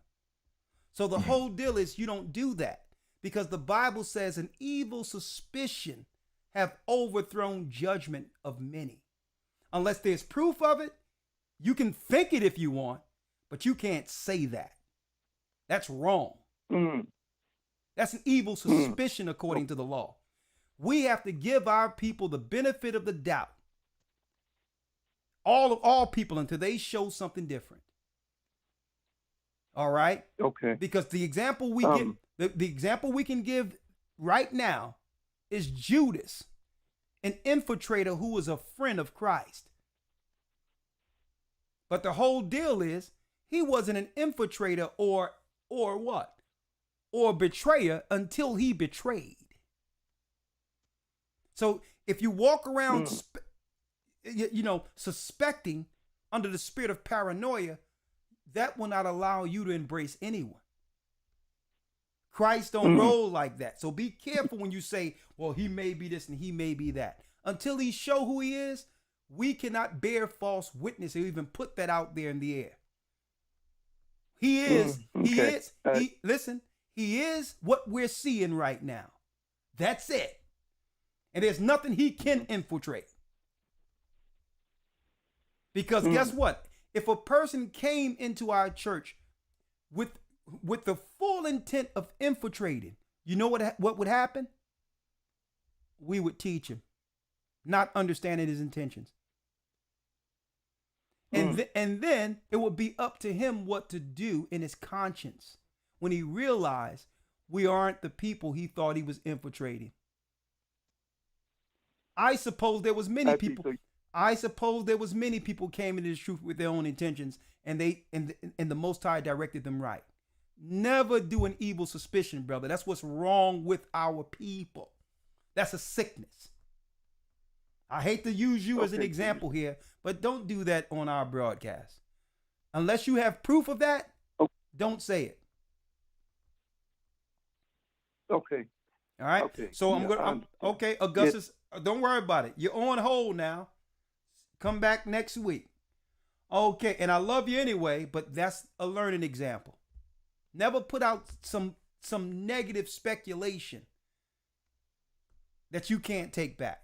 It's wrong. You have to give everyone the opportunity with a clean slate like the Most High does. And if they if they do what's wrong with that opportunity, now we can say, well, you had the opportunity and the end result showed you to be an infiltrator. But we have to give our people a chance. Right. If I could say this very quickly, just elaborating on what you're saying. Yes, you come on screen, Elder Lawyer. Yes, sir. The reality is that everybody could be. Everybody, when you use that type of language, could be, like you mentioned. Everyone possibly is. When you use that type of language, that can be applied to every last one of us. The reality is that he that endureth until the end, the same shall be saved. So none of us are in the clear as far as where we stand and where we are as it pertains to this truth, this ministry, and the Most High. We all still must endure until the end. And until we do so, every last one of us is a possibly, could be, a side switcher, infiltrator, Indian giver, whatever term you want to use. Exactly. That's a possibility for all of us. And Elder Lawyer, you notice when he said it, I included myself. Because why? Kanye is a brother just like us, regardless of his music, whatever opportunity he got in this world to become successful in this world. He's a brother just like me. And if we allow speculation there, what's to stop? How can I stop someone else from speculating when it comes to us? Right. And we have to stop this as a people. We're the only people who do things like that. Like automatically there's a non-trust factor amongst us. No, we have to shoot that down and give everyone the benefit of the doubt until they show otherwise. Right. Right? Thank you, Elder Lawyer. Yes, sir. Okay, Danye has a comment. We're going down. We only have a few more. I'm well over the time. Hopefully the line doesn't cut out. Kanye Israelite conversation. Is Israelites changing the world? You're live. Shalom, Elder. Shalom, Danye. We're doing rapid fire now. Yeah. 2 minutes. Talk to me. Yes, sir. Yes, sir. I'm from the Virginia body, and it seems like that it's been one pivot point after the other. When we just, the algorithms show that when we keep in the holy days or whatnot. I hear that Biden had made a emergency executive order. I think that's how he said about the cryptocurrency being a legit currency. And then you'll see, like after that, you'll see that Kanye made a proclamation and whatnot. Now I'm seeing things called this guy, this Ish guy named Rav Shlomo Yehuda. And everybody that's over there is proclaiming him to be the Messiah of the Jewish people. What they've been waiting for this whole time, they got their Messiah now. And everybody's following him around and like he's Christ. What's his name? I don't know if you know anything about it. His name is Rav Shlomo Yehuda. It's Shlomo. Yehuda is Yehudah. They acting like they got their Messiah now. So I see it's like one pivot thing after that's another. Listen, but that's alleged. What's his name again? Because I don't want to put out any false things out here. Because you believe it or not, since I was 30, I've been hearing about a Messiah popping up over there. So Yeah, I see different videos say 1 year ago, and I even see one now says 13 days ago. Okay, what's his name again? You can look into it yourself or not. Rav, R-A-V, Shlomo is S-H-L-O-M-O, and then Yehuda is Y-E-H-U-D-A-H. I see some for videos for 6 months, 13 days ago, 1 year ago. But this guy, I guess, is getting real prominence now. They're passing out flyers all over the place.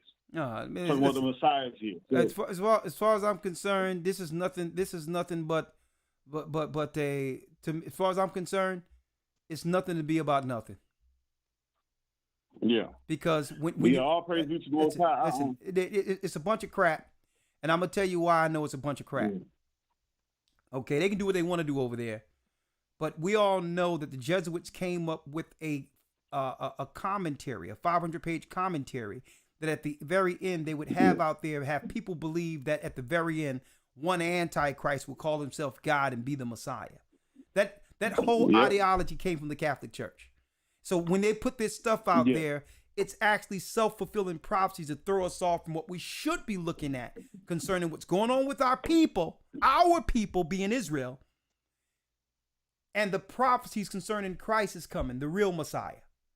So usually these are smoke and mirrors and things they put out there so that we're looking into self-fulfilling prophecy that has nothing to do. They really testing us to see if we're looking at Christ's prophecies concerning his coming.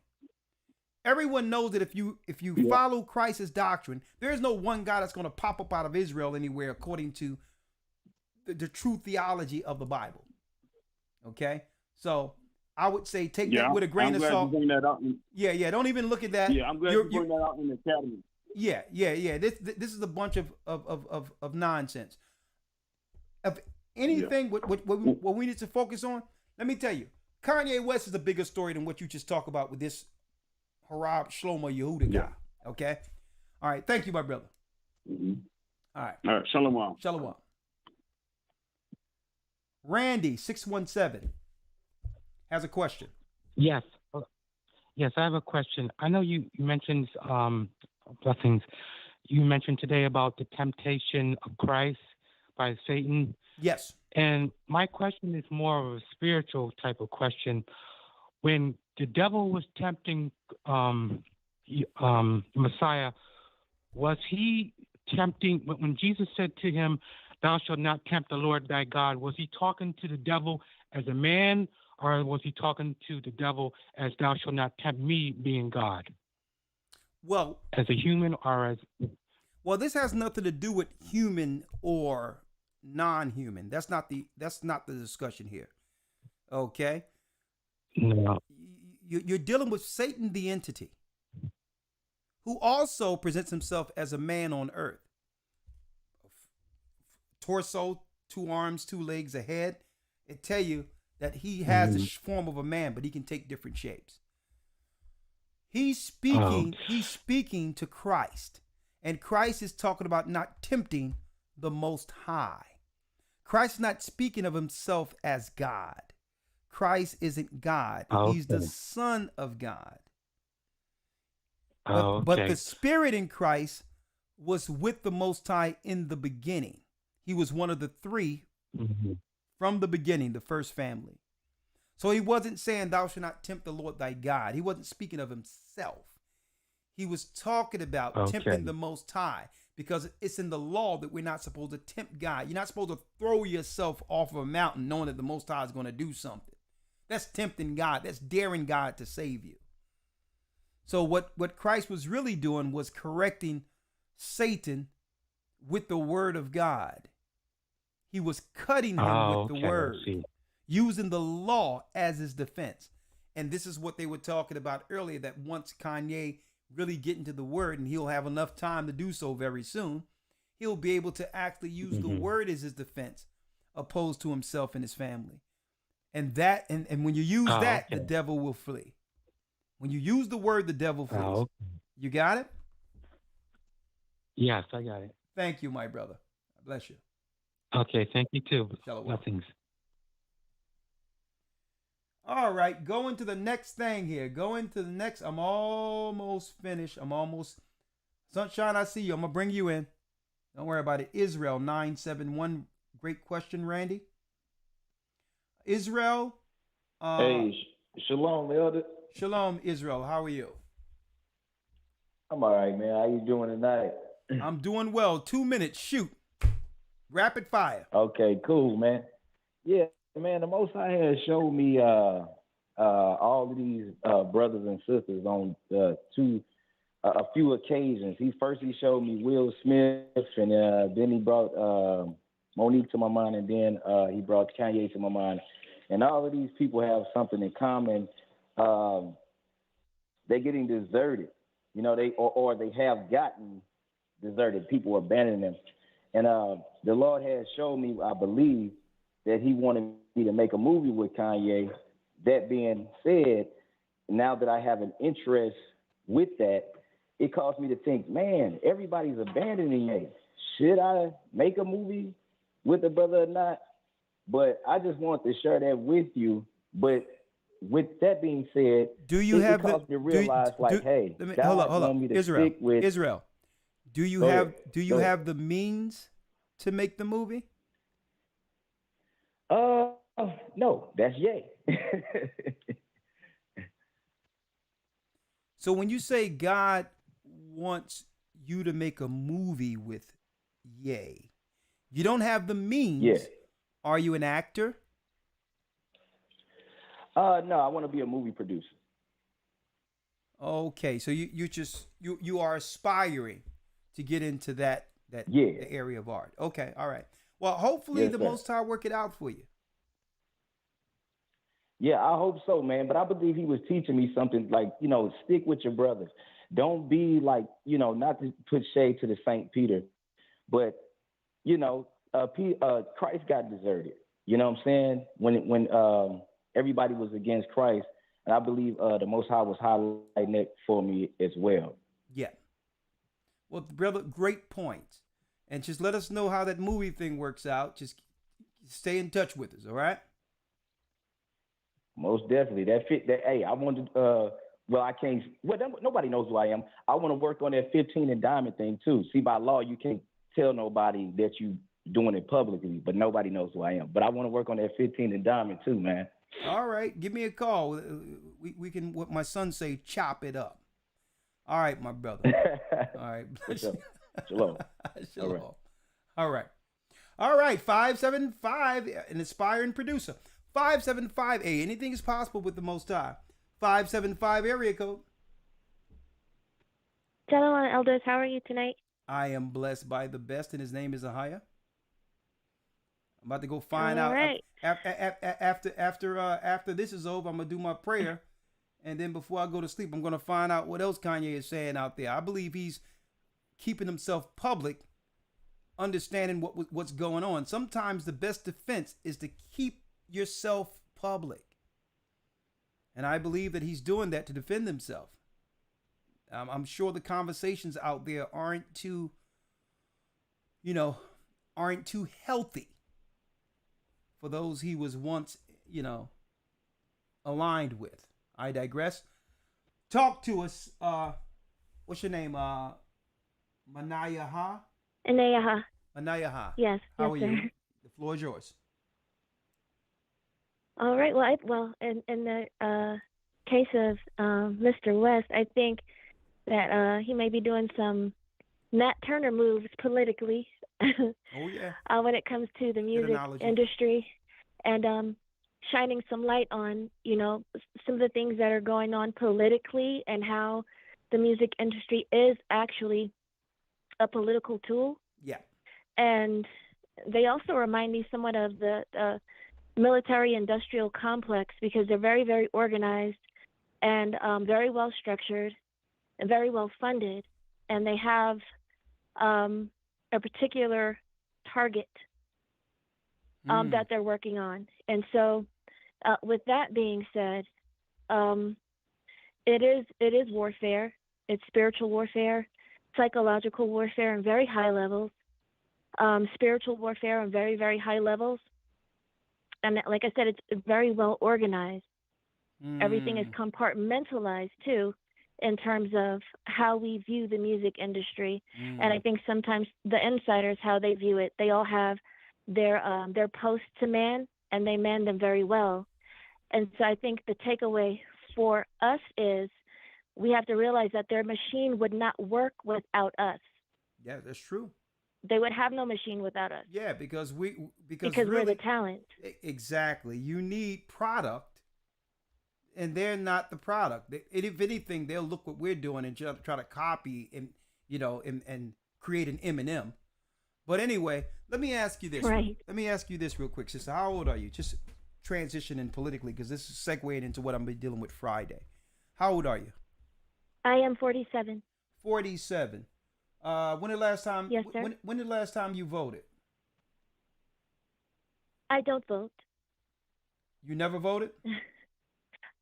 No. What about for Obama? No, I didn't. Okay. All right. What do you think about voting for coming up the midterm elections? Did you hear what Kanye West said about how Kim Kardashian was contacted by the Clintons? So I did hear something about that. I'm not at all surprised. Yeah.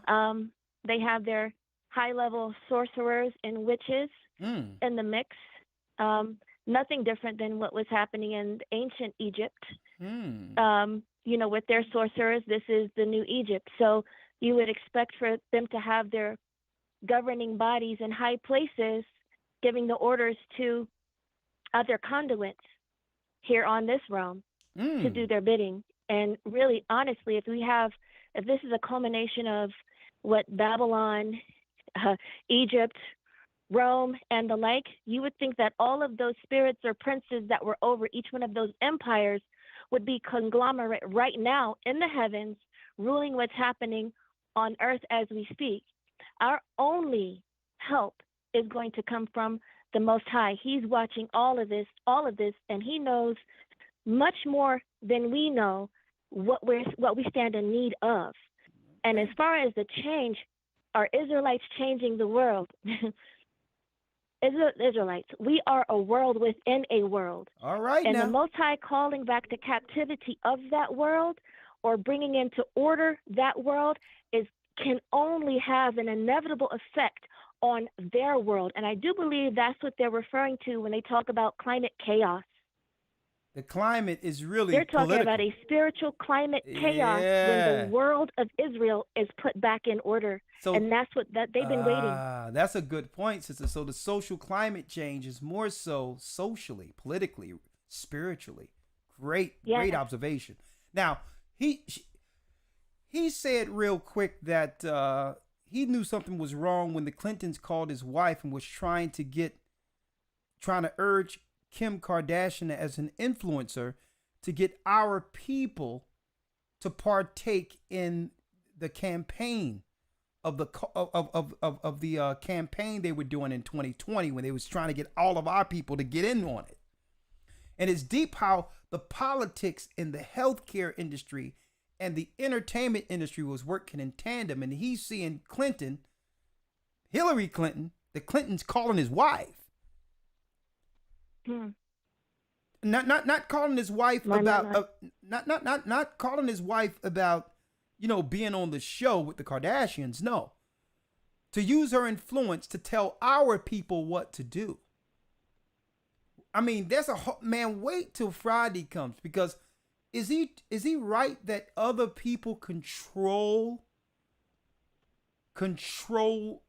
the vote and control the direction of black people outside of black people?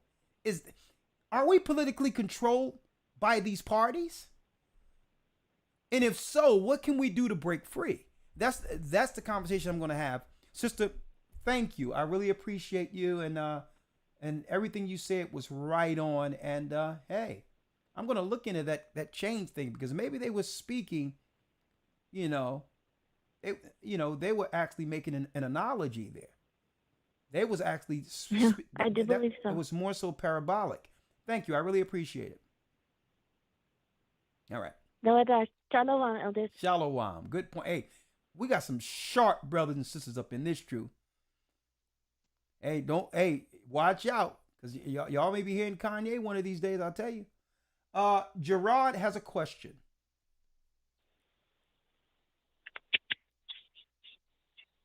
All praise to the Most High, Elder. I just want to comment on the Kanye West topic. Okay. A lot of us sat back and laughed at this brother. Said he was crazy. Said he lost his mind. Until now, you see what his real motivation was behind all of that. And now a lot of our people are sitting back, really opening their eyes and their ears to what he's saying. Good the point. industry in itself is full of lies, thieves, devils, and wolves. And he is exposing them through his influence to let us know, like, this is what's happening. This is what's happening to all our young brothers and sisters listening to everything that they're portraying and putting out there in the street beyond what reality is, or their reality is. And so we have a lot of the youth these days. I'm a former gang member, former urban terrorist, I would call it, until I opened my eyes and stepped back and left that life many moons ago. So I see the point that he's trying to make in trying to give us all that information. That's what I have to say about that, but I do have a question. Yes. My soon-to-be wife and I are cohabitating, and I wanted to know if that's against any of the laws for us to be cohabitating, even though we are both under vows of celibacy. Well, no, that's between you and her, and you bringing the families together between your family and her family. As long as that's the agreement for the union, that's fine. Okay, that's fine. That's the agreement been for the last 2.5, 3 years. Okay, well, as long as both of your father and mother and your family agree with the union, and you are together under that union, what the Most High put together, that no man put asunder. Okay? Absolutely. All right. I just needed some clarification and verification. Yeah. All praise to the Most High, Elder. Thank you very much. Okay. Now, are you a part of a church? We are now. We are in the Pacific Northwest. We are trying to find the part of the body up here. It's been a struggle for us. Okay. I've reached out several times to try to see where the rest of our people are, and it's been a struggle for the both of us to try to find some of the brothers and sisters up here. Okay, hold on. Let me write down your. Hold on, Gerard. I'll write down your number. I'll give you a call and see what we can do in connecting you with the body. All right. Please, I would very much appreciate it. Are you in the academy? I am not. I am currently watching your YouTube videos. Okay. I would like to enroll into the academy also. Okay, I would suggest you're missing it. Go to historytimes.org and get it. Because if you think this is something, I heard. We're quite guarded under the new guidelines here, so there's not much we can really bring forth on the level we did before YouTube was purchased by the entities, right? So I'll let it be there. All right. So I understand that. I suggest strictly for your Bible progression that you be a part of that academy. It's very inexpensive. It's nothing in comparison to what you would pay. I know her and I have discussed it. Yeah. And that is something that we are both going to partake in starting very soon. I really appreciate it. We're trying to break records on this because we got to get what we can to get resources. So you're helping us. You're helping us help you. All right. So go to historytimes.org. I appreciate it. Please. I'm going to call you. Please contact with me. Okay, we're going to call you, no doubt about it. All right? All right, Shalom. Absolutely. Shalom, Robert, and then we're going to let Sunshine Sandman this whole thing out of here. How you doing, Robert? Shalom, elders, and the entire body of GOCC. How are you? Yeah, we definitely is a force to be reckoned with. I believe the Most High is using whoever He needs to use to wake us up in every aspect. The ironic thing is, me and my family spoke on this today, and it came out. And I think the Most High will utilize anybody He needs to utilize in order to wake up Israel. You know what I'm saying? And let us know who we are. Nothing against Edomites my entire life. You know, I've been a great athlete as well as an outspoken individual. Okay. I'm in the corporate world. I'm an engineer or whatnot. I've brought it to my boss's attention and stuff. There's not a week that doesn't go by that he doesn't remind me that I'm an Israelite. And anytime I'm around Edomites, he always makes it be known in the corporate arena. Me personally, I don't feel us as a people because the Most High has set us aside from all nations and all people. He made us a force to be reckoned with, and he set us aside from all people. We're not like any other people among the face of the earth or whatnot. And I think that's the thing. I've never looked up to Edomites, and I never will look up to Edomites in that sense. I don't have anything against Edomites or anything, though, but I don't think we possess that aura. And I believe that's the one thing that they've always known about us. They've known who we were, and they know who we are. I am in the academy. I do look into the word and everything, and it's always been there. In their books as well as in our books, it lets us know who we are and how we're separated from them in all aspects. So dealing with Kanye, having the platform that he has a platform that a lot of us do not have. And whoever the Most High has to use, from him to Bill Cosby, to Ice Cube, to whoever it is, in order for the world to know who Israel is, you know what I'm saying? He's going to do that. Yeah. The thing about this world is people don't believe it's coming to an end, and it's going to be a new world. We're in Babylon. Even before I came into the truth, I knew we was in Babylon. You know, when you tell people this world is going to come to an end and its time is up, they don't believe it from any aspect. And I can't think of it, but like you say in the word, how he made us jealous. You know what I'm saying? The things that we always look to have in this world, in the sense of what they've had, we always had it from within. Our richness comes from the Most High. You know what I'm saying? There's nothing like us. We can have joy when we have nothing. You know what I'm saying? We don't need the material things in this world to make us happy in every aspect. But in the sense of where the world is going and how it will end up, people don't get in it. They don't understand it, though. But I'm patient.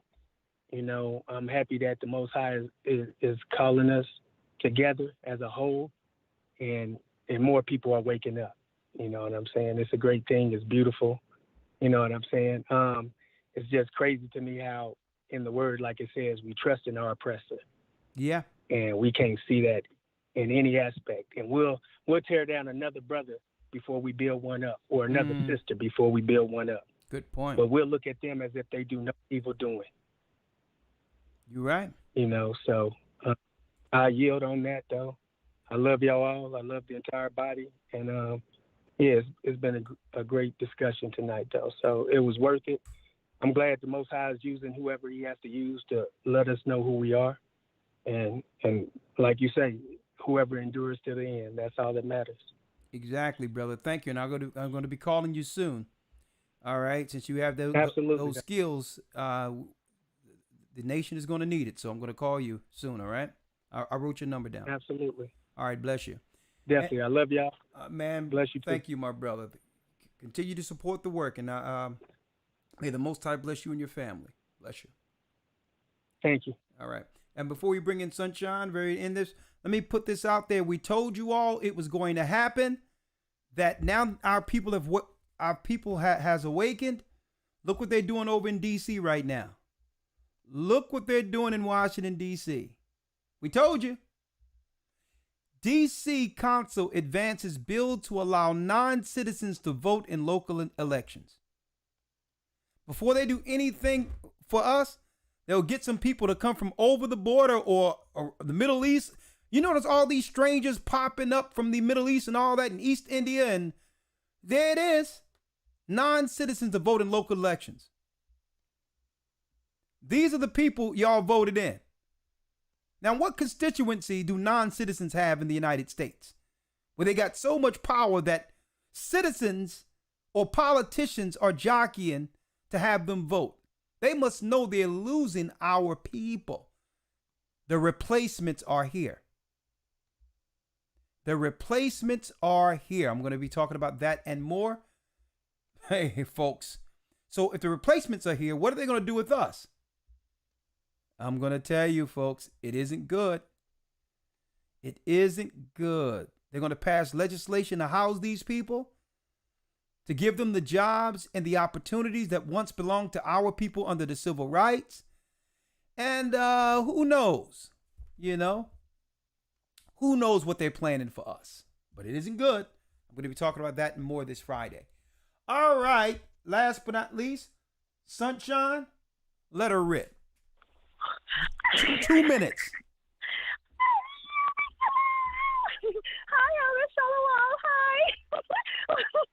Shalom, Elder. Hi. Let her rip. Okay. Okay, Elder. So it's so true that the world tells us, the word tells us how many shall be offended in that day, and where there's truth and rebuke and reproof and examples of righteousness, waking and walking in this earth, those who do not want light to shine on their darkness and reveal the wickedness that they have always worked for years to conceal, but become gravely offended, and immediately following that offense is the defensive posture as shown in the example video of such an alleged liar named Cohen. Immediately the real deal thugs and perpetrators being called out for inconsistencies between what they speak in solemnness and pretentious care for our plight and situation that they have helped to nurture into greater degradation through the harlotry and gangster raps you mentioned earlier. They witch switch, like another caller was mentioning, with such sharpness and ferocity from somber, empathetic, and thoughtful for us who are the true children of Israel to defensive and self-protecting and even injuring to our worth, to our importance, and to our whole world contributions. And they do so with the complainers shrill in the false voice as victims, saying things like, who is Dame Dash?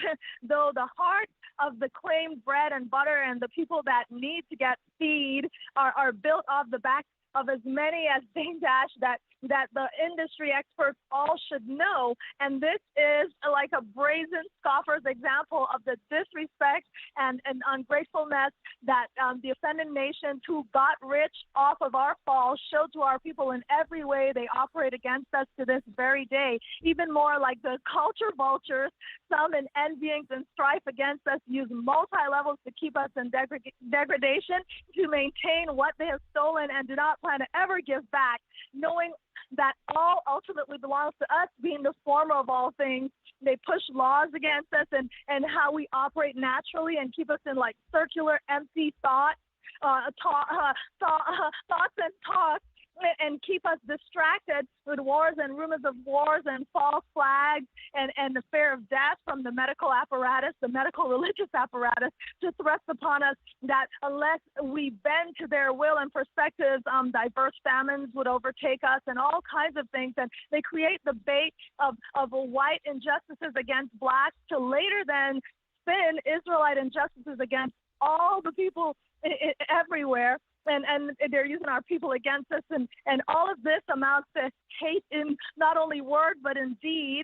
And at the same time, they full well know we are worth more than sparrows and are the rightful owners of every place our feet set upon as the sands of the sea. And we are the rightful heirs of the promise, and we are grievous to look upon by the conspirators, because when they look upon us, no matter how badly they treat us or seek to treat us, they cannot truly handle or put a grip on us because of our God-given creativity and endless gifts that cannot be hid under a table or bushel. And though the witness, through that, the awakening with every single one of us, every living Israelite, one at a time, we're changing everything in the world that's upside down to right side up. And they can see our God, Ahaya, our time, our kingdom, our royalty, our loyalty. And at the same time, they see their own nakedness as phonies and usurpers of thrones. And they also see that click, tick, tock, clock ticking down to the judgment that's inevitable that they won't escape. And Christ, who are in Christ, none will fall out of his hands. And so that's all I wanted to say. Bless you. Praise the Most High. Praise the Most High. Bless you, others. Bless you. That concludes our broadcast for this evening. And that's right. The Most High is calling back Israel. Hold up. Let me see how you. Oh, yay. Kwam Yasha Allah. The Most High is calling back Israel. Brothers and sisters, that concludes our conversation for this evening. And we need to pray for the brother and his family and pray for all Israel.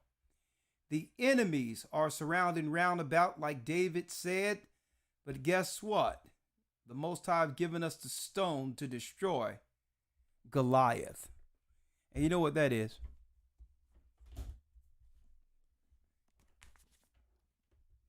The Holy Bible. This is our book. My peoples, my family. We are the children of Israel, and we're back. Shalom, have a good evening. It's good to be back. See you on Patreon this Friday. And keep in mind, the Most High is calling back Israel. Thank you, Elder Lawyer, for all your assistance and everything you do. And thank you, people. Support the work, and let's finish what the Most High has in all of us as the children of light. Shalom. May the Most High be with you. Stay prayed up. Sin not. We will soon see Zion. Peace.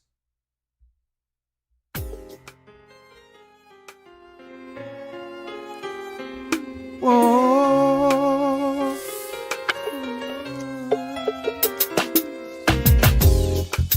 The East is where we're from.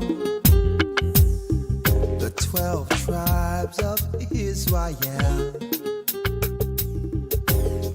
In 721 BC, the Assyrian king, he took us down, we fell. With a great escape, we went through the Euphrates. The Lord held the water still. To a land where no mankind dwelt, we went. The 12 tribes of Israel. That's who we be, Manasseh, the Cubans, Ephraim from Puerto Rico, and Valley from the Isles of Hawaii. The Lord is calling back Israel. Zebulon from Panama, Gad, the North American Indians, Simeon, the Dominicans. The highest gathering Israel. The Arabs and Africans told us. At gunpoint. Together our wives and children then sold us. In the belly of these great ships we traveled in fear. By the rivers of Babylon we found our brothers here. A high gatherer. Asher in Colombia. Reuben from Australia. Issachar, the Mexicans. A highest gathering Israel. Judah, the Negroes. Benjamin, the West Indians. Levi, the Haitians. A highest gathering Israel.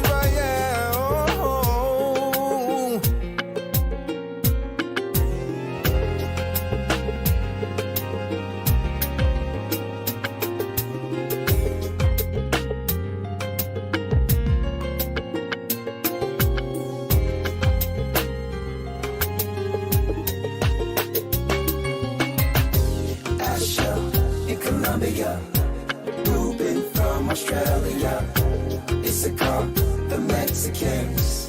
That's who we be. We be Judah, the Negroes, Benjamin, the West Indians, Levi, the Haitians, Manasseh, the Cubans, Ephraim from Puerto Rico, and Valley from the Isles of Hawaii. The Lord is calling back Israel. Zebulon from Panama, Gad, the North American Indians, Simeon, the Dominicans. Our highest gathering is